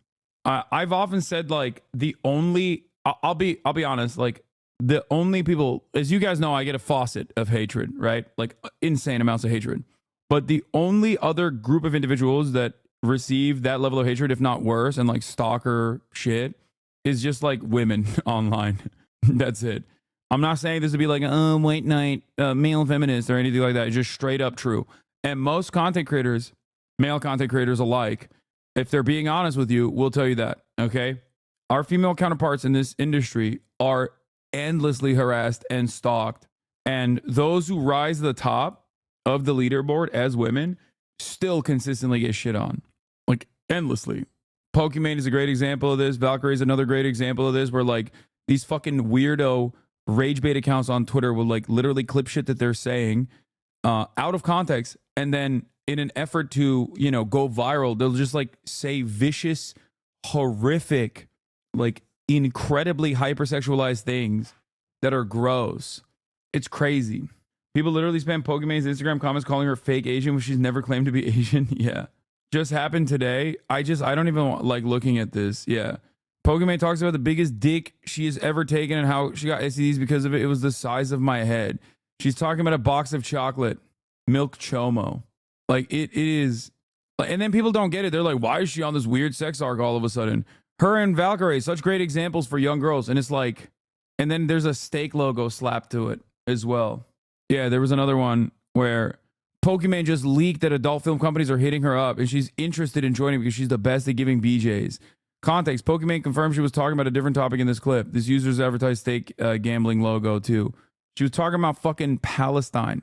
It's all these fucking steak accounts on Twitter. Twitter sucks. Steak sucks. Yeah, they clipped the sequence where Valkyrie was talking about being sexually assaulted as a child and spun it as her being raunchy about a crazy sexual experience. Yeah. I don't even know. I like, and for the record, I'm sure there's still people in this chat that have been duped by this too. Fans of mine who still say Pokimane is sus. You know what I mean? Like this guy. This guy's a great example of this. Okay? People who have like seen these clips. What? Hi Hassan, longtime fan. Thank you so much for what you do for the LGBT community. Just kidding. Asmin sends his regards. Fuck you, fuck you, fuck you. I unbanned this guy because this is awesome. They just resent it. Hell yeah. This guy is amazing. So I'm seeing a lot of posts like, lately. Asmongold sends his regards. Like this guy is like an assassin. You know what I mean? And it was just fuck you. That's all he did. He said fuck you to me. Oh no. Bro, little bro thinks he's a hitman. Little bro thinks he's a ninja assassin, you know? I've been sent here by the shogunate. Gay. I think he's 12, probably, but it's weird that a 12-year-old watches Asmongold. I don't even know if this is a real Asmongold fan. It's kind of funny how they know you / what you do so little that they think this is offensive to you and not fucking hilarious. Yeah. Oh no, you said gay. Oh no, I'm gonna perish. You can say gay twice, but not 3 times, dude. That's crazy. I'm so fucking owned. About people getting meaner. Like, it seems like a lot of y'all have lost your manners. I don't know if it's just me, but I feel like in the past like year or two, people have just gotten like so much more shamelessly mean online. Like I made a video where it was just like a second a day and it was a bunch of different like just how I looked that day. So then people were commenting and tagging their friends and just being like, OMG, the first one. Oh my God, the makeup in the first one. Help. OMG. Why is no one talking about the first one? Oh my God. And so I like responded to them and I'm just like, what do you mean? Or like, are you making fun of me? But then they responded and they're just like, no, oh my God, no, you're so pretty. No, it's just like, it looks like 2021 makeup. LOL. Or like, it's an inside joke with friends. First and foremost, let's narrow this down. Let's make this a little neater as an observation, because over the past thousands of years, people have made this same observation over and over again. A paper for Nature by Adam Mastroianni and Daniel T. Gilbert begins by taking pieces of a quote. Bro, every video we watch now on Fun Day is literally like, let me bring up this academic paper about Neo-Confucianism, okay? and how the Korean interpretation of Confucianism was considered to be rather fundamentalist in comparison to the Chinese adaptation of Confucianism. It's fucking amazing. I like it. I like it a lot. It is pretty funny, though, where it's like, let's take this back to 750 AD. Some observers claim that the process of our moral decline began with the sinking of the foundations of morality and proceeded to the final collapse of the whole edifice, which brought us finally to the dark dawning of our modern day, in which we can neither bear our immoralities nor face the remedies needed to cure them. Then the two authors reveal the origin of this quote from 2,000 years ago from the historian Livy, who was bemoaning the declining morality of his fellow. Bro, he went back even farther! Yeah! It's like, I need more context. Give me more. Oh! I need 2,000 years of context. Bro, this is Elliot Sang. Of course he pulls this shit. I'm unfamiliar with his content, but I love it. Roman citizens. The paper argues that such collective observations have always been popular, and I think this is a direct consequence of people with PhDs not being able to get like regular jobs, by the way. Straight up. Sorry. Arrest me, officer. There are many of you in this community, okay? I know exactly what's going on here. I think motherfuckers go and they get educational attainment. They go all the way. They get a master's, they get a PhD, and they don't get a fucking job. So, because, you know, there's just nothing out there for you. So then you turn around and you just like write these very dense YouTube essays. I like it. I enjoy it a lot. Make no mistake. Yeah, just submitting that coursework on YouTube. And yet they're kind of hard to pin down and often contradictory. For example, some surveys show that people will make this observation a majority of the time while also holding beliefs that racism and sexism are issues that have actually gotten more progressive, that people have gotten more kind about or more open-minded about. One of the hard parts of all this, though, is what does it mean to be kind, right? There are all types of theories about that, about kindness and ethics and morality. And a lot of the time when people make these assertions, they're basing it off of anecdotal evidence, things they've experienced, which are notoriously hard to base scientific conclusions off of. What I'm noticing when people make this observation mainly is that people are observing it about social media. And that's what I really think we should be talking about. Why is it that it's seemingly so normalized to be rude online to extents that are quite dehumanizing and counterproductive? We'll talk about this, but first, having a public platform always makes me concerned about my public safety. People have the ability now with these really creepy websites to check out where you live. Today's sponsor, Delete Me, offers a useful service. It can help delete your data from the internet by checking around for websites that store your personal information and taking the time to remove it. There are these scummy, low-down, mean people named data brokers who collect personal info from all types of places and then also, you can subscribe if you want to support the show. And you can subscribe to this if you want to support this content creator. Identity theft and stalking. Delete Me can address these issues simply and effectively. The process is quite Twitch straightforward. Prime is the free. UX experience is quite good, and I continue to receive reports at the top of the hour. There are no longer ads, Speaking but of updates, you Delete can Me is still constantly subscribe to updating their support the product, show. offering new product releases to help provide customers with better service. That list of those nasty websites I mentioned keeps getting longer and longer, and Delete Me keeps getting longer and longer. They're tracking more and more people doing this stuff. So I encourage you to use Delete Me, and you can use my coupon code SANG for 20% off all US Delete Me packages, including ones that can help your family as well as yourself. Pretty good deal. You can also click the link in the description, join deleteme.com/SANG, or you can scan the QR code on the screen. Get straight to it, protect your data, and thank you to Delete Me for sponsoring. So have you ever had the experience of seeing a person, meeting a person, encountering them in real life, and with their physical presence, feeling some type of connection or obligation towards them, even if you don't have a connection toward them emotionally or have talked to them at all? There's a sense of this person is someone who exists and someone who is worthy of some type of respect, worthy of my own ethical responsibility. This is something that Emmanuel Levinas is kind of hinting at or getting at when it comes to his theory about the other and the face-to-face interaction, with which he finds that ethical responsibility lays its foundation in our philosophical approach to life. It finds its basis in, for Levinas, the sense of corporeality. Is that the word? The physical element of being face-to-face or being in close contact with somebody, that has an effect on us ethically. And this is really interesting when applied to the internet age and the fact that we are supposedly... Listen, be normal, dog. What the fuck do you mean kindness needs to be measured scientifically? I am a nerd and an overthinker, but it's too far.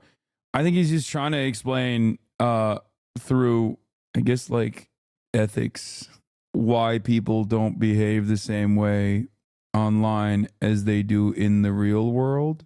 As connected as ever, more connected than ever, and have many varieties of tools with which we can connect with each other. And yet, something about the anonymity, something about speaking behind a username, something about not having to see a person in real life, judge them based off of either what you visually see or even if it's not something that's in your ability, being able to sort of feel the vibrations of their voice, having a sense of that person's presence and their humanity. Something about losing that on the internet seems to be what motivates people to act in more dehumanizing ways. I don't know if that's true, but that does seem to be how it feels.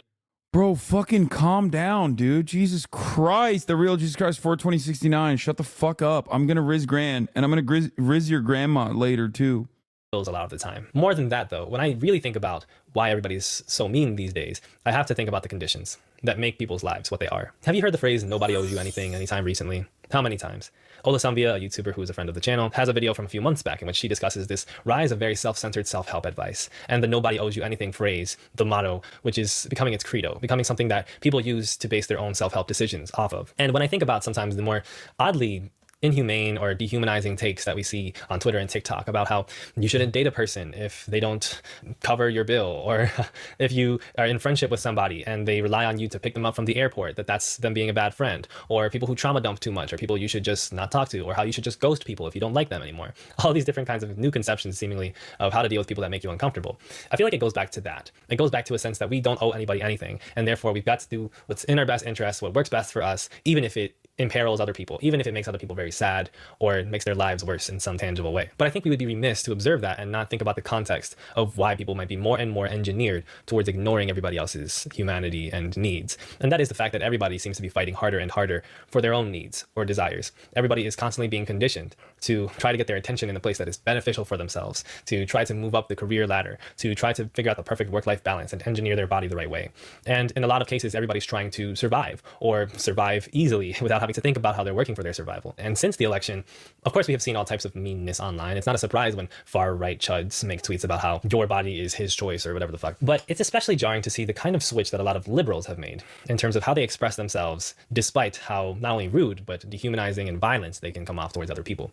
And this is where we have to talk about the post-Trump election liberal reaction from many, but not all at all, to shed solidarity with Palestinian resistance, solidarity with Palestinian people, solidarity with other groups of marginalized people in the United States, for the purpose of maintaining their own peace. I think a lot of this can be broken down at first in the Levinas other face-to-face concept, because a lot of y'all talk about marginalized people and people that really exist in the real world as if they are characters in a game with whom you can simply speak flippantly, of whom you can simply disregard. This reaction of people wanting to go back to Starbucks and celebrate it in front of everybody and shade, Arab people because they didn't vote the way that they should have voted is, frankly, it's baffling. Starbucks is a company that has done so much bad for so many people, including being quite anti-union, which is the source of the pro-Palestinian protests of.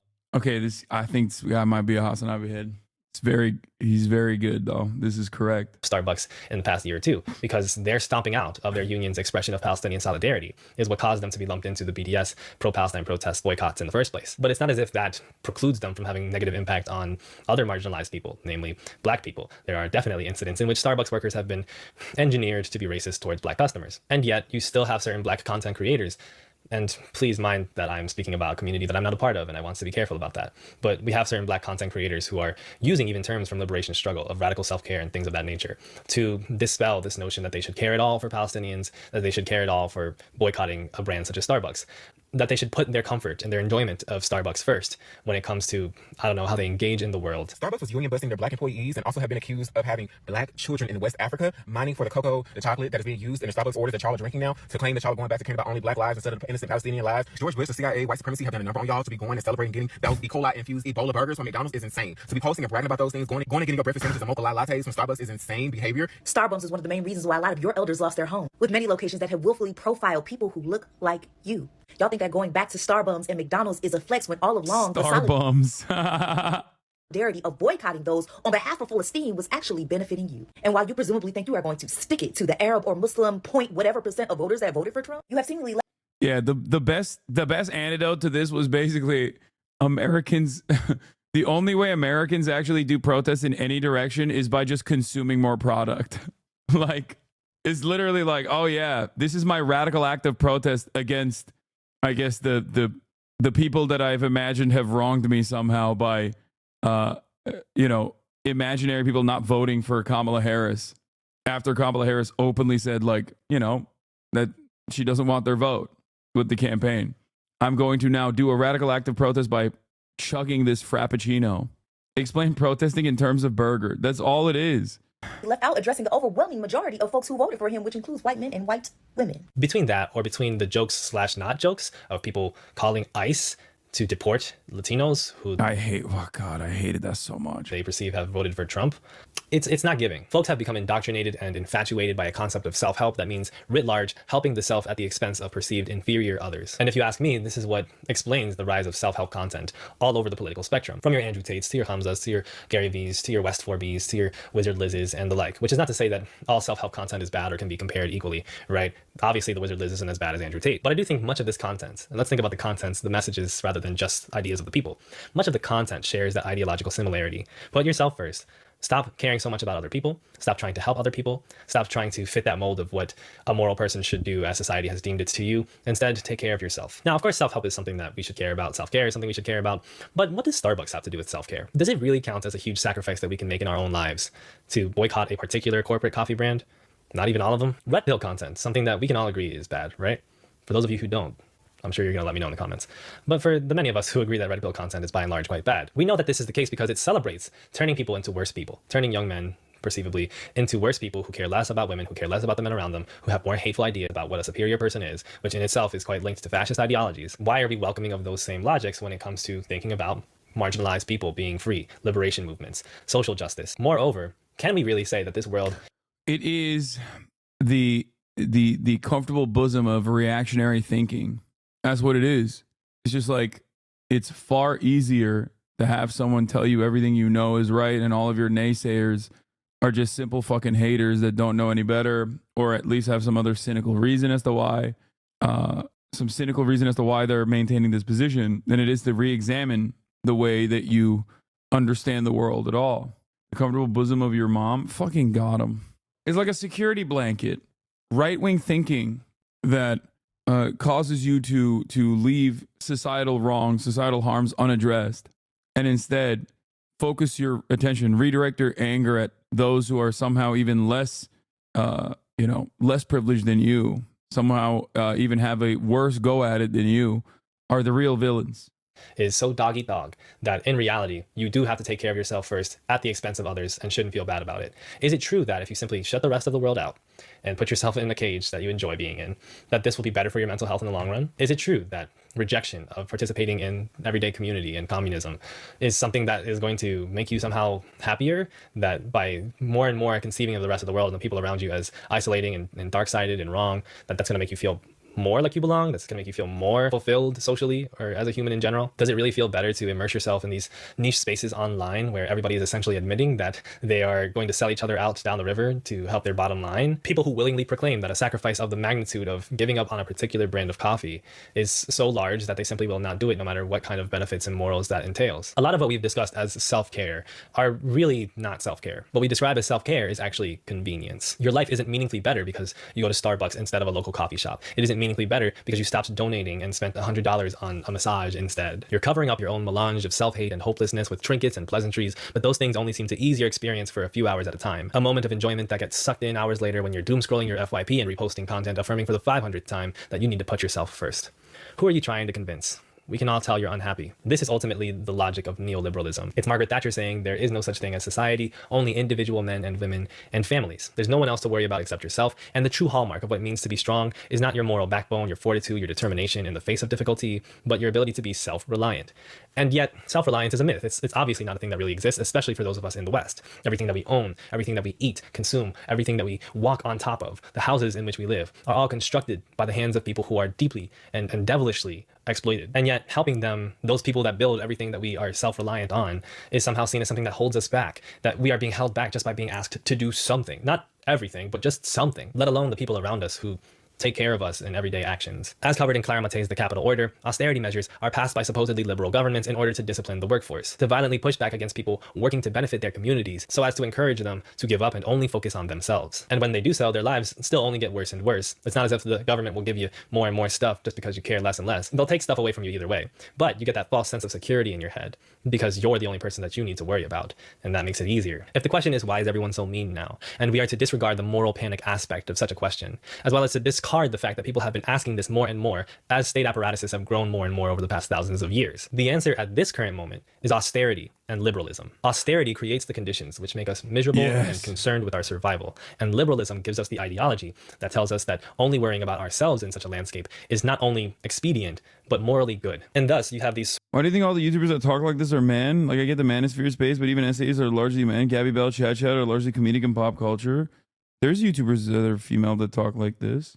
Swaths of working class people and immigrants and women across the United States that vote for a party which actively oppresses them on behalf of how they're born, out of the conviction that it will benefit them as the outstanding individual. And that's wrong not only because it's not likely to happen, but because even if it did, it wouldn't be enough. Meanwhile, middle and upper classes celebrate detaching themselves from the everyday communism that makes life bearable and detach themselves from solidarity out of the conviction that it will make their individual lives easier and that such a cause is just as noble as social justice. We can analyze this materially even further by looking at the online spaces that we occupy, which are not neutral places. They're not life. They're corporations owned by far-right people who are trying to exploit people more and more. And on these websites, they set up logics that reinforce this liberal ideology, this idea that simply having the best tweets will get you the best responses. And so no wonder there's such a disconnect between the interactions of everyday life and the interactions of everyday social media, in that there's an attention economy, which incentivizes people to write the most incendiary things to get as much popularity out of it as possible. Because we know that engaging people in rage bait and in debate and in inflammatory comments gets a lot more attention than just being chill and nice. And so someone like Anthony Fantano, who does seem to have a passion for the arts and espouses leftist ideals quite often, ultimately makes more money by putting a red flannel on and completely shitting on the work of artists whose work is bad enough to dismiss. And we're supposed to think that he's going to exercise perfect discretion every time that he does that. I never expected to be talking about modern pop singer Halsey on this channel. Again, I am a classic rock critic. I'm not a fan of Halsey. I've made fun of her singing before, and I know Fantano isn't really a fan either. So when I saw this new review in my subscription box, I wasn't expecting it to be positive by any means, but I was well and truly appalled by what I heard. The Great Impersonator is this grand tribute to all of Halsey's icons because Halsey thought she was dying. They've had a terrible last couple years, diagnosed with a rare blood disorder on top of already battling endometriosis. Halsey is very sick. She made the Great Impersonator to exorcise all these demons and to leave her son something to remember her by in the event she succumbed to her illness. Once again, you're allowed to not like Halsey's writing style. I'm not a fan of their music personally, but Fantano took it too far. As a music critic, Bro, Fantano was so fucking mean. Oh, he did? He cooked Halsey? I don't know. Uh-oh, you're getting into melodrama? Yeah, for me, I don't know anything about this because guess what? I don't listen to music. I believe there's some courtesy you have to execute as a writer critiquing someone's life's work. And there's stuff you just don't say, like accusing a person facing their own mortality as having, quote, main character syndrome, or calling these unfathomable crushing fears of leaving your child behind, quote, childish angst. But such a system that rewards such a thing is obviously going to lead to more of that thing, even if it doesn't make any sense outside of that context. Halsey makes 1010 music because of this tweet. Oh my God. She also used to date a Turkish man. She's married to a different guy now, but she used to. So respect. Context. And then there's the waffles and pancakes nature of social media discourse, in which everyday people are trained to think that they are so different from the people that are popular online, so as to feel no sense that their ideas can coalesce at all. There's the unwillful or willful. I think the funniest aspect of that is that everybody hates that. Okay? Everybody fucking hates that. And yet everybody does that. That Turkish man cheated on her? Oh, fuck. I didn't know that. Shameful moment for my Turkish brothers. Men. But yeah, going back to the video, the waffles pancakes dynamic. Everybody fucking hates it, and yet everybody does it. It's the same with cancel culture. Everybody hates it, everybody participates to some degree. Interpretation based on the decontextualizing of messages on social media, which not only showcase the problematics of social media as a place for discourse, but also how within these dynamics the perception of societal meanness is reified. We're taught everybody's mean, and then we go out and be meaner. Two people will make points that are not at all incompatible with each other, but have been incentivized to word their takes as snippily as possible because it pays to sound dismissive, and have thus alienated each other. This is all consequences of a society that is further filled with atomization, further filled with everyday interactions needing to be squeezed and wrung out for every bit of value that they can get. This is the consequence of a COVID-19 pandemic that is ongoing but refuses to be treated because we've all decided to accept that some people are just going to have to suffer, and it shouldn't come at the expense of our own peace of mind. This is the response to cost of living crises, in which it becomes more and more expensive and unbearable to live a morally satisfying life. This is what happens when there are no third places in which people can congregate without having to bring value to the establishment they congregate in. Lily Alexander, who I'm working with on this quick video, made the comments, "Are we being made to be afraid of each other?" And I think we are. I think we need to become the faces with which people have their face-to-face interactions again. People need to see each other, to feel each other's physical presence, and to understand the ethical responsibility that we have to each other. Yeah. I mean, this is it. That's like, it's basically the more isolated, the more alienated we are from one another, the easier it becomes to be a fucking weirdo, a malicious, vindictive loser, desperately trying to cling on to a sense of community. What is this?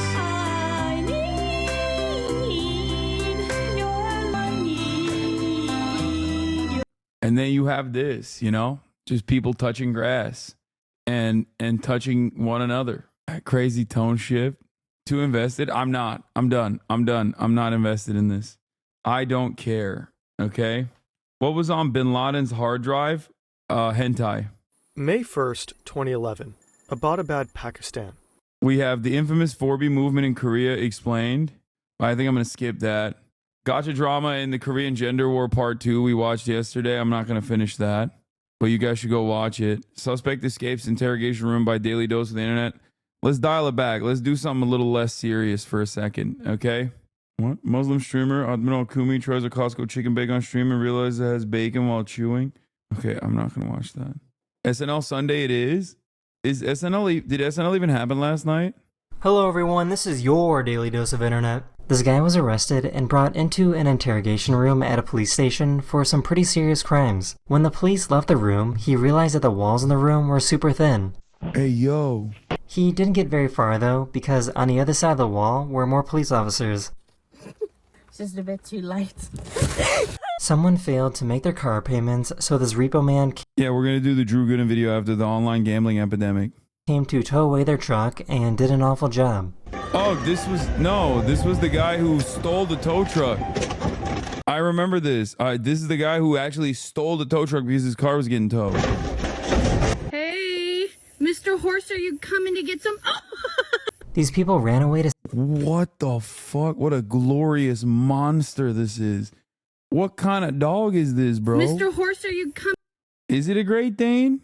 Mr. Horse is so funny to name your Great Dane. Coming to get some?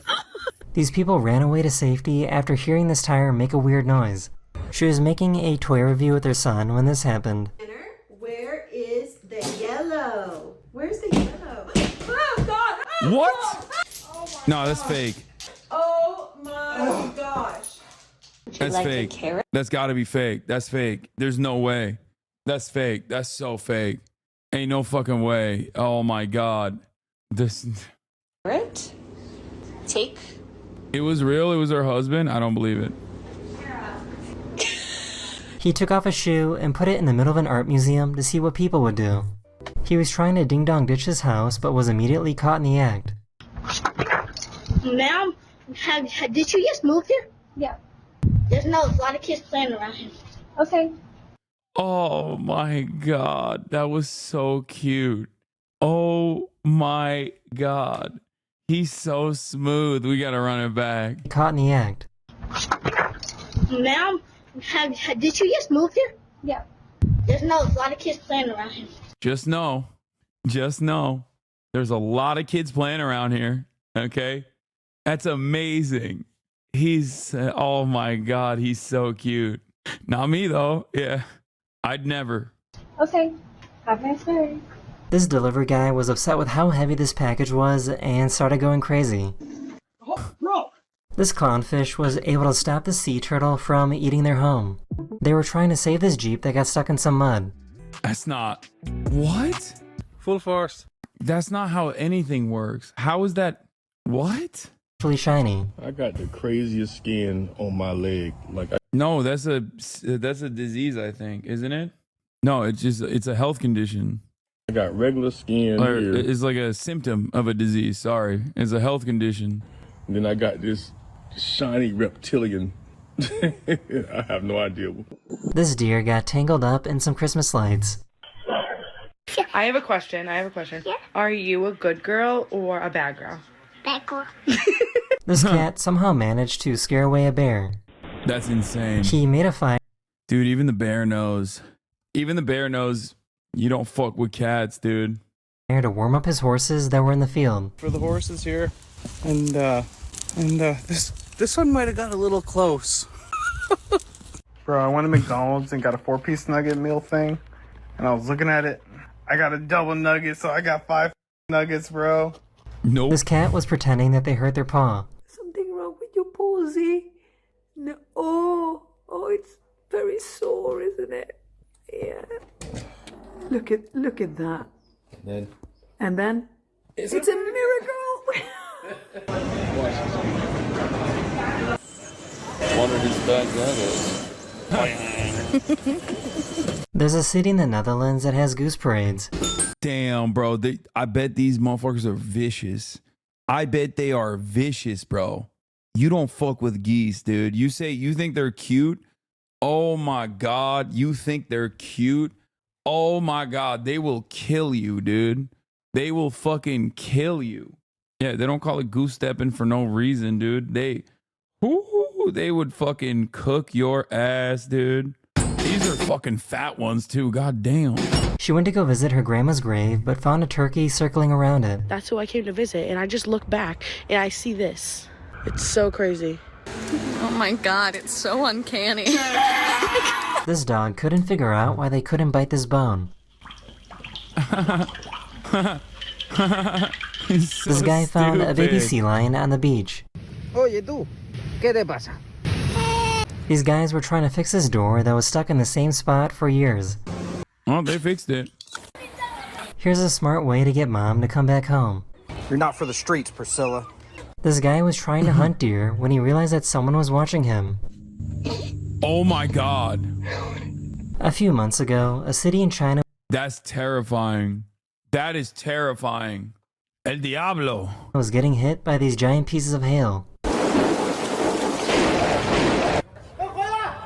I had no idea, but I guess wild tigers exist in China. This farmer I saw this video. This video is crazy, bro. Imagine walking outside. Was out doing work when a wild tiger came out of nowhere. Why is this my first time ever seeing a baby porcupine? Excuse me. He had way too much confidence in that fucking fuck-ass gate, bro. Like, that's crazy. You hear that shit, you have to run, dude. Bro, no joke. This is my biggest fear. What do you mean that's your biggest fear? Do you live in rural China? The fuck? Don't worry. Your biggest fear will never happen to you, dog. Unless you're in the goddamn, like, rainforest or some shit. Motherfucker said, no, I live in the Bay Area. Yeah, don't worry. You're not going to have a fucking tiger incident. Chatter's acting like he's in RRR. You know what I mean? He's in the Indian jungle.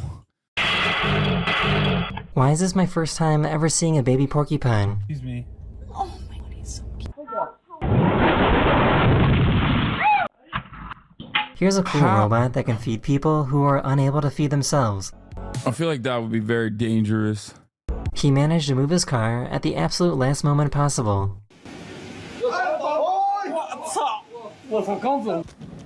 Huh. That's crazy. That is the end of this video, or we hope you enjoyed. Aww. And I'll see you guys again very, very soon. Later. Oh my God, that's so fucking cute, bro. That's crazy. That's crazy. All right, we're going to do Drew Gooden and the online gambling epidemic, but I have a couple clips of mine. And I was at the bottom of my class. I started doing heroin. I went to the top of my class. Suddenly I could sit still and I could read. And I was at the bottom. Here's a good clip. I Show Speed. Showing respect to the cultures that he actually goes and learns about. Chiamo!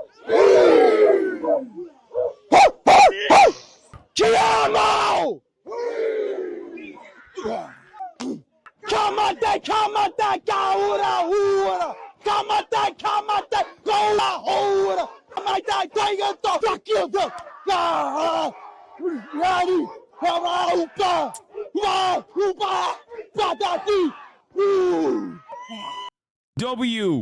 W Haka chat. W's in the chat for Haka. I'm telling you, man, America's greatest cultural ambassador right here. I've been saying this and I will keep saying it, okay? Free Palestine, chat. Chat, free Palestine. Have you seen Speed Stinkgate though? No. I have heard it, but I don't care. He's excellent at pronouncing every country incorrectly. Yeah, who cares? Let me tell you, there's some Hassan heads in Pate Maori. In Te Pati Maori. Yeah, I'm so glad he took this off ramp when he was on the Aiden Ross highway. I know things could have gone so differently for Speed. I'm just endlessly grateful that he is doing this stuff instead. What is this? Literally you? Anonymous gifter, thank you for the 25 gifted subs. All right, let's do online gambling Celebrate epidemic. my friend's birthday. I went on a Victory Casino cruise, and not only did everyone get seasick almost immediately, but we also lost all the money we brought in to gamble with. It was one of the best days of my life. For a good portion of the past century, getting on a boat that reeks of piss and wobbling your way out just far enough into the ocean so that laws don't exist anymore was one of the only ways to legally gamble in the United States. It had such a convoluted barrier of entry that most people could go their entire lives without ever being tempted to do it. Just don't go to Nevada and you'll probably never see a casino. In 2024, this is no longer the case. Only on FanDuel, DraftKings, BetMGM, PrizePicks. Underdog. This shit is so bad, bro. I keep talking about this, and I know, like, and I say this as someone who has gambled himself, like, who, you know, enjoys the process for sure. But this shit is so fucking bad, dude. You say Polymarket? Yes, as you guys know, I am such an anti-gambling crusader that I said no to Polymarket offering me $1 million fucking dollars as a starting point to the negotiations to fund my election day stream, my election day broadcast. Like, that was their entry point in the conversation. Like, as in, you know, they start with $1 million, we say 2, and then we move on from there type shit. Having said that, while I understand the entertainment value of gambling and have participated in the act myself, I think that there needs to be safeguards, and we just do not have it at all. And it's gotten worse and worse and worse as time has passed. And I don't know, not gonna lie, I hate gambling, but I still would have taken it because it's such a life-changing amount. Brother, I have more money than I know what to do with it. And also I have editorial independence. That's actually not true. I still, you know, I get to waste it on causes that I care about, spending on shit that I care about, people that I care about. But also, besides the point, like I said, I have subscribers. I have you. So it doesn't really matter.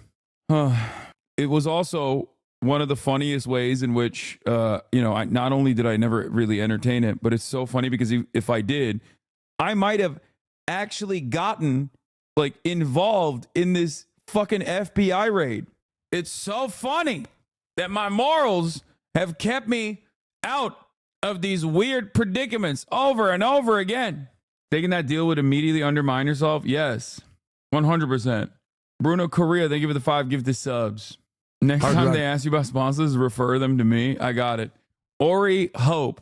I'll be like, hey, Polymarket, listen, I know you want to give me $1 million as a starting point, but I'll have you know there's a chatter in here that's willing to take that $1 million off of your hands instead.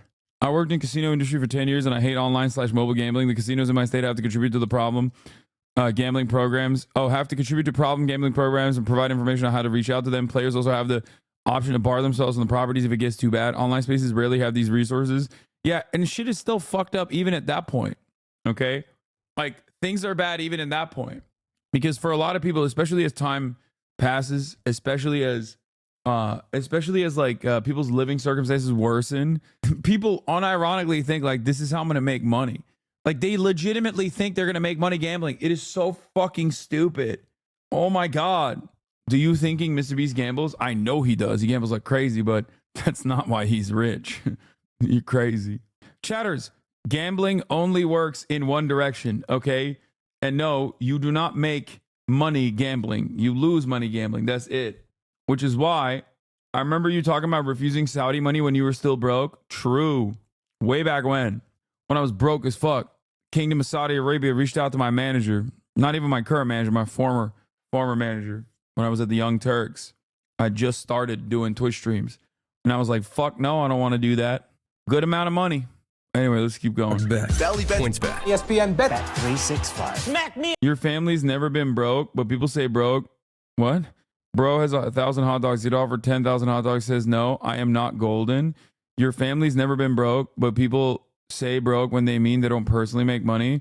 But real broke ain't nothing like that. First of all, no, there was definitely a time when I was that 100% was broke. What the fuck are you talking about?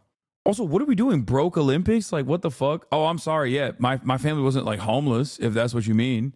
Like, yeah. Also, the point that you just said is exactly what I was saying. I personally said, I have 1,000 hot dogs, which is why, when I get offered 10,000 hot dogs, I say no. That was my point. You're reiterating my point back to me, which is what is odd. Like, I literally personally said that, of course, it is much easier for me to say no to shit, even though most people would never say no to it. That's the point. Oh, you don't understand. The thing is, your dad was a billionaire that had to flee Turkey. Yeah, that's always funny. I take care of my parents, chat, and I'm very proud to do so. And part of that is because of all the people that subscribe, for sure. Like, that's how I'm able to do it. But, my dad's a billionaire.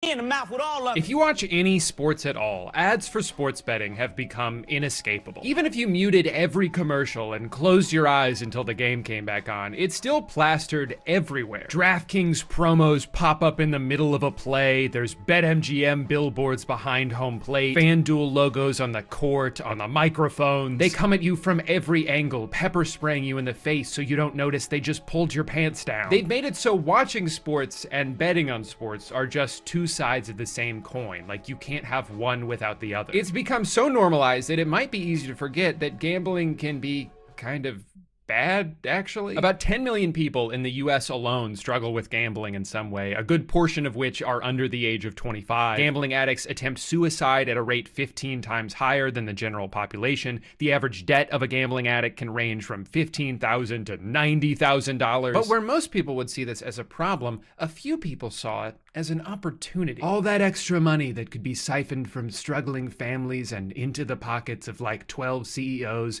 And we're not doing that because... So in 2018, the Supreme Court overruled the federal ban on sports betting. And since then, Americans have collectively lost over $245 billion on it. That's almost $1,000 per person, and that number was from last year. But the bombardment of playful advertising filled with famous celebrities would make you think it's just a harmless, fun game you can play on your phone. Kevin Hart, Post Malone, Chris Rock, LeBron James, Kevin Hart, Peyton Manning, Jamie Foxx, Eric Andre, Patton Oswalt, Vanessa Hudgens, the guy from that Kendrick Lamar song, Kevin Hart. Even the Talk Tua podcast is sponsored by Better. Why is it always the people you trust the most? You don't need to know everything about every sport. Good, because I don't. Yeah, me either. All you need is a feeling and a phone. Oh my gosh, I want... That is such a... Dude, that's crazy. That's so gross. Like, yeah. You don't even know fuck all about sports, baby. Just put your money in and you'll make more. Just fucking bet, stupid. What's wrong with you? It's good. It makes you feel good. Ooh. A bold way to advertise your product. You don't have to know anything about sports in order to bet on them. In fact, we would prefer you didn't. Look, this guy's just chilling in a hot tub. He doesn't even know what sport he bet on, and he won money. So go ahead, just open the app and start mashing buttons. I don't know, like, where do you think they got all the money to shell out to these celebrities? Could it be that maybe Prize Picks isn't the secret gateway to riches beyond my wildest imaginations, and maybe they're just trying to get my debit card number so they can take all my disposable income? Whether or not you think sports betting should be illegal, and I'm not even necessarily saying it should be, the fact that they're allowed to advertise it like this is fucking insane. Imagine a cigarette commercial that was like, oh my god, this tastes so good. This is the best I've ever felt in my life. I'm on top of the world. Typically the only tobacco ads you see are like anti-vaping PSAs. And I hope there's a future where advertising for betting apps is regulated in a similar way. You can still bet on sports. You can still smoke cigarettes if you want to. It's not illegal, but you're... Bring back this 30-second classic real quick. You, games, fun, slots, money, slots, wins, gamble, money, gamble, jackpot, penthouse suite, expensive cars, you with a girl, winning money, money, money, wins, gamble, fun, slots, 40-hour streams, you in a McLaren, fucking buck, gamble more, you fucking pussy, more wins, more money, more slots, charity, gamble, gamble, gamble. Please gamble responsibly. What a banger, dude. Is this why you left the community to watch Gambit stream? Shaking my head. Remember that? Once again, right, but too early. Right, but too early. Dang, bro, no like after 2 years? right, but too early. You're not bombarded with the temptation to do it every time you turn on a basketball game. Even though it's only been... Please do a blackjack stream. No. Also, I've been, that's another bag that I said no to. They offered me, I think it was $800,000 for a poker stream. And I was like, nah, I'm good. Yeah, bitch. 6 years since the federal ban on sportsbooks was overturned, technology has already evolved well beyond what was available at the time. And now that gambling has gone from being in a place you have to go to do it, to being accessible on your phone at any moment, there's nothing stopping these apps from trying to lure you in constantly, and they're really good at doing that. Addiction is intensified, he says, by how much the gambling companies know about each user. That data was used to tailor offers and push notifications to keep the guy in action. They knew the life stage, the customer life stage it was at. So win back, they described it. So people that have given up gambling for a while and they're trying to get them to come back. Just by using these apps, you're giving them data about your gambling habits, which they can then weaponize against you. If they realize around 2 p.m. every Sunday is when you're most likely to interact with the app because you're watching 19 games at once and you're starting to get a little restless, they can tailor make a push notification just for you. Maybe they'll boost the odds of a third quarter Tyreek Hill touchdown, or they'll show you a parlay that 50,000 other people have bet on, and that many people can't all be wrong. Let's talk about parlays for a second, because I think that's one of the biggest contributors to the exponential rise of sports betting. It's parlay time. Put simply, a parlay is when you combine multiple bets into one bet, significantly decreasing the odds of it hitting, but massively boosting the payout you'll win if it does. It's basically the difference between winning a few dollars for correctly calling one coin flip, or winning thousands of dollars if you can get that coin to land on heads 12 times in a row. You're so distracted by the possibility of how much you could win that you're not even considering the fact that you definitely won't. Parlays are the lottery ticket of sports betting, and these apps have made it so easy to make one whenever you want. The only thing stopping you from putting together a parlay that frankly doesn't even make sense is your own imagination. Because of parlays, I think for a lot of people, gambling has become death by 1,000 paper cuts. Maybe instead of losing a lot of money all at once, you're just losing a little bit of money all the time. Sometimes you'll even lose money in a way that feels like you almost won. 5 out of 6, I was so close, but that means I'll definitely win next time. My only personal experience with online sports betting was a couple years ago when I saw Underdog Fantasy was offering to match your first deposit up to $100. And I thought, okay, I'll give it a try. I watch a lot of football. Maybe I can finally make back some of the money I've spent over the years supporting my stupid, shitty team. So I put in $100, they doubled it. And slowly over the course of the next 2 months, I lost $25 every week until it was all gone. Now, if I'm being honest, I think this was actually best case scenario for me. I consider myself lucky that the few times I've tried gambling, it had... I low-key think this is exactly what happened to me too. First year that I'm working at the Young Turks, I get a graduation present of, I believe, $2,000 if I'm not misremembering, from an uncle of mine, not Jank. Okay, I've graduated from college. I'm at the Young Turks. I'm going to CES in Las Vegas. Okay, and no, it's not Uncle Sam either. $2,000. Now, understand, the year is 2013, or I guess 2014, the month of January. $2,000 for a broke ass kid right out of college that is making, like, that is literally making no money whatsoever. Okay. I go to CES. I go to Las Vegas for the first time ever. I'm like, oh, I have to gamble some of this. I lost it all on blackjack. I love blackjack. I still play blackjack. Okay. At the age of 22, I lost it all and it broke me. It broke me. And I played by the book too. It's not like I was fucking around, but I was insanely unlucky. Now listen, that was the moment where I was like, damn, this shit fucking sucks. Now I look back at that fondly, because if I did not have that experience, if I had actually turned around and made that 2,000 into 4,000, I probably wouldn't be here right now. I'd be on Kick.tv, baby. Woo! Hanging out with Drizzy Drake. Let's fucking go. Yeah. Book. Come on. Everybody gets to be rich. Come on. Don't get it twisted. Honestly, straight up. I think at that point, it was just like so devastating to have so much money, more money than I know what to do with. Okay. At the age of 22, I'm 33 now. But at the age of 22, 23, I'm fucking sitting there staring at $2,000 and then it pee-pee poofs. Okay, it perishes. Oh my God. When I tell you how fucking devastated I was, when I tell you how fucking devastated I was that I had done this like insanely stupid thing, okay?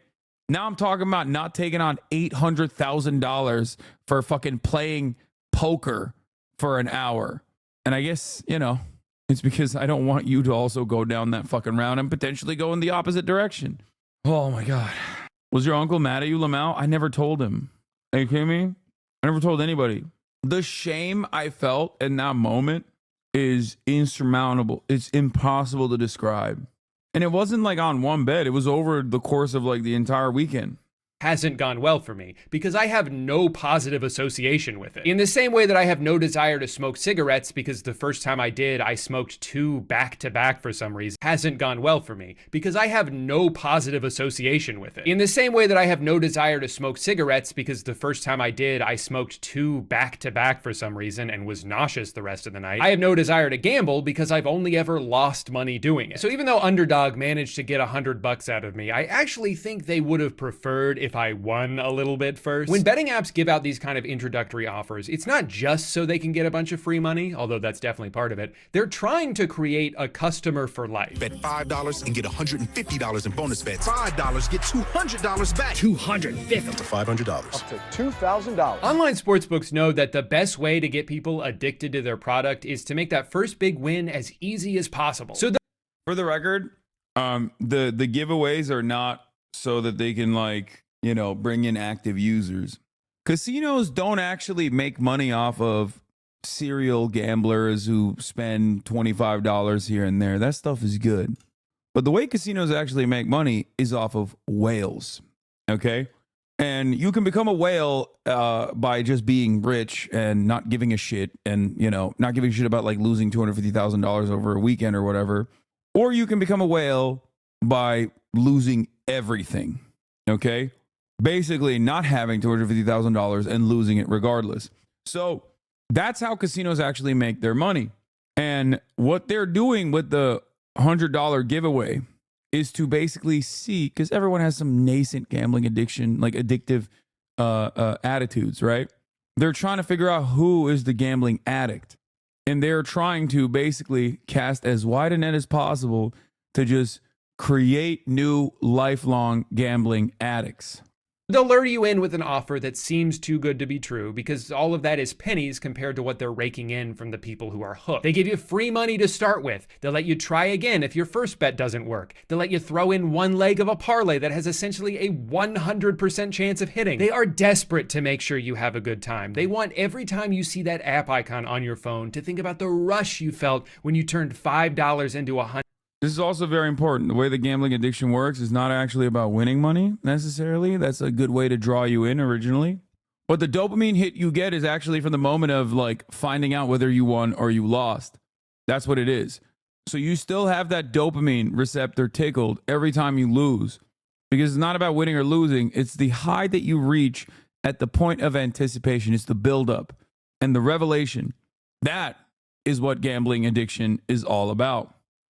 So you keep chasing that feeling forever. I just managed to outsmart them by being so unbelievably bad at sports betting that I never even came close to winning. But because I was curious to see how much online sports gambling has evolved since I tried it a couple years ago, and because I would never leave a stone unturned in the pursuit of research, I decided for this video I should try it one more time. So I signed up for the only legal sports book in my home state of Florida, which I assume is named after famous internet sex symbol Hard Rock Nick. Balls tugged on one by one. Their introductory offer is that they'll give you another chance to bet if your first one doesn't win. On the surface, that almost sounds like free money, but it's not like you can bet once, lose, and then just take your money back. You still have to give them the money. You're probably just gonna lose twice for the price of one. But hey, check this out. I've already unlocked a 1x multiplier, which means for every dollar I earn, I walk away with $1. I spent the next 12 minutes hard at work concocting the smartest and most guaranteed parlays the world has ever seen. With all my bets placed, I could finally sit back, relax, and enjoy a stress-free Sunday afternoon. Oh my god, oh my god, oh my god, oh my god, oh my god. Why did I bet on Sam Darnold? Why did I bet on Kirk Cousins? Why did I take the over on Curtis Martin rushing yards? He retired in 2007. The next few hours felt like a roller coaster, but in spite of it all, I was determined to come out on top. Guess who has 2 thumbs and just won $9.52? This guy. My other thumb's holding the phone. I was down, but now I'm up. And since I only lost 5 other bets, I was just $61 from breaking even. Now I know what you're thinking, Drew, how could you have possibly known the Bills were gonna beat a team significantly worse than them? What are you, some kind of genius? No. I prefer savant. The truth is, none of this would have been possible without my good luck charm, Michael McCorkle Jones. You can look it up, that's his real name. Ever since I saw him hit the gritty at the Pro Bowl a few years ago, I knew I needed a metal poster of him to hang up on my wall. And thanks to today's sponsor, Displate, that's finally possible. Are you tired of waking up to your boring, empty walls? You try to hang up posters, but your hammer didn't come with instructions, so you don't know how to use it. Well, why don't you go ahead and throw that thing in the trash? Because you don't need one to hang up a display. Displates are high-quality metal posters that help you show off all your favorite interests, whether it's Elden Ring, Halo 3, or a Minion from the movie Minions. And the best part is you can hang them up in a matter of seconds without any tools and without putting any holes in your walls. Displate has over 2 million artworks to choose from, including tons of officially licensed designs from brands like Marvel, Star Wars, and Minions from the movie Minions. They've even got a product called Textra that brings your posters to life with tactile textures and 3D contours. Finally, a poster that's fun to touch. If you've been procrastinating your holiday shopping, there's never been a better time to snag a Displate. Not only are they great gifts for anyone in your life, but they're celebrating Black Friday with their biggest discount of the year. You can get up to 44% off your order by going to the link in the description, displate.com/DrewGooden, or by using my code Drew at checkout. Thank you so much to Displate for sponsoring today's video, which unfortunately will now continue. All right, so I've been using this app for a little over a week now, and even though I did win a few more bets,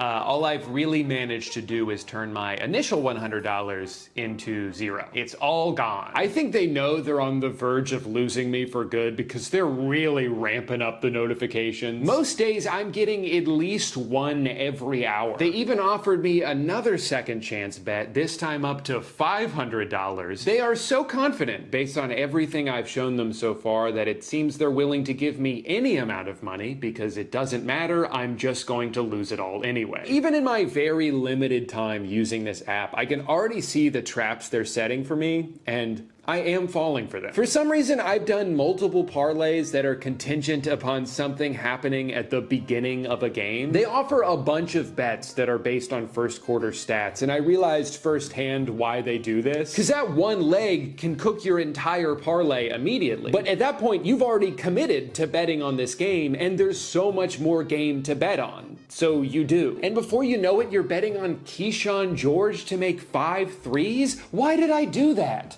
I don't even know who that is. Why did I think Jake Paul was gonna knock out Mike Tyson? That fight was never ending in a knockout. They punched each other like 4 times. Obviously, they were just in it for the money, and I knew that going into it. I only did this bet because they boosted my odds, and they...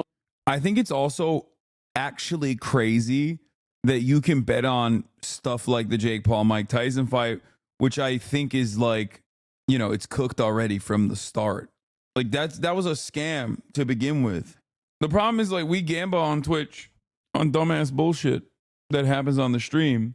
The difference, however, is that that dumbass bullshit is, you know, has no bearing on the real world, and it also is betted on with fake points. Like, it doesn't do anything. We don't use real money. So I don't know. I just think it's ridiculous that this is so commonplace. Only boosted my odds because they knew it wasn't going to happen anyway. It's 2024. How am I still getting scammed by Jake Paul? And on the flip side, when I do win a bet, sometimes I'm not even that happy about it because I'm just like, I should have bet more. You start getting carried away doing the math. I turned $10 into $30, but I could have turned 100 into 300, 1,000 into 3,000. Oh my God.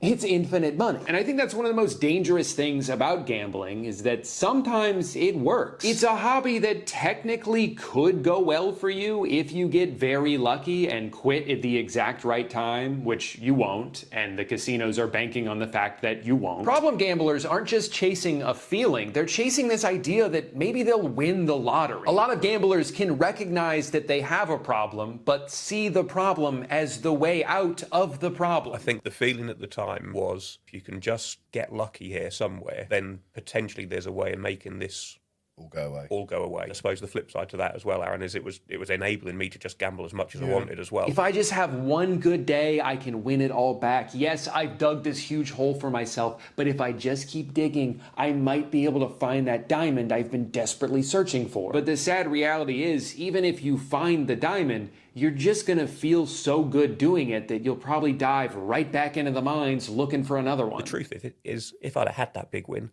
I would have just spent it anyway. A lot of the higher-ups at these companies will refuse any responsibility for creating new gambling addicts over the past few years. They'll make the argument that they're just addicted to their phone, and our app just happens to be on it. I don't believe that there is an addiction to mobile betting any more than there is an addiction to utilization of your phone for any other reason. You don't think adding a layer of betting makes the phone more addictive than just tooling around Instagram? No. There is problem gambling. It is a real problem. Whether it's gotten bigger or it's just become more noticeable because sports betting is legal, I think is an unknown. Really? No, it's not. Demon, dude. Demonic. This shit is crazy.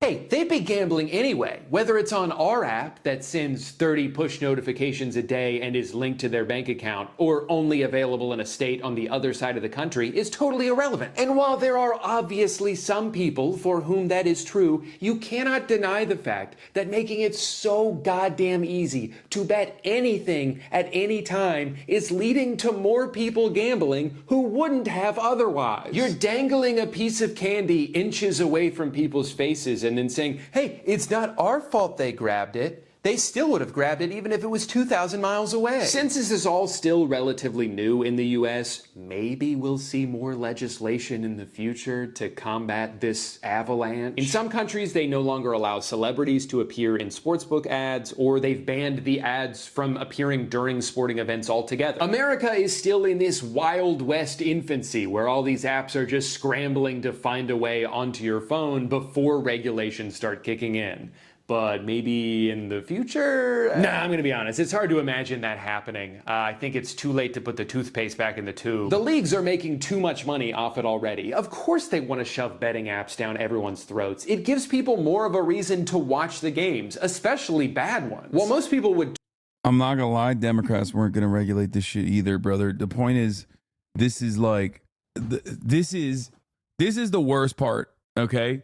When something makes money, like a lot of money, it becomes impossible to regulate. And we've already, I'm afraid we've already gone way past that point. My new PC is better than yours, and so is my car. I'm happy for you, man. I guess I have to get a supercar now. Turn off a 20-point blowout in the fourth quarter, you're still glued. Crypto is a good example of this. It's an unregulated asset that, you know, is purely speculative.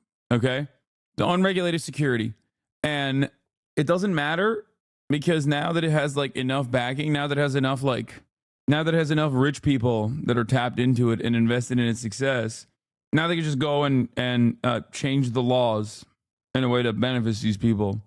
To the screen because you need CeeDee Lamb to get 12 more yards for your parlay to hit. They've figured out a way to make every moment matter, even if it doesn't. You want to make every game interesting? Step one, open the BetMGM Sportsbook. You know what to do. Open it.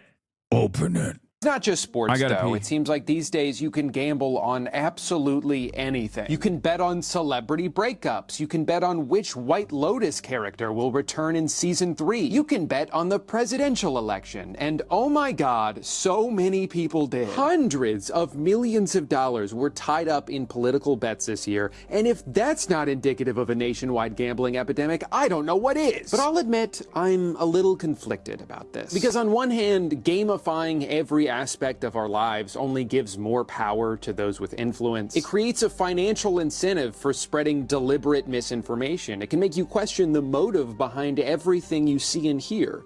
But on the other hand, XQC lost $700,000 betting on the election, and that's really funny. If you don't know who XQC is, he's a streamer who, at least in every clip I've seen of him, seems to be speaking a language he invented and no one else can understand. He's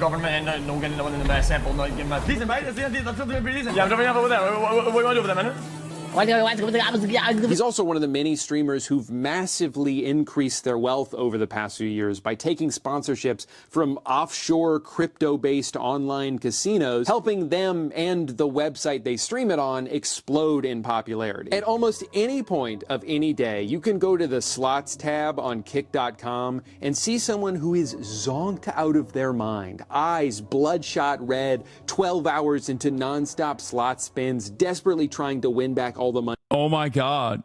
Oh my god. He's using Togi. The absolute best possible example of a person who's like destroyed their lives. Yeah, I know. They're talking about Kick. You gotta rewind. No, I know, dude. Gamifying every aspect of our lives only gives more power to those with influence. It creates a financial incentive for spreading deliberate misinformation. It can make you question the motive behind everything you see and hear. But on the other hand, XQC lost $700,000 betting on the election, and that's really funny. If you don't know who XQC is, he's a streamer who, at least in every clip I've seen of him, seems to be speaking a language he invented and no one else can understand. He's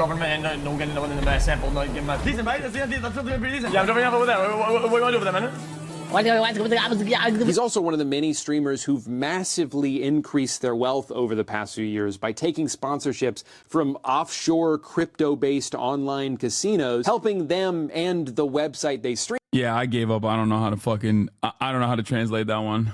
It on explode in popularity. At almost any point of any day, you can go to the slots tab on kick.com and see someone who is zonked out of their mind. Oh yeah, look at Togi's wall behind him. I wonder how that happened, dude.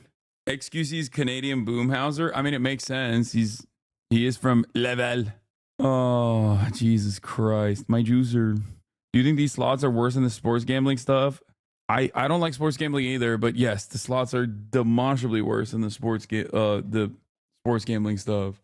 I am in no way, shape, or form promoting sports gambling when I say this, but like sports gambling there are limiters that are in place for sports gambling. Like if you know what the fuck you're doing, you can actually leverage your bets in a way where you can always make money. And if the actual bookies figure out that you're doing that, they can just stop you from gambling. Like there is a thing in sports gambling where if you're actually too good at gambling, the casino just stops you. Also, same with fucking counting cards, actually. Like if you're too good at blackjack, the casino can legally just stop you from entering the casino, which is crazy. Like how are you at that point? It's like you need to understand, like, no, man, the shit is stacked against you, okay? They don't want you to win. It's like it's basically illegal for you to win consistently. They come up and kindly tell you, don't come back here. We know what you're doing. Anyway, that's not how it works with sports betting, bruh. How does it work with sports betting? You're going to explain to me what I just explained and using different words instead. And then you're going to act like we have a serious disagreement. Go ahead. Anyway, they usually just stop you from playing blackjack, but will still let you lose money on other games, lol. Yeah. The point is, sports betting is still unpredictable, obviously, and I don't recommend it at all. And I never said that like the average person can successfully gamify it. But even those who are capable of doing that still get clapped. And ultimately, it's still gambling and it's still bad. It's bad for your health. It's bad for your brain chemistry. I think it causes you to not enjoy anything. Like you just keep chasing that fucking high that you get from hoping that I will play the fucking stupid ass Korean dating sim that everyone wants me to play and keep writing in the chat over and over again. Maybe I'm chasing this high It's not even about the Korean dating stream at all. It's more so on me being annoying in the chat and just writing it in the chat with the hopes that the uncertainty is what keeps me going. Is he going to play today? Is he not going to play today? That's the big high for you. Shut the fuck up. Eyes bloodshot red, 12 hours into nonstop slot spins, desperately trying to win back all the money they've lost so far. Oftentimes in a situation so dire that even the chat, with no personal stakes involved and only there for entertainment, is begging them to stop. But they can't. They're on autopilot. Every loss is money that needs to be won back, and every win is just more money to gamble with. I randomly opened this guy's stream one day and watched in real time as he won almost $100,000 and then say this. 95K, that's fucking huge. We're a tenth of the way back. A tenth?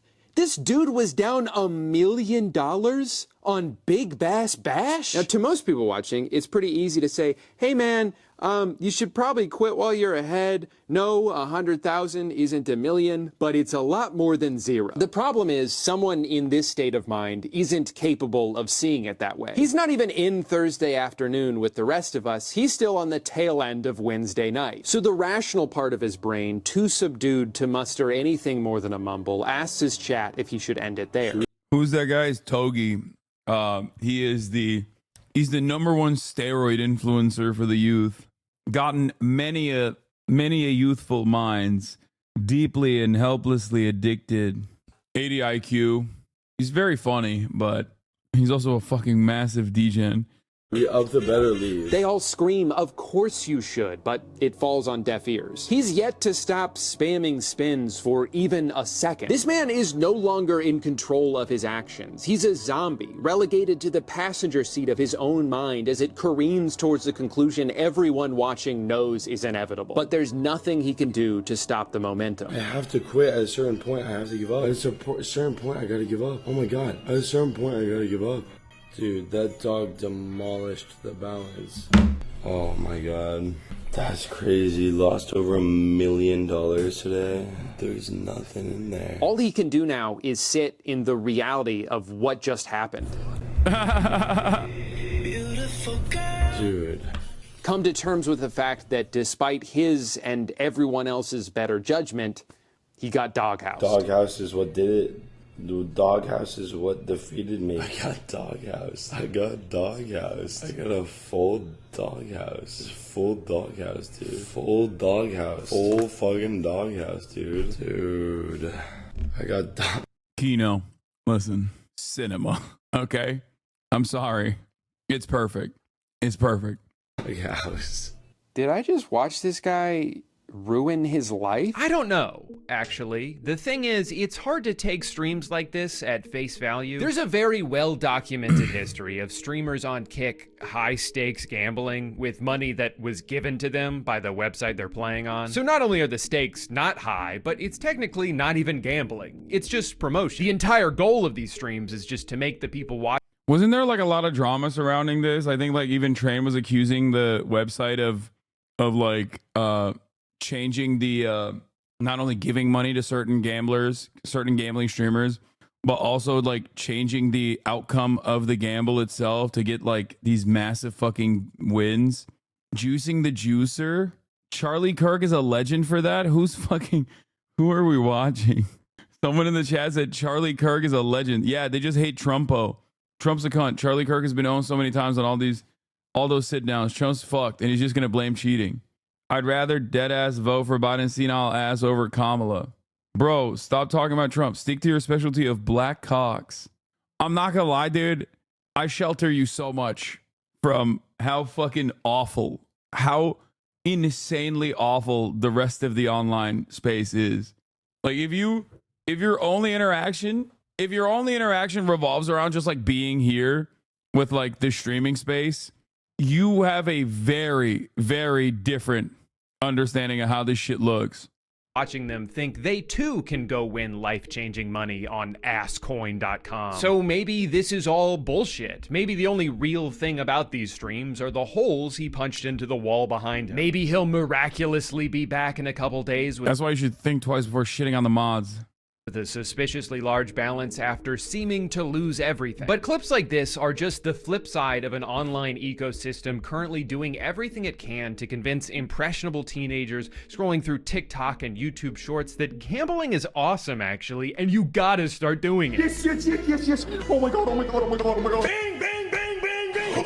That's a great feeling, man. I'm on top of the world. Now, some people have accused these websites of rigging the odds in favor of the streamers. Dude, my favorite was Nick Merckx talking about how shitty Call of Duty is and how fraudulent Call of Duty is while he was gambling on like Roulette or something. He was like, just no self-awareness whatsoever. He was just sitting there being like, Call of Duty is fraudulent. Okay, it's fucked up. It's fraudulent and fucked up. It's a bad game. Nobody should play it. That's why I gamble. You'll never guess what XQC is doing right now. I know he's hanging out with Drake. Here it is. Here's one aspect of his hangout session with Drake. You see, real streaming legend. Me, I do music. In case you didn't know, I'm here. As you can see, fully intact, mind, body, and soul. In case you were wondering. Right? Mind, body, and soul. Mind, body, and soul. You need facts to take me out. Fairy tales won't do it. Cheers to everybody. Words live by. Words to live by. Real talk. Cheers to everybody. Love. God, he's so corny. He's just like, dude, you are a quintrillionaire, dude. I mean, you guys both have so much money.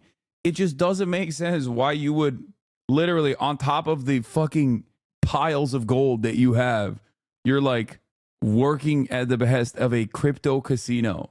Like working at the behest of a crypto casino where your goal is to get other people to just like fucking also gamble their life away. People that have so much less than you. I will never understand it. What's Drake going to do when he's at the Super Bowl and the entire stadium calls him a pedophile? I don't think he's going to the Super Bowl.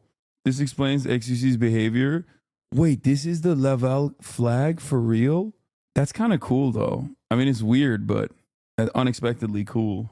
It's easier for them to farm these clips, and as far as I'm aware, there's no proof of that. I think the misrepresentation of odds here is simply due to the fact that these websites can just keep depositing money into their accounts whenever they lose, giving them unlimited funds to play with. Unless Roulette's gonna give me free money, I think that's like actually it. We really just need Howie to give us a ton of free money. If you're given infinite money, you can just keep betting until you hit a jackpot. For them, there's no such thing as rock bottom, a philosophy that very much does not translate to real life. In real life, you can hit. We will never know. Oh, this is, yeah. This was what it was. Start off by saying this, man. Ahead of Black Ops 6 release, Nick Merckx spoke on COD creators. It's going to be tough to take these creators seriously when Call of Duty is their main thing and only thing it's hard to take their opinion as Bond when they're being paid in one way or another. It's going to be really tough to take any of these creators seriously, especially like Swag, Tim, any type of like Call of Duty primary creators. Like, dude, he's on Roulette, dude. What is that? What are you saying? Like when Call of Duty's their main thing and their only thing, it's hard to take their opinion as Bond because look, they're being paid in some way or the other, and they're just happy to be there. They're around all the, you know what I mean? It's vibes. It's all energy. You know what I mean? They're playing some. He's on the people's game, a real everyman. Titties out, just living a glorious life, dude. Something new. Use code MFAM. Big facts. I thought Tim was your best buddy, pal. Ooh, that feels good, right? Everybody loves that. When you're playing something new and you're the first one to do it, it's going to feel good. You're going to get those bought and paid for. Yo, speak the truth. Brown nosing. Little feelings in your stomach and your mind and shit. It's going to be exciting. You know, you're with all your people, but you just gotta take it with a grain of salt, man. Because every fucking year, no matter the Call of Duty, it's always the same shit. It's the same shit, is it not? Like every Call of Duty, they all say it's gonna be the best year, the biggest year. This is gonna be crazy. I came back from the last Call of Duty thing, and I said that the game was gonna be good, but I didn't say anything close to what these other motherfuckers were saying. Oh, he's like, I was doing it too. It's funny because he's not wrong as far as like Call of Duty just bringing out the same fucking slop year over year. It's just funny because he's also admitting to doing it back when they also had his skin. Saying, man, the best Call of Duty, best Warzone's back. I'm like, bro, what? And I mean, bro, I showed up at that Call of Duty next, and I took over, man. We got the first win. It was a fucking party, you know? But that was when we were full swing playing Apex. I'm hoping for a good day for Call of Duty, you know? I really fucking am. I just think it's really, the juxtaposition gets me. Hit rock bottom, and when you do, there's no texting Howie to get yourself out of it. What's especially concerning about these kinds of streams is that while sports betting apps are at least targeting mostly grown men, the majority audience for a lot of these streamers are teenagers and young adults. People whose brains have not finished developing yet. People who would have a harder time distinguishing between entertainment and real life and have less of an ability to evaluate risk compared to people much older than them. It is statistically proven that people who are exposed to gambling at a young age are more likely to develop problems with it later in life. So maybe don't do this? Is that too much to ask? Now, there are a few different types of gambling streamers. The answer is yes. I did do this, and I will tell you, okay, as someone who did do this for quite a long time, I made some very wealthy enemies, okay? Very, very wealthy, and increasingly less popular, but at the time, very popular enemies. And let me tell you, okay, their fans were not happy, okay? They were not happy at all. And, it's definitely a continued fire hose of hate that I receive regularly. There are the ones like Aiden Ross who have been very transparent about the fact that money is the only thing that matters to them, and there's no line they would be unwilling to cross in pursuit of it. Then there's streamers like Steve Will Do It, who admitted in an interview with CoffeeZilla that the only reason he started taking these sponsorships was because he used to have a gambling problem, and it was a way for him to continue to gamble without having to use his own money. In other words, he knows from personal experience the harm a gambling addiction can cause, but he has no problem promoting that to other people as long as it's not his money they're losing. But then there's also plenty of streamers that don't seem to think they're doing anything wrong. They put their head in the sand and make excuses because the money's too good for them to turn down. Take Nick Merckx, for example. Nick gets pretty defensive when people question the fact that he spends 1 week out of every month spinning slots on Kick.com. Oh yeah, man, sorry. Forgot a bunch of children watch my streams. Like, dude, you've spent the past 6 years streaming Fortnite and Call of Duty. If you don't think the majority of your audience is young men, I don't know what to tell you. And don't even... Okay, I'm going to defend Nick Merckx here. I feel like his audience is both young men and also divorced cops. Okay? I think he probably has a decent amount of, divorced cops that are in his audience as well. Still a lot of young men there too, but I was about to fucking freak out on you. Wait, what? A lot of divorce cops. Don't even get me started on Drake. I know a large portion. Technically, Nick Merckx is base for defunding the police by directly giving cops a lifetime of crippling gambling debt. Okay, my man is doing wonders. A lot of you guys say ACAB. Nick Merckx is living it. Okay, do you understand? Not many of you do the praxis. You just read the theory. Nick Merckx out there doing the praxis. Chill on Nick Merckx, okay? Portion of his audience is underage because those are the people he's trying to fuck. So while obviously these websites who use decentralized currency and are based out of a small island country with laughably loose gambling restrictions in order to skirt federal regulations are mostly to blame for the damage they've caused, these celebrities and streamers who've helped popularize them are very much complicit. When you build an audience online, whether you like it or not, there is a parasocial element. Like, that's the thing I don't understand. Like, I guess is a matter of gamifying the situation, but it's like, what's the difference between making $50 million and making $150 million? Okay? People, you've already maxed out, dude. You've won. Okay? You have fuck you money. You know what I mean? Like, what? Like, what? Why? Like, what do you need? Like, at that point, the difference is basically you either get one Bugatti or fucking 10 Bugattis. What are you going to do? What are you going to do with 10 Bugattis? You can only drive one at a time. Who cares? I don't know. Maybe they're saving up to buy a sports team, Lamount? No. Oh, because other rich people make them feel poor so they never feel it's enough. I don't know. I don't understand it. You can drive too very carefully. I think for a lot of people, it's just like gamifying making money. I think that's what it is. I think it's just like bigger number, more, more win, more victory. I genuinely feel like for a lot of people, it's just about the feeling of like winning more. It has to be. Sounds like something someone with 9 Bugattis would say. I know, my broke ass with my 9 Bugattis. To it. There are people in your fan base who look up to you and trust you, and every time you sell something to them, you are leveraging that parasocial relationship in order to financially benefit. And I'm not gonna act like I'm perfect. I sell merch, I have sponsors, I just did an ad read like 3 minutes ago. But my God, I feel like the bare minimum with the sponsorship is, does this product actively hurt the people that use it? Yes? Then I'm not gonna do that. I get that it can sting to turn down a lot of money, and if the numbers people have floated around are accurate, it is a stupid amount of money. But for some of these people who could already live 10 full lifetimes without ever having to worry about bills ever again, when is it enough? It's just crazy. Well, I mean, the 100 million also is because he is gambling. That's the reality. Like, it would not have been a 100 mil contract if it wasn't for gambling. You know what I mean? Crazy to me. It's like, thank you to everyone who supports what I do. You've given me my dream job, this life of luxury I'm so lucky to have. And in return, I give to you a crippling addiction. Sorry, I wanted to buy a house in Mexico. We got another place because you can't do it in America. You have to go somewhere else. So we went somewhere else and we got another place. Call me dramatic, but I'm a little concerned where this is all headed. People like to talk about iPad. Yeah, I dude, Drew cooked on this like big time. Okay? Big time cook.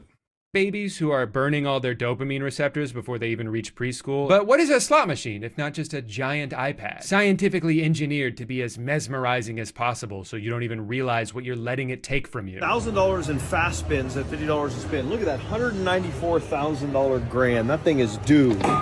Oh. Well, that's $1,000. Gambling can be addictive enough on its own even before you add in all this social pressure. The transition from casual gambler to full-blown addict can happen so gradually, a lot of people don't even realize it's happened to them until it's too late. And when everyone around you, from celebrities in commercials to all your favorite streamers, are just making it seem like it's no big deal, it's fun, everybody does it, can you truly recognize the seriousness of what you're getting yourself into? I think all we can really do for the time being is try to fight back against the normalization of gambling. So what do you say we all get together and call a timeout? So how does this change your views on LeBron being complicit in promoting gambling? Are you ready to declare Michael Jordan the GOAT yet? Yeah. Famously, Michael Jordan hates gambling. He's done a lot of anti-gambling initiatives. Google Michael Jordan gambling for more information. What's that? They already tried that for hate. We need to stop it. So let's take this moment To change the momentum. and call a timeout On hate. Together. Together. And it's not working, even though they got Shaq. Well, that's not good.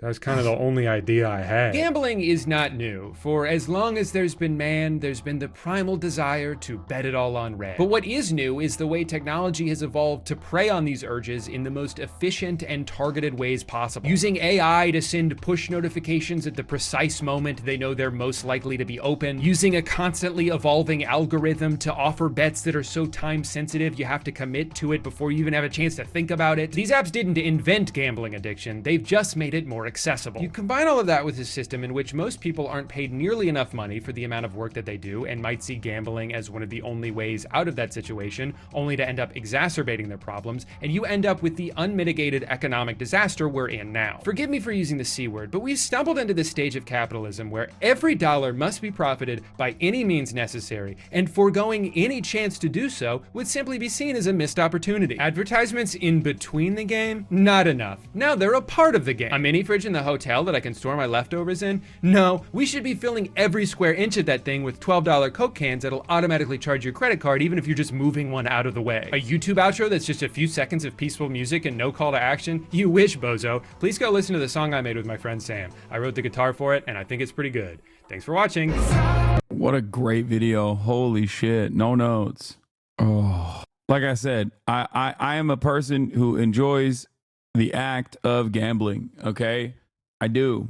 It's not like the best experience overall, but the way I see it, I have a host and I get a lot of freebies and I try to at least gamble away the amount, whatever the actual amount of those freebies would look like, free rooms, free entertainment, that sort of shit for myself and my family when I want to show them a good time. But even with all of that, like, I just think that there needs to be severe restrictions on being able to do it, you know, geo-locking it to a certain degree. And it is genuinely alarming that we have moved away from that and have made it more easy to access and also easier to lose money. And I think the situation is going to get worse as time goes on and people are more desperate and they look for a solution to their immediate problems, and they think potentially gambling will be that fix. The more desperate people get, the worse things will get overall. And that's where we're at right now. But load up the Grandin, baby. The Global Alex, thank you for the 20 community gift this subs. It's time. So I still have not been able to enter the 4th chapter because of my mistakes in the 1st chapter and in the 2nd chapter. So I'm gonna have to run it back, run the route again. 시끄러워 죽겠네. Wait, what? 진짜. No, 너 this 때문에 is 좀 wrong. 바뀌었잖아. Wait, is chapter 1 looking for tenant? Just started the playground? No, it didn't work that way. Hard stuck on a dating sim. This is my 3rd day of trying this fucking stupid ass game. Oh, it's a dream. Okay, I'm gonna skip this part. Just look at a guy, dumbass. I feel like that's the most desperate anyone's ever 손님 been. 블랙이거든요. 꺼지시라고요. 아 나가라고. What do I say here? What do I say here? Oh my gosh, she's doing the tiny penis. Why are you guys saying 1? Y'all fucking suck. No, I want to win. I've already done getting cussed out. 알았어. 뭐야? Ah, you guys were wrong. Every single one of you said 1, and it was 4. 면접방? 응. 밀크 코퍼레이션. 뭐? 밀크 코퍼레이션? 네가? 응. 그래서 이력서 프린트 좀 하려고. 어이없네. 와서 뽑던가. 아싸. 응? 이게 뭐야? 어? 아, 사진집? 줘. 이게 뭐지? 아, 달라고. 이거 너네 집 주소잖아. 아유, 엄마 아빠 출장 가셨는데 그동안 남은 방들 하숙으로 쓰라고 하시네. 야, 안 돼. 거기는 아지트란 말이야. 야, 우리 집이 왜 네 아지트야? 그래서 진짜 하숙집 하게? 그러면 나도 들어갈래. 돈 내야지. 치사하긴. 야, 나 시간 좀 뜨는데 밀크걸스 노래 좀 틀어주면 안 돼? 너가 그렇게 백날 첫날 들어봤자 걔네들은 너 숨 쉬는 거 조차 모르거든? You're wrong, Malsuk. You're wrong. 어? Look at this sexy ass sausage man. 고물수 또 놀고 있네? 또 왜 왔어? 일 안 바빠? 야 바빠도 너 보러 온 거지. 알바 금방 끝나지? 안녕하세요. 야 넌 아침부터 여기 왜 있냐? 저 면접 이력서 좀 뽑으려고. 야 그 면접 맨날 떨어지고 왜 보냐? I kissed him last time. I'm not gonna do that this time. 그냥 우리 회사 와가지고 청소나 하라니까. 내가 알바 시급 세게 쳐줄게. 그럼 넌 어차피 뒤집고 왜 사냐? 뭐? 아버지 회사라서 겨우 돈이나 버는 게. 뭐 임마? 이 대화 자체가 내 인생의 누수다. 말수가. 어? 나 간다. 합격하면 나중에 크게 한번 싸. 응, 이력서 가져간다. Shut up, chatters. Y'all don't know what it takes to fucking rizz up Malsuk. Okay? I know you're like, oh, do the gay thing, do the gay thing. This is no longer a gay space. Okay? I am an LGBTQ foe. I will do everything in my power to make sure that Malsuk, also known as Best Girl, will fall in love with me. Yuman! 쫄려. 아, 면접 늦겠다. 택시다. 택시! 택시! 택시! 왔다. 뭐야? 저 강남역으로 가주세요. 뭐예요? 지금 뭐 하세요? 아니, 이거 제가 잡은 거잖아요. 뭐래, 빨리 Last time I pushed her in. I'm not gonna do that this 제가 time. 잡았다니까요. 기사님, 저보고 오신 거죠? 그쵸? 제가 안 타는 게 맞는 것 같습니다. 기사님, 출발해 주세요. 늦으면 안 되는데. W Riz. 택시는 또 언제 잡냐? 저기요. 네? 강남 좀 가요? Oh my god! Oh, 그런! 아님 말고요. 네, 좋아요. Shut the fuck up, Chad! 감사합니다. 진짜 감사합니다. 같이 가자고 해주셔서. 찝찝. You have to risk everyone to reach the thresholds to get to the later chapters. It's only at the end that you confess to someone. Bro, you want Grand to see so bad? I do. 하잖아요. 나쁜 사람 된 것 같고. 사실 제가 오늘 진짜 중요한 면접. Have you guys noticed how much better I am at this game? And some people are saying, oh, it's because you're like reading a walkthrough. But the real knowers, the real truthers understand that I actually am loaded up with the knowledge of Neo-Confucianism and how it plays a formative role in understanding Korean society. The context in which this is the context in which and how it plays a formative role in understanding Korean society. The context in which this is the context in which I operate. Okay, that's the reason. A lot of you are like, Hassan, why are you fucking watching this YouTube documentary from a guy that is talking about 10,000 years of Korean lore? And a lot of you don't understand that I basically did that so I could play this game better. Okay, I was doing fucking research. Wow. What is this? Can you move the subtitles by any chance? No, I can't. You're a freak for that, Korean. Okay, you are a freak for that. There are plenty of other moments where you will be able to see her bodacious breastises, okay? What is this? More research? What the fuck? Yowza. 있는데 이거 늦으면 정말 완전 큰일 나거든요. 엄마. I don't understand why you can just like mute the players. 엄마가 그렇게 말해도 Like 나 mute 그 집 다시 안 Yumon. 들어가. 아니. Like I just don't understand why you can mute Yumon. I guess it's because like they immersion, like so you can narrate yourself. 아니 아빠 사업 때문에 하는 결혼 하기 싫다고. 집 구하면 다시 연락할게. 방금 그거 뭐죠? 죄송해요. 순간 웃겨가지고. 뭐라고요? 그러니까 You should have worn your seatbelt. 안전벨트를 하셨어야죠. 자, 이게 그 안전벨트. 잘했어. Astaghfirullah. Astaghfirullah. Oh, bro, that's crazy. 라는 거거든요. 여기다 꽂으면 아까 저처럼 살아남을 수 있죠. 장수하세요 그럼. She's like so horny because I just described to her the concept of a seatbelt. What do you mean? Like what? She's like, oh, this game is so awesome. It's so amazing, dude. Holy shit, dude. This game is fantastic. 아니 뭐 그런 뜻으로 말한 게 아니긴 한데. 기사님 감사합니다. 뭐야? 어디 갔지? 안녕하세요. 안녕하세요. 처음 뵙는 분 같은데 어떻게 오셨죠? 저 오늘 여기 면접 보러 왔습니다. 그렇군요. 좋은 결과가 있길 바랍니다.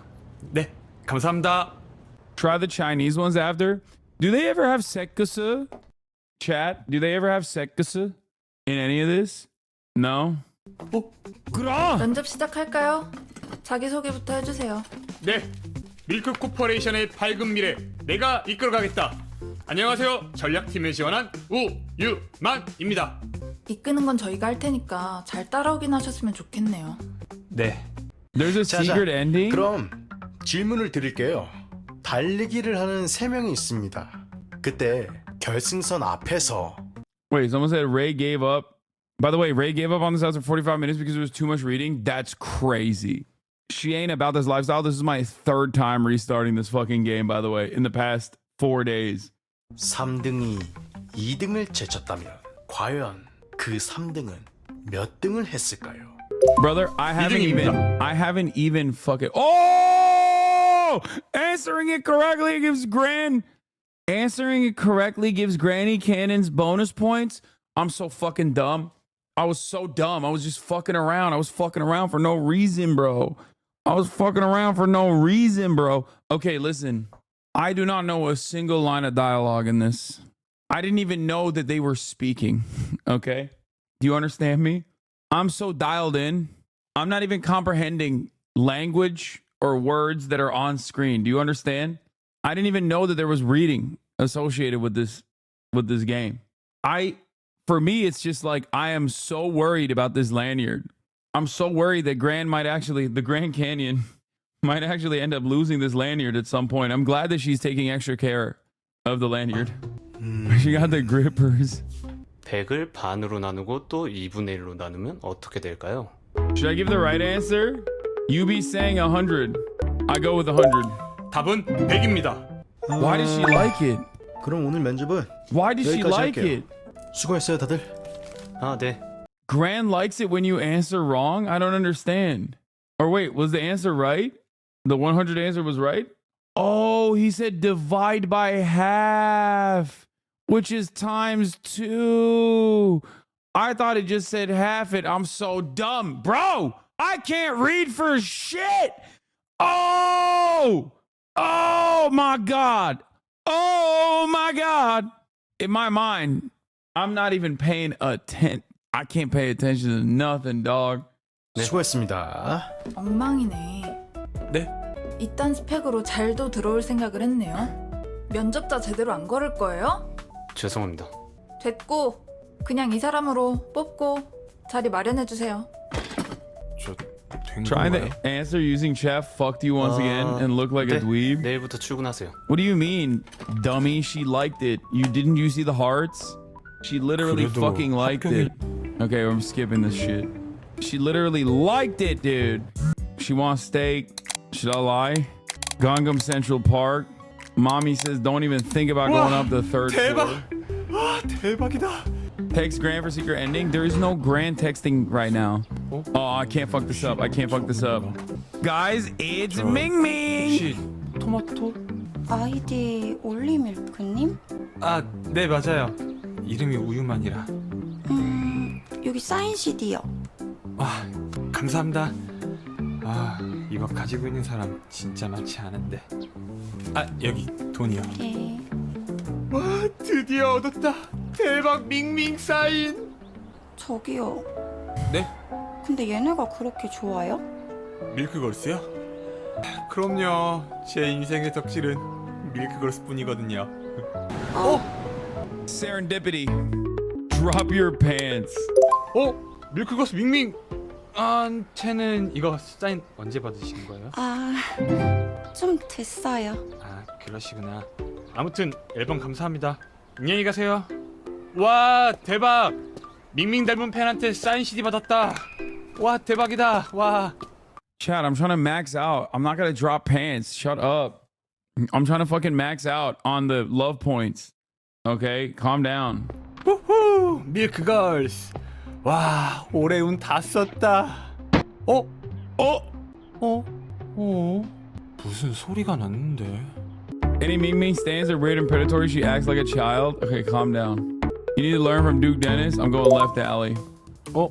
형? 어이 우유만이. I went middle before. 면접 잘 봤나? 네, 내일부터 나오라고 하더라고요. 아, 그래? 아쉽네. 네? 아니야. 고생했다. 들어가라 그냥. 네. If I kiss him, he gives me a sausage. 할머니가 뜯진 않으셨네. 뭐야? 누가 뜯어가긴 뜯어가는구나. 분명 문 잠갔는데 문이 왜 열려 있지? 뭐지? 아이씨. 빗자루다. Time for the Second Amendment. Fuck you mean, bro? It's career. I'm doing all the choices that I didn't do this time. Unless I know it's a correct choice. Dude, I farmed this. Okay, so we're back on chapter 2. Wait, can I now do chapter 4? Wait, why not? What is happening? I don't understand. Like, I feel like I've done all of the chapters. Open the letters. You need to redo the last scene. You have to do chapter 2 again. I got another love letter. Oh my God, chapter 2 has so much that I didn't do. It's on a per run basis, not per save. Okay, I'm gonna fast forward chapter 2. All right, let's do it. 아무도 없는 거야? We already did all this shit. So I'm just. 고멜수? 빗자루 들고 설쳐. 도둑인 줄 알았잖아. 문을 열어두면 어떡해? 야, 너 하숙한다고 방 바꿨더라? 아, 침대에서 맥주 먹지 말라고. 야, 너 근데 어떡하냐? 이제 엄마 집에 안 계셔가지고 방에서 다시 신내 나는 거 아니야? 하긴 뭐 빨래는 내 거 돌릴 때 같이 돌리면 되니까. I will never get over how silly of a way to drink beer this is. Okay? Like, it's just, this is like, what, my 4th time seeing her on this bed? And it's still weird. Like, I have yet to look at this and be like, okay, it's normal now. When has anyone ever said that way? I don't know. Stop, I do it like this. Are you a fucking cat? What do you mean you do it like this? Like, it's not even remotely, it should be normalized. It should not be normalized. It is not, this doesn't feel comfortable at all. 뭘 같이 돌린다고? 아, 우리 그러지 말고 앨범이나 같이 보자. This one, I don't know what to say. This one is like weird. I did the bed, but if you do human chair, she hates it, right? 나 인간 의자 만들어줘. Oh, she likes it. 뭐? 아, 빨리 만들어줘. 아, 뭐 하는 거야? 이게 미쳤나 진짜. 아, 한 번만 만들어줘. 아, 한 번만 앉아보자. 아, 빨리. 근데 나 여기서 지내게 해주면 내 거 빨대 넣. We did all this. We did all this. 나 이거 I 읽는다. already burned through this. Why can I why am I like having to go through this again? I did all this correctly. 아, 왜 이렇게 늦게 일어나? 나 네 양말 좀 빌린다. 아, 뭐야. 너한테 안 Chat, 맞을 we 걸? already 당연히 안 chat, 맞. we literally this is my 4th time playing this fucking run. Because it's like a new save from the new point. You have to do the other options. You don't get more for doing the same thing. Okay, but the other options are failures. So why would I fucking personally tank my sex points with Malsuck? I'm trying to speedrun to new shit. Not always, I think. 제가 도와드릴까요? 괜찮아요. 아니에요. 많이 무거워 보이는데 제가 할게요. 땀 흘리시는 것 좀 봐. 감사합니다. 밍밍? 밍밍? 어제 그 토마토? 아, 어제 절 알아보신 거였구나. 아, 죄송해요. 사실 어제 알아봤는데 아는 척하면 곤란하실까봐. 근데 밍밍님 여기서 일하세요? 저 죄송한데 조용히 좀 해주시면 I 안 can't even 될까요? skip this. 아, 죄송해요. 대신 음료 드시러 온 것 같으니까 제가 서비스로 해드릴게요. 오, 아니에요. 그 회사에 청구하는 거라 안 그래도 돼요. 뭘 사오라고 했더라? You already know, baby. 솔직히 저희 사인 CD도 구매하시고.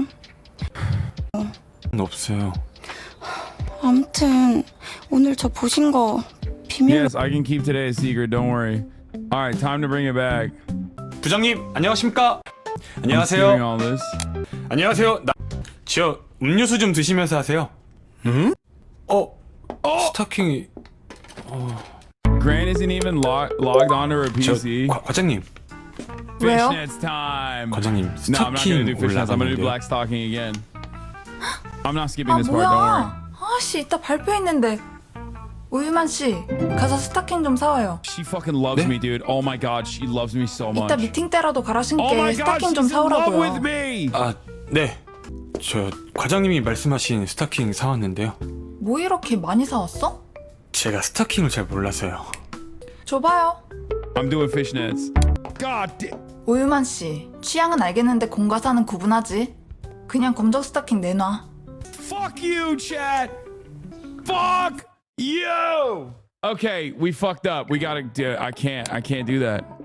Wait, does this fuck up my save? 저 과장님. 왜요? Hold on.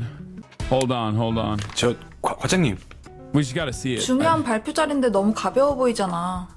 그냥 검정 스타킹 줘. I've unlocked it. 저 과장님. 왜요? It's completion based. You don't lose points by doing options. Oh my god. She loved it. 앞으로는 스타킹 사오라고 하면 이거 사와. 아닌 경우엔 내가 따로 말해줄 테니까. 네, 알겠습니다. 네. This part is crazy because when you do this right, it just only shows her ass. If you do it wrong, I don't remember her just like only showing legs. 자, 오늘 고생했고 퇴근하도록. 응? 네, 수고하셨습니다. 재빨라. 가지고 고고씨. 네, 고생하셨습니다. 뭐야? 아씨, 언제 또 오리 나갔지? Why does she keep ruining her stockings? Has anyone figured out why that keeps happening? She too thick? That's what it is? Okay, I gotta pee. Here, you guys can watch this while I go pee. I peed, chat. Calm down. I'm not jorking it. Jesus Christ. You guys are so funny. Yeah, I'm an animal, okay? I see one sexy Korean lady fucking take her stockings off and I immediately have to go and jerk off for 60 seconds. Like, chill out, dude. I'm jerking my peanuts. 기절하고 싶다. White pea. 역시 회사는 쉽지 않네. It's white pea. Alright, we did this shit. 저 근데 오늘 What did I say? ESTJ, right? 진짜 ESTJ 맞아요? 뭐야 그 반응? 아니요. 근데 저 사실 잘 몰라. Wait, you gotta turn back? 기절하고 싶.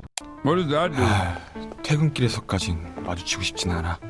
우유먼. 형. 회사 갔다 왔냐? 네. 내 옆자리 치워놨는데 아쉽네. 회사 사람들은 어때? 잘생긴 애들 많어? 그것까진 잘 모르겠는데요. 그래? 먹을래? 아니요, 괜찮아요.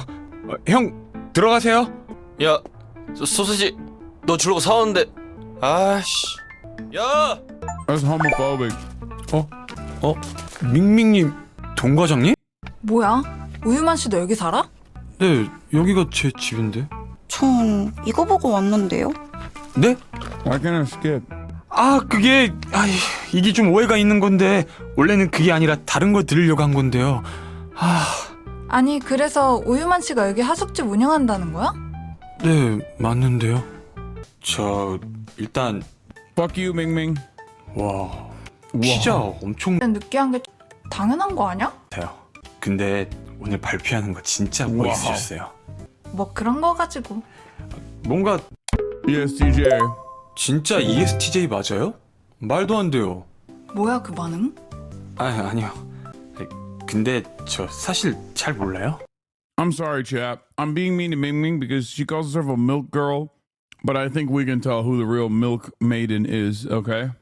One simply calls herself a milk girl. The other lives it, okay? 들어도 모를 거 MBTI 얘기는 왜 꺼낸 거야? 그냥 어떤 걸 여쭤봐야 하나 해서요. 이상형은 어떻게 되세요? 이상형? 유만 씨 지금 나랑 소개팅해? 제가 한번 맞춰볼까요? 외모 엄청 보실 것 같은데. 근데 또 내가 Okay, we've seen this already. 그러니까. Dude, I pumped them. I pumped them both. Look at how much I pumped Gran. Wait, why does it act like chapter 3? I thought I had that already. 뭐야? 문이 왜 이러지? 어디요? 여기요. 뭐야? 갑자기 왜 이러지? 그죠? 문 원래 안 이랬죠? 네. 이거 수리기사님 좀 불러야겠는데요? 우유만 씨는 이런 거 할 줄 모를 것 같고 사람 불러야겠는데 왜 이러지? 그죠? 문 원래 안 이랬죠? 네. 이거 수리기사님 좀 불러야겠는데요? 우유만 씨는 이런 거 할 줄 모를 것 같고 사람 불러야겠네요. Wait, I just have to keep going from the same path? Is that the problem? You have to select all options to get 100%? Dude, I can't tell if I'm too horny or too stupid to understand how this fucking game works. But like, chatters have tried to explain to me how this game works over and over again. And I literally do not know how. Like, I still don't understand how this shit works at all. You just need to pick the right options. I feel like I am. I love roguelikes and I've never been so confused. But I have, separately, in every chapter, I have picked all of the right options. And despite the fact that I am obviously well equipped with the knowledge of Confucianism and Neo-Confucianism, I'm still having a hard time with this process, I think. I don't know why. I don't know what it is, you know? But this part's good. 고말숙 왜? 뭐야 놀랬어? 내가 놀라긴 뭘 놀래. 안 놀랬어? 더 벗고 있을 걸 그랬나? 이상한 짓 하지 말고 왜 불렀는데. 나가서 샴푸 좀 사오라고. 벌써 다 썼다고? 여자 셋인데 그럼 당연한 거 아니야? My queen, I will get you whatever shampoo you desire. 빨리 갔다 와. 이것도 하숙집 주인이면 해야 되는 일이거든. 넌 돈도 안 냈잖아. 빨리 갔다 오라고. 야, 덱스판테놀 함유 0.2%인 걸로 사와. 이상한 거 사오지 말고. 몬테놀? 진짜 어이가 없네. 무슨 테놀이라고 했던 것 같은데. 몬테놀! 사가지 뭐. What do I do here? Follow, right? I've done a follow already. Should I do start a conversation? Because I've already followed him before, and I've passed by before. Okay, I gotta follow him. But I already did. Okay, this time the right option is 놀이터가 좀 playground. 바뀌었네. 없던 놀이기구들이 좀 생기긴 했지. I want to apologize to Yubi ahead of time. I'm afraid I called you a creep. Okay, wrong decision. What? Why is it the wrong decision? When she said pick the playground option, I said that's creepy and that you are a creep. And it turns out Yubi was right and I was wrong. I believe you guys are. Wait, I'm gonna do. Hold on. I'm gonna do the. You can go back, right? 무슨 테놀이라고 했던 것 같은데. 이 동네에서 이런 사람 본 적이 없는데. 안녕하세요. 산책 나오셨나봐요. 이 동네가 한적하긴 해요. 그쵸? 뭐지? 수상한데. 사람들한테도 조심하라고 말해줘야겠다. Oh, he's not even running away though. 아, 샴푸. 놀이터가 좀 바뀌었네. 없던 놀이기구들이 좀 생기긴 했지. 우리 뭐 할래? Okay, I don't know what to do here. Make a flower ring? Should I do make a flower ring? Because I feel like that's swing. Oh my god, everyone's saying swing. Okay. 그래도 그네는 그대로다. 타볼래? 아니 오빠가 앉아봐. 내가? 응. 오빠 내가 밀어줄게. Wait, how come she's the one swinging me? What kind of shit is this? What is happening? When I thought, and from the front too, like this is all wrong. I'm Yuman. I'm a grown ass man. Swinging me from the front is crazy, dude. 야, 고은비, 너 이러려고 한국 왔어? 아니, 오빠랑 결혼하러 왔는데? She gives me really fucked vibes. 진짜 재밌게 잘 놀았다. 역시 한국 오길 잘했어. She gives me really fucked vibes, but like honestly, it's fine, I think. You 너 know? 진짜 체력 대단하다. The rest of this we know what to do already. You already know. We follow Grant's schedule. We say we're Grant's current boyfriend. 뭐야? But there's this one part where I will not 과장님, skip, and that is this part. 지금 나한테 찾으라는 거야? 제 마지막 기억엔 과장님 책상에 둔 건데 없어요 진짜? 뭐? 거기 아니면 저도 모르는데. 그게 얼마나 중요한 건데. 잘 찾으면 있을 거예요. 없어졌으면 넌 진짜 이씨. 과장님, 그 건너편도 찾아볼까요? 그게 왜 거기 있어? 아니 혹시 청소하시는 분 때문에 밀려서 넘어갔을 수도 있으니까. 기다려봐. If only. 뭐야? That's crazy. If only you knew how much I need Gran. Bro, this is, I mean, the game is shameless and Gran is a cutie, but goddamn, dude. She could have just walked around. No. Group goon is wild. We're gooning as a group. 진짜 여기 있네? 거봐요. 내 말 맞죠? Uh-oh, someone's coming. 거기 What do we do? What do we do? 경비 아저씨인가 보다. Hide together. Hide together. 우리 왜 숨는 거예요? Wait, what? Oh, come on. You banned that guy way too quick. What the fuck did he say? That guy was insane, chat. Symbolic crow. While we're playing a fucking video game, too. Like, we're playing video game on a Sunday night, and this guy's coming in here. I'm collecting bans from human garbage. Hassan, you're next. Sick puppy. Gonna make another trip to Germany to visit the traffickers? How about your terrorist buddies? You blow them lately. I bet you have. You've got their cum in your teeth. Oh, how about your best buddy, the CEO of Twitch? Dude's got nothing but sleazy hoes in his feed. A whole lot of garbage. And these fanboys you got, how pathetic. Ha! You can't ban people like this. You can't. I cherish this man. Okay? This is straight up a boomer. Okay? Like the person that wrote this is probably at minimum 45. Okay? I'm here collecting bans. That's right. Like that, probably 50 plus if we're being real. You can't ban a guy like that. I'm here collecting goons. Continue the game. Following this 12 minutes ago, yeah, he like came in, followed, and is like, bet you weren't ready for this one. Bet you weren't ready for this one. I'm about to crack knuckles, show you a good time. You just went on a journey for the truth. That's right, it's the truth coaster. Bet you're not tall enough for this ride. You're toast, buddy. He's succeeding in derailing the stream, though? No, this is fun. Okay, I'm having fun. I don't know about you guys, but this is amazing.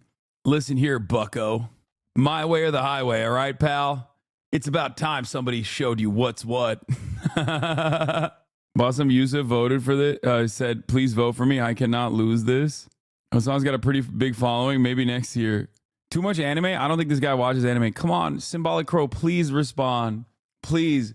Your first hit was so fire. Your first hit was so fire. I'm actually waiting for, like, whatever he Cracks Knuckles writes after this has to also be another hit. You cannot stay a one-hit wonder, dog. You cannot. He's not here anymore. Oh, the brightest candles burn the fastest. You need to collect Minsuk's storyline. You didn't unlock the storyline of Minsuk. You can't move on. I can't unlock Minsuk's storyline because I can't get to chapter 4. Isn't that the ghost? That's the ghost one, right? 젊은 친구들이 목청도 좀. Okay, chill out, bro. 덕분에 전 남친도 보고 아주 고마워 우유만 씨. 야! 에? 혼자 몸매? 올 때 술 좀 사와. 은비온 기념으로 파티하게. 오늘 아까 은비온 기념으로 술 파티 하자는데 괜찮아요? 타이밍 좋네. 나도 오늘 좀 마시고 싶었는데. 너도 This is how you, you know, showcase how pathetic you are, and women love that, okay? Women love when you're a tiny pathetic man who can't even fucking put his seatbelt on properly. Straight up. 노래 들으면서 오니까 금방이네요. 그러게. 잠시만요. 빨리. Yeah, when we hid like that, he couldn't see us. 모르겠어요. 오늘 아침에도 저희 집 근처로 어슬렁거리더라고요. 아 진짜? 경찰에 신고해야 되는 거 아니야? 일단은 사람들한테도 조심하라고 얘기해야겠어요. 경호를 붙여야 하나? 경호요? 경호가 돈이 얼만데? 드라마를 너무 많이 보신 거 아니에요? 그냥 제가 24시간 붙어 있을게요. 그냥 말이 그렇다는 거지. 얼른 집 가자. 네. This part's the best. We let it ride. We let this part ride. Fantastic. Yeah, feed me. Hum nom nom nom nom. Ooh. Okay. Oh. 거울을 봐도 평범해. 무대는 컴컴해. 날 보는 시선들 이젠 무서워요. 어차피 쟤네들은 몰라. 진흙 속에 묻힌 다이아 누군가. 멋대로 생각하라고 해. 언젠가는 드러나지 아름다운 진짜. 우린 다 그렇게 살아가는 중이야. 어두움에 눈이 먼 채로 누가 내게 말해줬지. 어두운 밤하늘에 밝은 별은 밝게 더 빛나. 무지개 핀 파란 하늘같이 녹여줘요. 달달한 sweet sweet 바닐라 아이스크림 크림. 하늘 높이 떠있는 저 달을 바라봐요. 달달한 sweet sweet 바닐라 아이스크림. I love vanilla ice cream. Vanilla ice cream. Hassan ain't never lie. Okay, this is scary. This is the scary part. Chat. Trigger warning. It's about to get scary. Oh god. I don't want to see it. Ah! 누구세요? 위에서 내려온 건가? 저긴 잠겨있는 방인데? 저기요! Please tell me I can go up now. Please. This is literally the 4th day. Oh, I think I made it. I made it to the threshold. Oh my god, yes! Yes!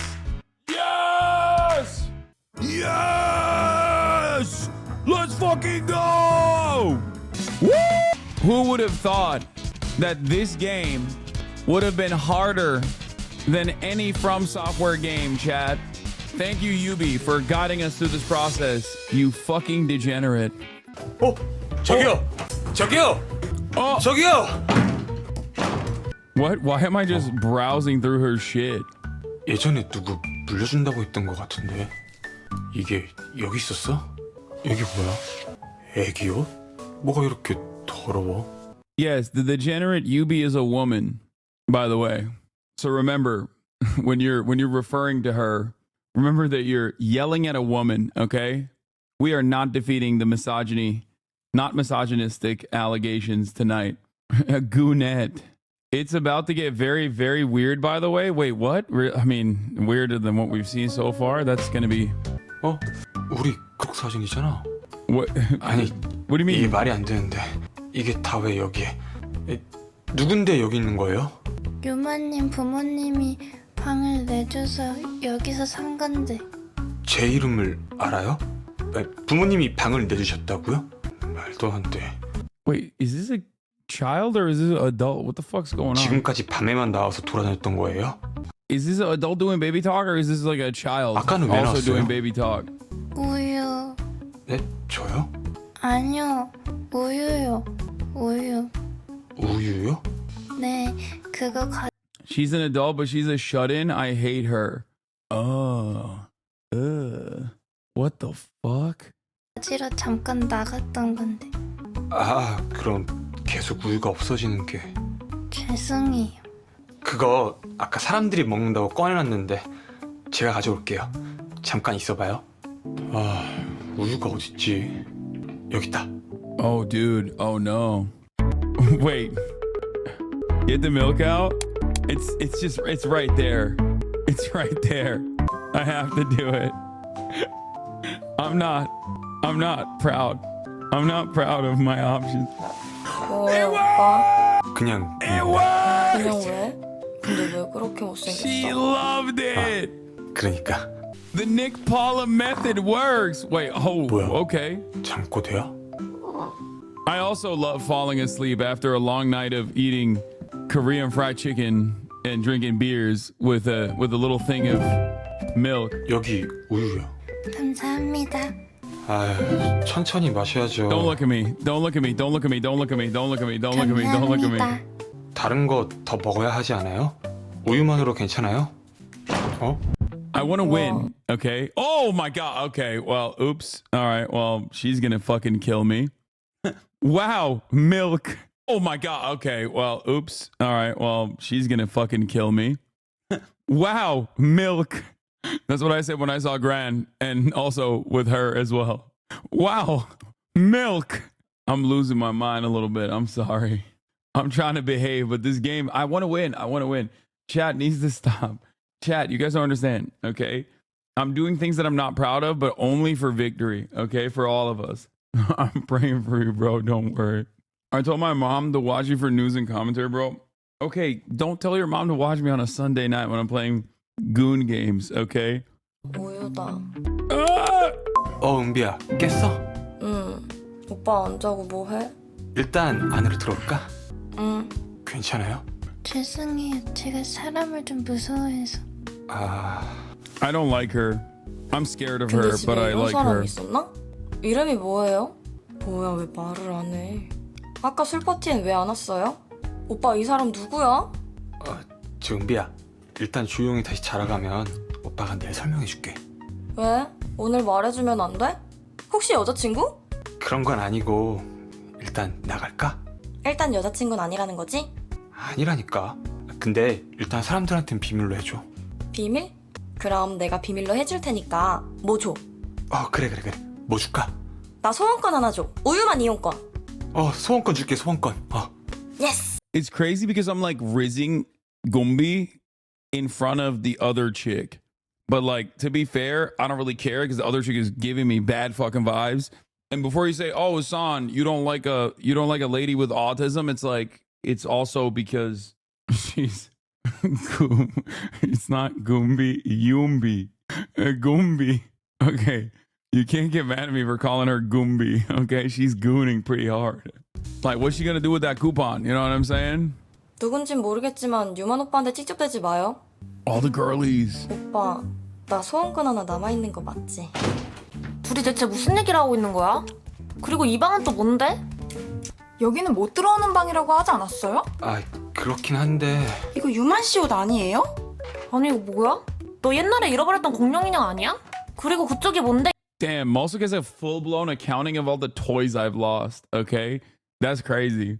That's why she's still low-key best girl. Like, I know I've been going hard after Gran. I know I've been pumping Granny, but Melsuk is still best girl. They're slandering you and Melsuk.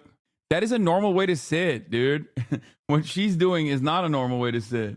I'm sitting normally on bed. Melsuk is still best girl, I think. 얘 가족 사진을 가지고 있어요? 주세요. 저한테 소중한 거예요. 이거 글러브도 우유만 씨 거 아니야?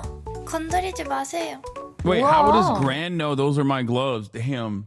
Chill, lady. Goddamn. Why do you know that? Why do you fucking know that? That's weird. Just because I pumped her. 나가주세요. 다 나가주세요. 뭐야? 누가 봐도 우유맛 건데 왜 다 자기 거래? 일단 다 나가시죠. 네, 나가요. 나가자. 도대체 이게 무슨 일이야?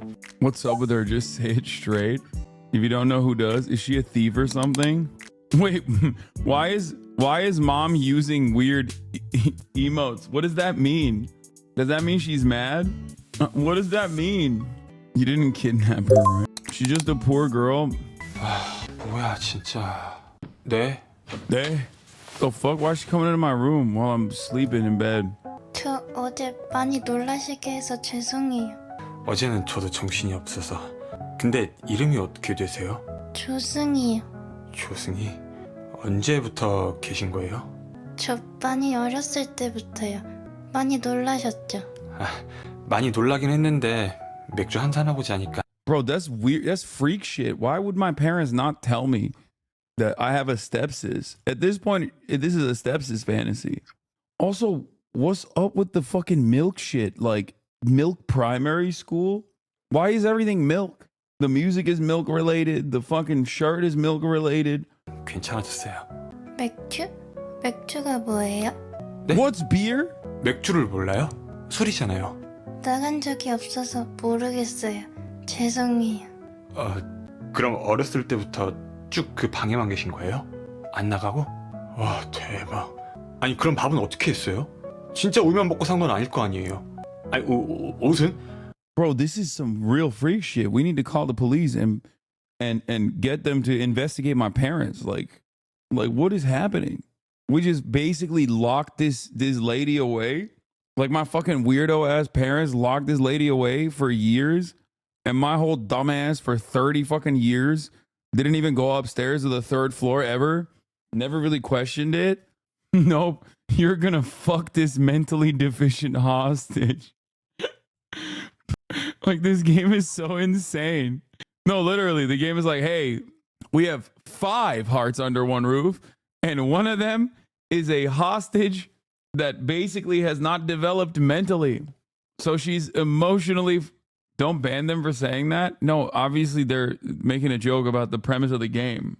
아니, 어떻게 내가 지금까지 몰랐을 수가 있지? 근데... He's not even asking the right questions. I'll be like, are you okay? Where's your family? Why have you been stuck upstairs? Do you know there's a whole world out there? Did you know 9/11 happened? You know what I mean? Like, normal shit that you would say when you find someone who's been trapped in a fucking attic. What the fuck? You know, we got an incel president right now. Like, you can describe to her what an incel is, right? Like, we're in Korea, so I'd be like, Opam Gangnam Style was like pretty poppin', and then America's caught wind that the guy who made the fucking super famous song was also singing about killing American soldiers in Iraq and shit. You know? I'd give her a deep dive on fucking Neo-Confucianism. 네, 여긴 다 저런 분들만 지낼 수 있는 건가요? 네? 전 여기 있는 분들처럼 반짝반짝 빛나지도 않고 초라하잖아요. 여기 있을 자격이 안 되는 것 같아서요. 에이, 그런 게 어딨어요. I'd be like, hold up. We gotta go back to 370 AD, where I will describe to you Confucianism and how it evolved in the context of Korean development. Okay? 밖에 나가는 게 무서워서 계속 여기만 있었거든요. 근데 앞으로도 유마님 집에 있고 싶은데 어떻게 해야 할까요? 역시 나가야 할 것 같아요. 역시 안 되나. So that's what it is? She's like purposely a shut-in? She's like, oh yeah, I have the choice of leaving. I just chose not to because I'm an incel. Is that what it is? Like, bro,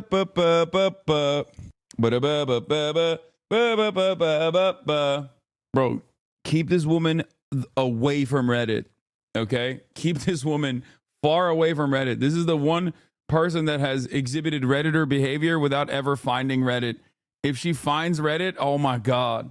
Let's go back to Plato's allegory of the cave. Yeah. 거겠죠? 일단 집 밖으로 나가는 연습을 해볼까요? 네? 저랑 나가요. 제가 바깥 구경 Have fun 시켜줄게요. rizzing up the freak? No, I don't want to rizz her up. But I want to win, so I'm going to probably have to rizz her up too. 집에만 있는 건 안 좋다고 봐요. 우리 밖에 나가게 옷부터 골라볼까요? 밖에는 I'm putting myself in the mindset of the average consumer of this game. And I suspect that they probably love this, right? Like this is the fantasy that they have where it's like, oh, this person is like kind of a victim and a hostage.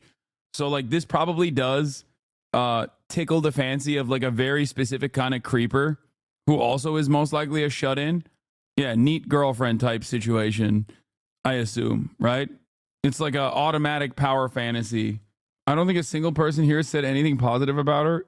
Chatter, she's not a real person. This is a made up thing. We're trying to understand why the people who made the fucking game chose to create a character such as this one. 어떤 옷을 입어야 돼요? 승희 씨가 좋아하는 옷? 아, Like, oh my God, imagine the smells in that room, bro. That room has to be smelling. That's like, this is like, I mean, we talk about this, but like Asmongold voluntarily lives like this, which is crazy. And he has, as far as I understand, been outside at least to get like a Dr. Pepper and a Whataburger. So the fact that this lady has never been outside and lives like this is wild. But, you know, Asmongold's existence in the real world is even wilder. But my point is like, this is not a sustainable mode of existence, okay? 여기서 하나만 골라서 입어볼까요? 와. 이런 거 많이 안 입어봐서 다른 거 입을까요? 아니요. 무조건 이거 입고 나가요. 무조건. 아, 네. 여기가 한강이에요. 저 유마님, 근데 사람이 너무 많은 것 같은데요? 에이, 아무도 우리 신경 안 써요. This is crazy. This is her first time being outside. Like, what the fuck? 그리고 벚꽃도 엄청 이뻐요. 벚꽃이 예쁘다고요? 와. 한강은 처음이에요? 네, 한강은 처음이에요. 여기 한강에 놀 것도 진짜 많아요. Much like our American forefathers that came, going up the Han River in an effort to force Korea to open up the floodgates of trade, we will go on a duck boat ride! Just like the American admirals that came before us. 와, 오리가 엄청 커요. 저거 진짜 오리는 아니에요. 진짜 오리가 아니에요? 네, 저거는 It's time! It's time to teach her about Neo-Confucianism, okay? It's time to teach her about gacha games and how gacha games created a mass mobilization of incels that led to massive gender wars in Korea. But before we do that, we also have to talk about a specific flight flying over Guam where the first captain, second captain dynamic created so much unnecessary tension that led to 254 of the 260 people on the flight dying in a horrifying plane crash. These are all the lores that I need to describe to her. I will explain to her what GI air control is, or GI technicians look like as well. 제가 타는 배예요. 배? 우리 같이 한번 타볼까요? I mean, we gotta ride together. 페달을 이렇게 계속 밟으면 돼요. 아, 자전거 같네요. 자전거보단 조금 위험해요. Bitch, how do you know what a bicycle is? You've been stuck in an attic your whole life. Hold on. That's suspicious. Hold on. Oh, you know what a bike is? That's weird. Smuggle her to DPRK and make her the reverse Youngmi Park. She's playing us, boys. 한강에 괴물이 살거든요. 괴물이요? 무슨 괴물이요? 사람을 잡아먹는 괴물이요. 네? 사람을 잡아먹는다고요? 네. 근데 그 괴물이 괴물이다! 괴물이다! 저희 빨리 돌아가요. 농담이에요. 아, 뭐예요? Bro, this is so weird. This is so weird. This is so weird. What is happening? Ew. Why am I on a date with like my parents hostage? This feels almost predatory. No, it is. It 100% is predatory. The fuck do you mean? This is the attic grooming victim, okay? This chapter is entirely dedicated to the attic hostage that we are grooming. It's weird. 고말수. Oh, best girl. 어제 걔네? 쟨 내가 뭘 했다고 웃냐? 어이없어. 야, 너 할 거 없으면 나랑 PC방이나 가자. What is a PC bang? 가셔야 하는 거예요? 승희 씨 데려다 주고 이따가 PC방으로 갈게.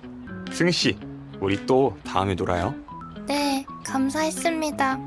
Wait, how's she gonna get back home by herself though? Like actually, she's gonna die. 야, 너는 간만에 쉬려니까 부르냐? 왜? 너 여기 있으면 시간도 빨리 가는 것 같아서 좋다며. 그건 맞아. Damn, she loves me, dude. 아, Look 이 at that 아저씨 little 아직도 smile. 있네. 누구? 어떤 아저씨 있는데 같은 자리에서 60시간 이상 동안 기사랑 막 인스타만 보고 있는 거 있지? 음침하고 막 이상하지 않아? Wait, what? Why is that weird? Oh, Malsuk is not a fan of news watchers, it seems. It's fine. Some of us read the news for 60 hours. What? It's odd that you think that that's, you know, not cool, Malsuk, I guess. I guess that's, you know, okay. 아, 진짜? What do I do here? I don't even fucking know. Chat, what do I run? People are saying 3, some people are saying 1. 짜장라면 주문 들어왔다. 너 할 줄 알지? 넌 뭐 하는데? 아, 나도 바빠. 키만 큰 게, 씨. 너 지금 나 욕했지? 아니야. Oh, that shit looks bomb. Damn, I kind of want that now. 괜찮아? 봐봐. Oh! 엄마. Malsuk! 엄마가 어렸을 때 이렇게 해줘서 나도 그런 거거든. 손가락 겁나 짜네, 진짜. 뭐야? 고물수. 아, 왜 이러세요? 야, 돈 받으라니까. Oh, I'm beating his ass. I'm beating his fucking ass. I'm beating his bitch ass. 아이씨. 아저씨, 당장 동전 주우세요. 싫은데? 내가 왜? No, she didn't like it. 주우시라고요. 야, 고말수, 너 빨리 안 일어나? 이거 돈 빵꾸. No, she didn't like it. Jerk 야, alert. 돈 받으라니까. We gotta redo. We gotta redo. We gotta redo. 아이씨. 지금 뭐 하시는 거예요? God, I'm such a pussy. I had to pick it up myself. God damn it. I thought I could beat his ass and then look like a sick ass dude in front of Malsuk. 야, 우유만 뭐해? 그거 안 내려놔? 뭐야? 남자친구야? 아, 왜 돈을 던지고 그러세요? 뭐? 라면 값에 비해 더 주신 거면 거스름돈은 챙기셔야죠. 내가 그 값돈에 연연하는 것 같아? 그리고 덜 주신 거면 돈을 더 내셔야 될 것 같아요. 너 말 잘한다. 말수가 또 주문 들어오겠다. 카운터가 있어. 내가 정리할게. Wait, no heart? But no heart. This didn't even fucking work. This didn't work either. There was? Yeah. Hearts will come later. 아니, 요즘에도 무슨 저런 손님이 다 있어? 요즘 그래서 어때? 나랑 붙어서 지내니까 좋지. 뭐래? 왜? 이쁜 여자들 사이에서 지내니까 좋잖아. 그래서 어때? 누가 제일 좋아? 나? 너? 나? 응, 난 너가 제일 좋은데. 나? 나? 어디가 제일 좋은데? What? Hi? 나는 너 키 커서 좋아. 너 4m 조금 안 되지 않나? Chat, y'all are fucking nasty bitches, you know that? Some of you are nasty ass bitches, bro. Everyone in the chat was like, bro, say fart smell. Like, say fart smell. You nasty motherfuckers. I'm trying to win, dog. If you do 3, you can get 2 hearts? What do you mean? Wait, what? Which one? 어디가 제일 좋은데? 난 너 힘세서 좋아. 가끔 너랑 펀치기계 내기할 때마다 나 떠는 거 모르지. 진심이야? 말 나온 김에 팔씨름 고? 고, 준비, 시작. 역시 짜릿해. 놀리지 마. Double. Let's go. 나 곧 퇴근인데 기다려. 좀 이따 나랑 같이. Okay, one thing I have noticed is that Korean women love soy ass men. At least that's what the game is telling me. I don't know if there's validity to this, but like if you want Korean cuties like Malsuk or Gran, you literally have to not be able to put your seatbelt on and also be weak, like be a weak ass bitch. I wouldn't have said it that way. Okay, I'm just saying that's what the game is teaching me. And I don't know how to I don't know what this says because I simultaneously am thinking about Neo-Confucianism once again. You know, on the one hand, Neo-Confucianism is what comes to mind about projecting power and status. And on the other hand, it's like these ladies love a fucking wayfish twink who cannot even beat them in hand-to-hand combat. Hassan, I'm not sure this is a cultural touch point we should be using as fact. Excuse me, this is basically an artifact. This directly cuts across all the propaganda. If you want to understand what Korean cuties like, this game is the game. Okay? This is truth. This is beyond truth. 퇴근하자. 그래? 네가 치워줘야 내가 빨리 퇴근하지. 맞다. 알았어. Korean cuties also love a pushover who just basically does all their work for them. I'm really enjoying this documentary. Yeah. Uh-oh. I'm not going to make it, I don't think. Oh, I'm not going to make it to the next chapter. Oh, I am. Oh, thank God. Barely. Holy fuck. Oh, we're safe, boys.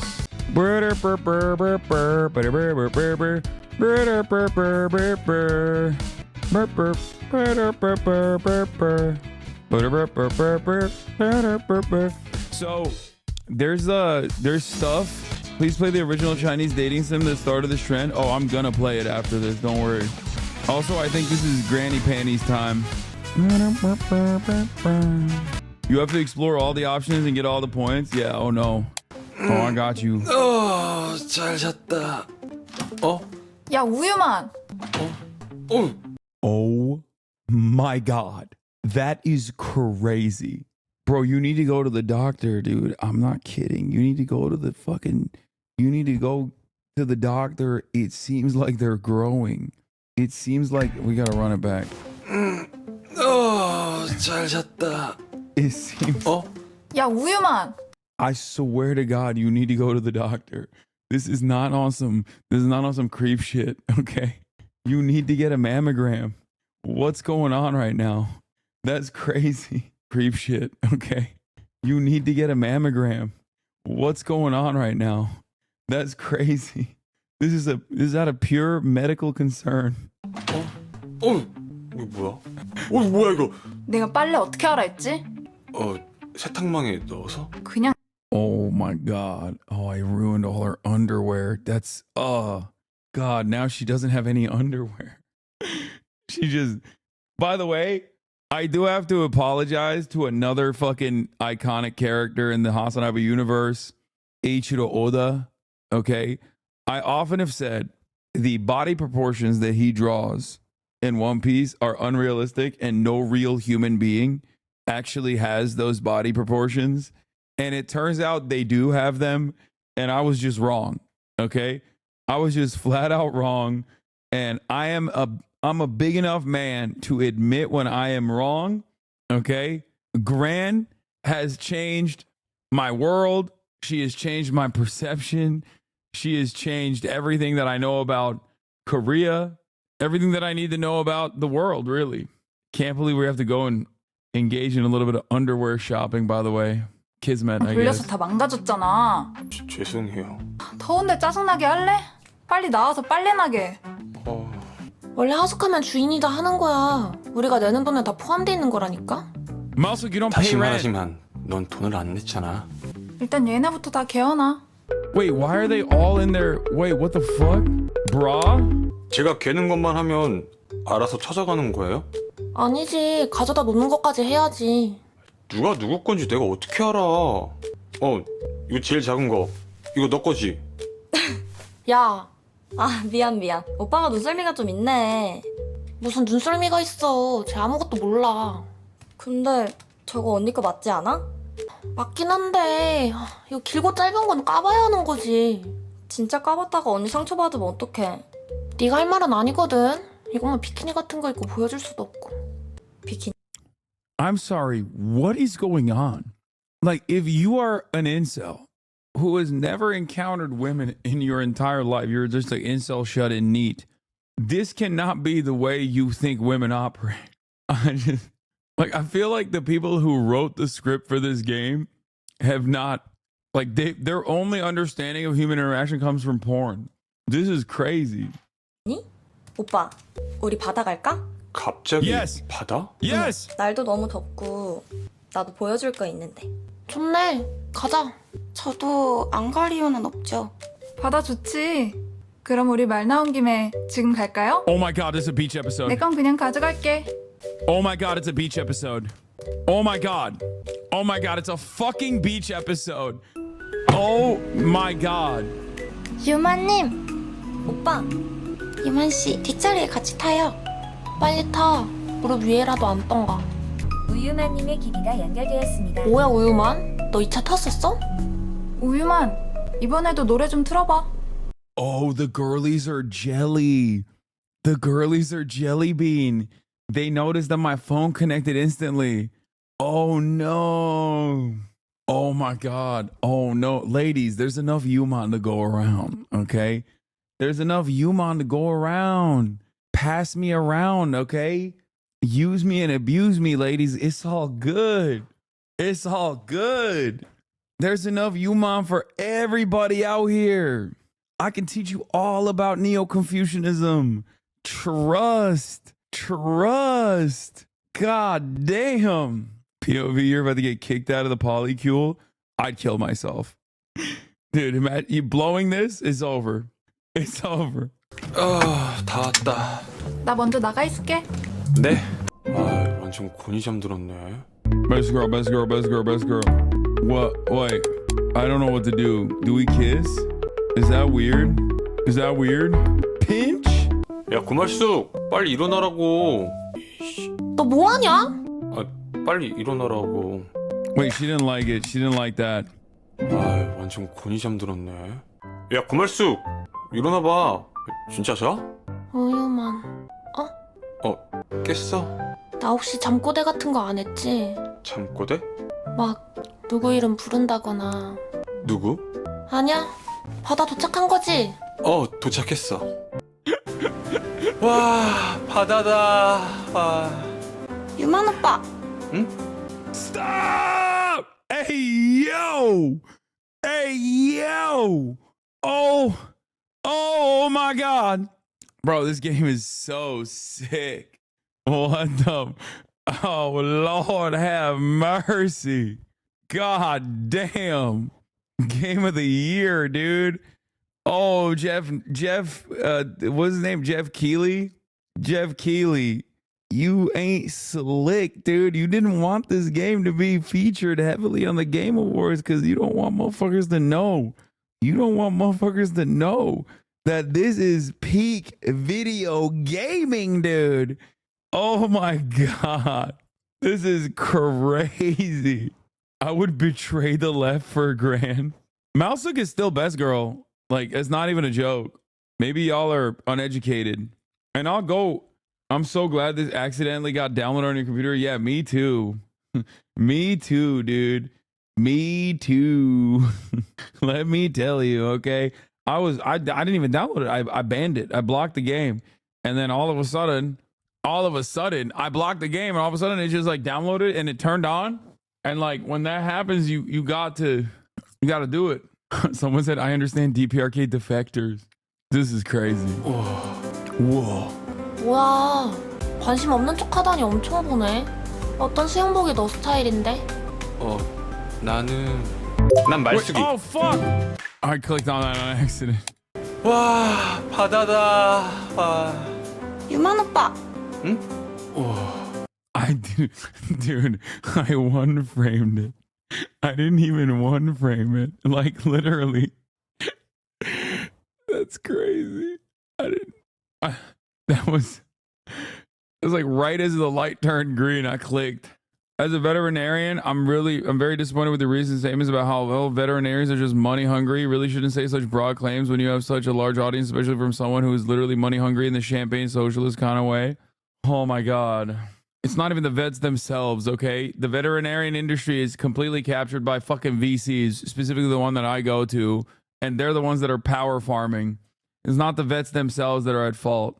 I live in a major city. I do not have a, mom and pop shop veterinarian style situation. Also, you're ruining the moment. Look at what read the room. Anyway, I gotta go with Gran, right? 와, 관심 없는 척 하다니 엄청 보네. 어떤 수영복이 너 스타일인데? 난 은비. I don't know how that happened. I'm sorry. 아, 뭐야. 오빠 내 수영복이 제일 마음에 든 거야? 너 초록색? 엄청 잘 어울린다. 아, 진짜? 오빠, 나 진짜 잘 컸지? I don't know what happened. 이거 은근 간지럽다. Was I wrong? I mean, we're gonna go through all the options. Don't worry. But like, was I wrong? 노래가 안에 다 들어가네. 너무 크게 입었나? 응? 은비야 뭐라고? 아니야. 어때? 괜찮아? 응, 시원해. That's so weird. Why would she be saying that that's fun? I'm like a fucking child. Like what kind of like emotionally stunted loser am I? I got this baddie on the beach and I'm like, oh, let's cover you in fucking sand. Okay, we're gonna watch.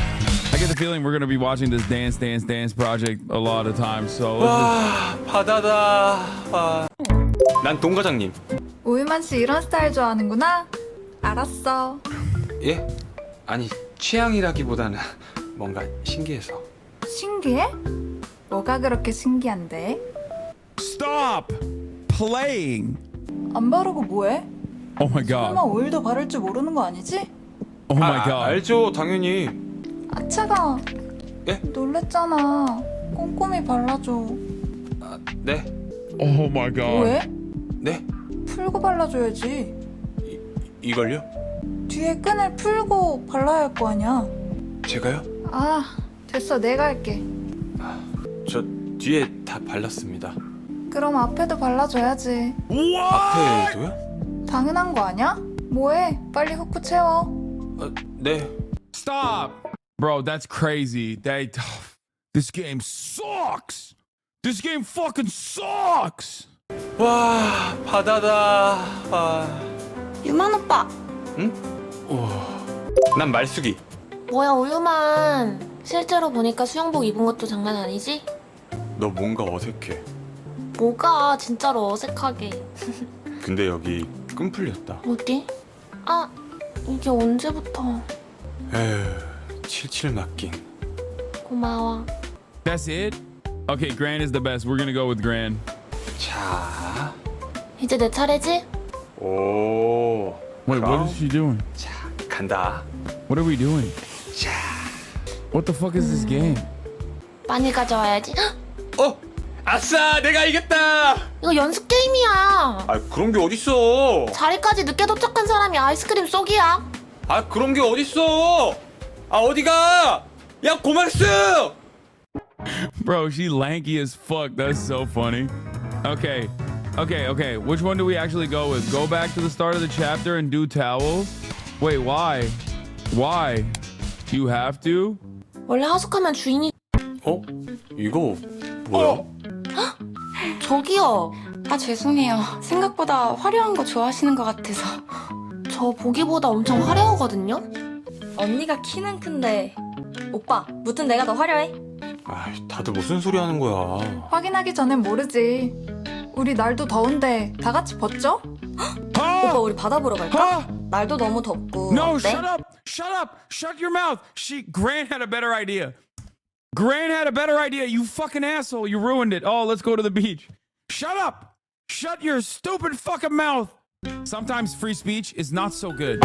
타요. 빨리 타. 무릎 위에라도 안 떤가. Okay, this time I'm gonna go with 야 Yumbi 곰비 일어나 봐. and then kiss her cheek. 뭐야? 벌써 도착했어? 빨리 나와. 오빠 근데 나 잘 때 잘 때? 혹시 방귀 낀 건 아니지? Oh, 안 what the 꼈어. fuck? Oh hell no. Nah. Okay, well 야 let's just 곰비 finish it. 일어나 봐. Never mind. I'll just finish that till the end of that segment. But 뭐야? 벌써 도착했어? 빨리 나와. 오빠 근데 나 잘 때 잘 때? 혹시 방귀 낀 건 아니지? 안 꼈어. 빨리 나와. 도착했어. 응. what? 와 Yo, 바다다. she's gross, dude. Ew. 아 완전 곤이 잠들었네.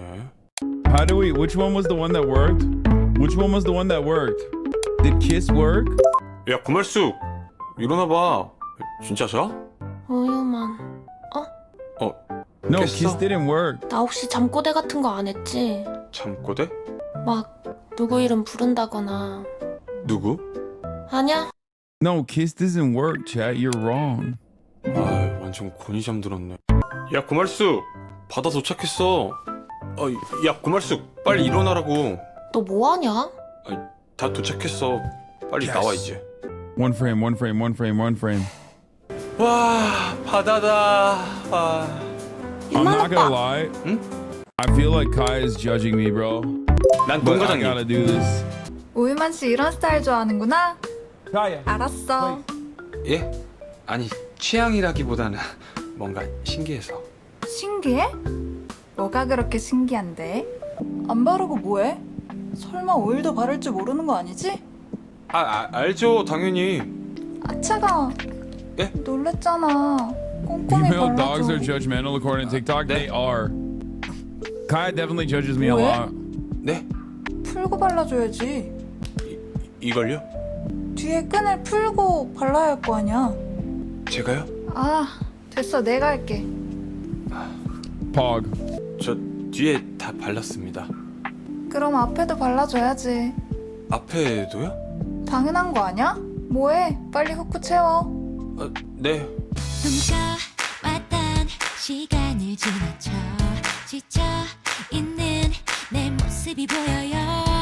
거울을 봐도 Bro, even what the hell? Even Mingming's got some. Never mind. I'm not gonna say anything. But like, why is every Korean lady so stacked except for Malsa, who is still best girl? Like, respectfully speaking, okay, no disrespect, but like, what's going on? Why are all of these ladies so freaking stacked? What the hell? Plastic surgery is super common. 밤에 무대는 컴컴해 날 보는 시선들 이젠 무서워요. Like, I didn't even know Mingming had it like that. You know what I'm saying?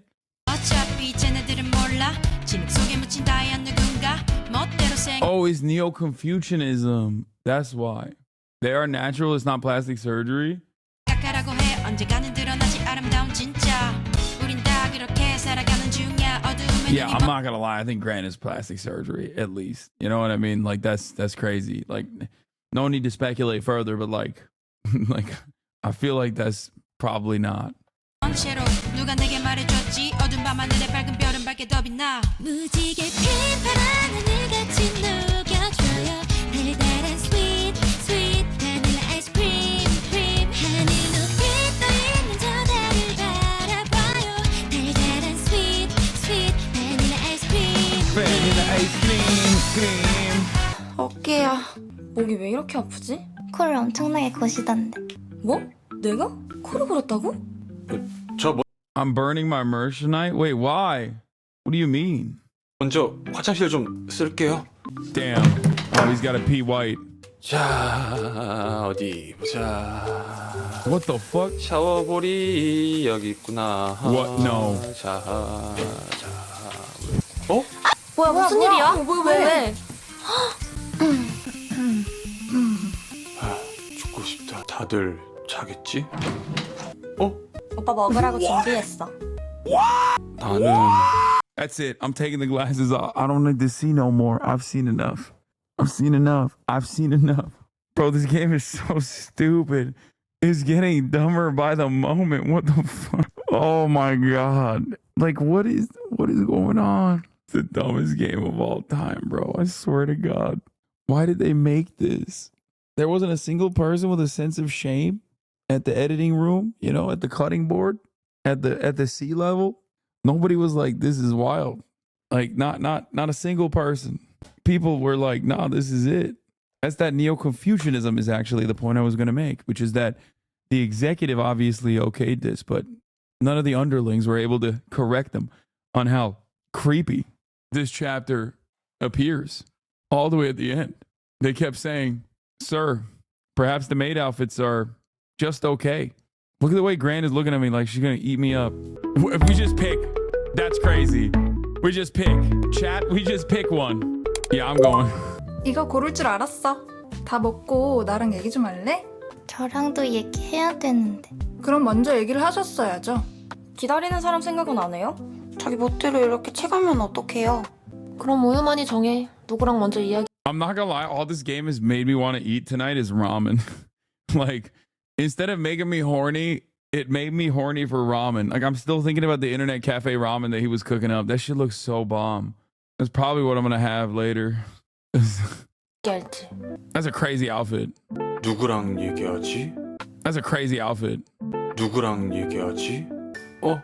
내 이력서다. 괜찮은 것 같기도. 과장님도 사원 시절이 있었겠지. The famous, the luckiest thing in this entire game, the lanyard. 와, 동 과장님 회장님한테 결제를 받으시는구나. 왔어? 기다리고 있었어. 네, 하실 네. 말씀이라는 게 어떤 거죠? 우유만 씨 알지? 나 이성보다 감정이 앞서는 거 싫어하는 거. 알죠? 유치한 거 싫어하고 또 혼자인 게 좋아. 독립이 내 적성이니까. 그것도 알죠. 남자 같은 거 내가 이루고 싶은 커리어에 비비지도 못할 만큼 작은 부분이었다고 나한테. 근데 우유만 씨를 만나고 자꾸 내 우선순위가 흔들려. 난 차가운 이성이 좋은데 너랑 붙어있으면 불처럼 감정적이게 돼. 과장님, 근데 생각보다 이런 내 모습이 싫지 않은 게 문제라고. 저 근데 너무 갑작스러워서 시간이 필요할 것 같아요. 좋아. 근데 나 참을성 없으니까 너무 오래 끌진 말고. 네, 저 그럼 나가볼게요. 근데 내가 말한 보고서는 다 됐어? What? 그 내일 드릴게요. 그러던가. I pumped Grand so hard, dude. And Melsuk. You guys can tell I have a bias. You can tell I have a bias. Oh, hell yeah. This is it. This is the last chapter, isn't it?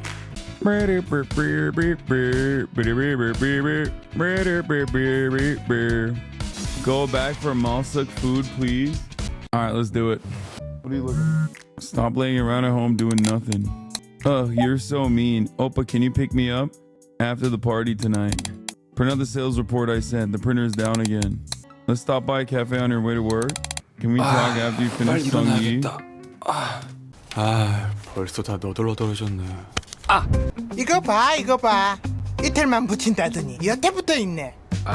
지금 때잖아요. 어이구, 약속이 Yeah, we're gonna fuck Granny after all. 얼마나 중요한 건지 몰라? 총각한텐 중요한 게 뭐야? 저는 Wait, what the fuck? Fire? 전 불이요. Pog! Granny! 야, 고말숙. 오늘은 지각 안 했어? 왔어? Tickling? 너 키가 더 큰 거 같다. 이제 한 4m 넘었지. 나야 항상 잘하고 있지. Shut up, chatters. I got it right. She likes being tall. 뭐야, 고말숙. 왜 이렇게 It's obvious that she likes being tall. You just gotta always hit the tall route. While texting Gran, go button it up. You underwear. There'll be a moment where you doubt me, but trust. 기운이 없어. 아니야. 프린터 하러 온 거지? 줘. 자. Oh, here he is, Sausage Man. 둘이 또 같이 있네. 안녕하세요. 야, 너 취직한 거 아니었어? 저 프린트만 하고 가려고요. 그래? 먹을래? Kiss her? 싫어? 형 소세지 말고. 우유만. Wait, what? Why is she crying? Wait, what the fuck? What did I just do? Was that homophobia? Did I fumble? You went gay is over? Is she homophobic? Melsuk, I never thought I'd like you even more, you know what I'm saying? 나 갈게. 프린트. 고마워. Okay, that didn't work either. That didn't do shit. 먹여줘요. 먹여달라고요. Feed me, bro. 형 소세지 맛있다. 유만아. Bro, this is way gayer than kissing him. This is so much gayer. Eating a man's meat in broad daylight in the middle of an internet cafe in front of the girl of your dreams? That's crazy. That is significantly gayer. But at least she didn't cry. 허리 다쳐요. 오빠 왔어요? 다치면 어쩌려고 이걸 혼자 하고 있어요. 나와봐요. 이 무거운 걸 혼자 들려고 했던 거예요? 에이 오빠, 나 은근 튼튼해요. 겉보다 오늘 얘기할 거 있어서 불렀는데. 뭔데요? 나 카페 그만둘 거예요. 그리고 저 솔로 데뷔해요. 솔로? 솔로로 나온다고요? 와, 대박. 완전 축하해요. 나 소름 돋았어. 사실 예전부터 얘기는 나오고 아. 있었는데 오늘 아침에 확정 발표가 나서 오빠한테 제일 먼저 얘기해주고 싶어서 불렀어요. 이제 밍밍이 아니라 박민정으로 쓰려고요. 역시 민정님은 뭐든 해낼 줄 알았다니까요. 암튼 오늘 알바생 마지막 날이니까 내가 신메뉴 만들어줄게요. 근데 이거 이름이 뭐예요? 땡초 아메리카노요. 진짜 고추네. 오빠 요즘 피곤해 보여서 The 뭐 해주면 fuck? 좋을까 고민했거든요. 그래서 그냥 커피보다는 매운 게 들어가면은 정신이 확 들 것 같아서 만들어봤어요. 정신이 확 들긴 하네요. She's trying to kill me, bro. What the fuck? She knows. She knows I got the hots for grand. 근데 먹어본 거죠? 아니요. Feed her, spit it, eating. Bro, this game got broken, by the way. Like, the language barrier broke. Eating? What does that mean? 와, 진짜 맛있다. 와. 정말요? 다행이다. 집에서 종종 만들어 줄게요. 왜요? 아니, 안 되는데? 맛있다면서요. 아니, 맛있는데 Bro, quit your day job. 너무 자주 먹는 것보다 좀 아껴 먹고 싶은 느낌? 근데 이거 원래 이렇게 매워요?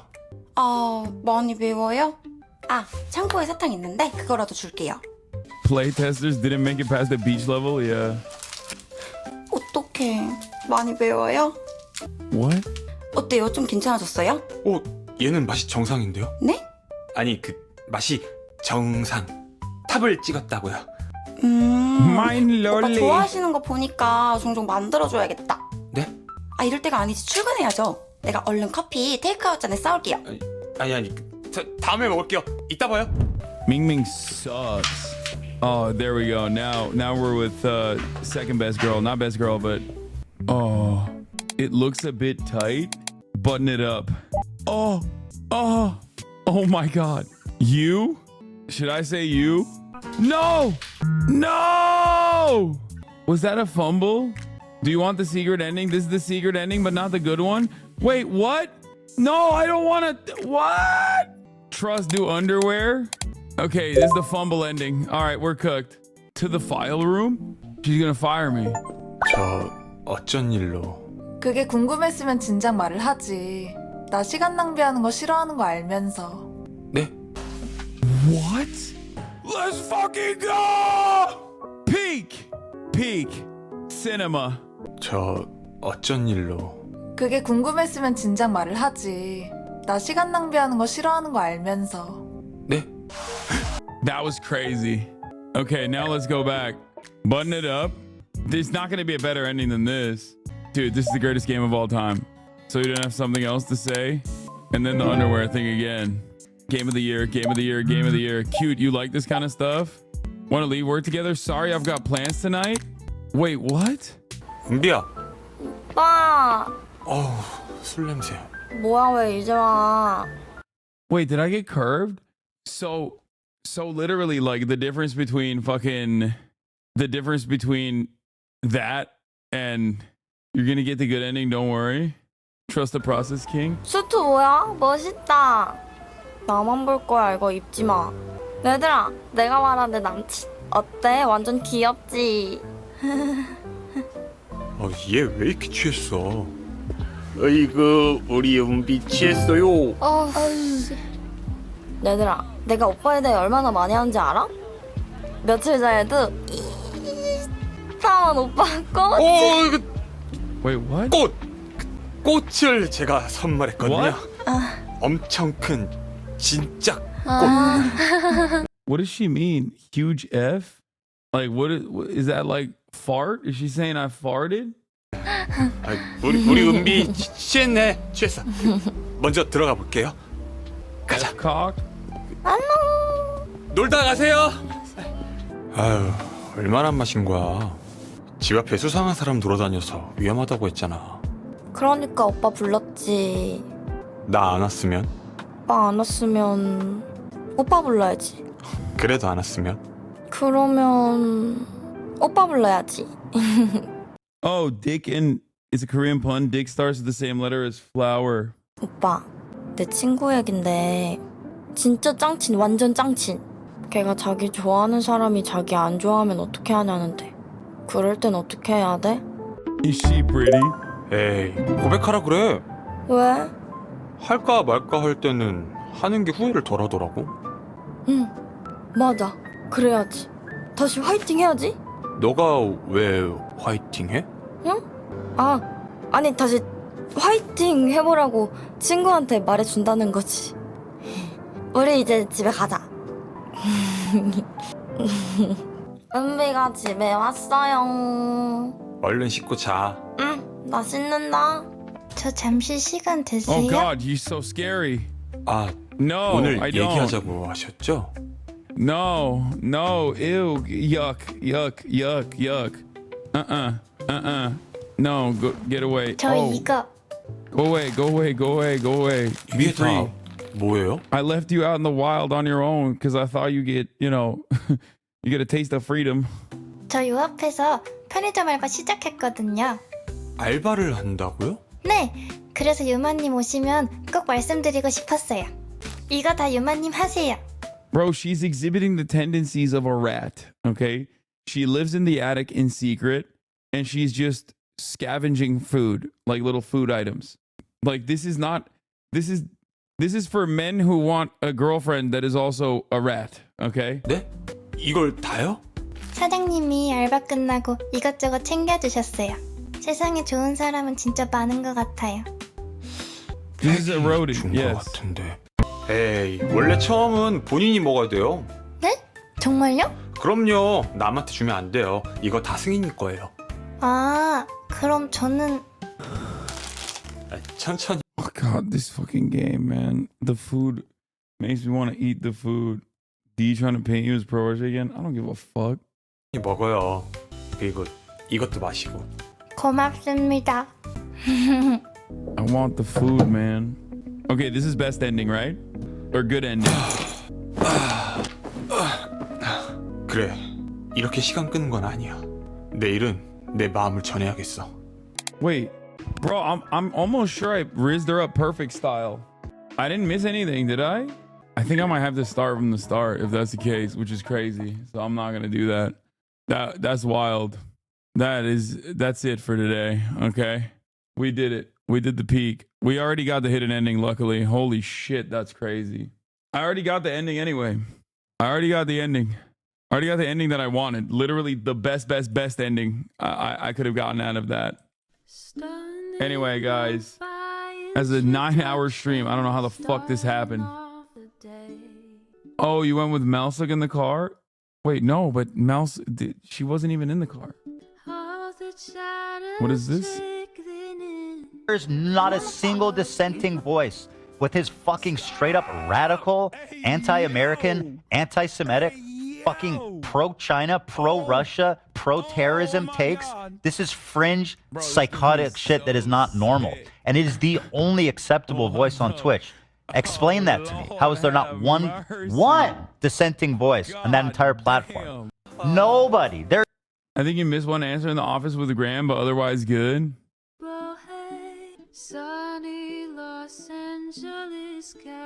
Anyway, I love you guys. And I will see you tomorrow for some news and maybe some more gooning. Bye-bye.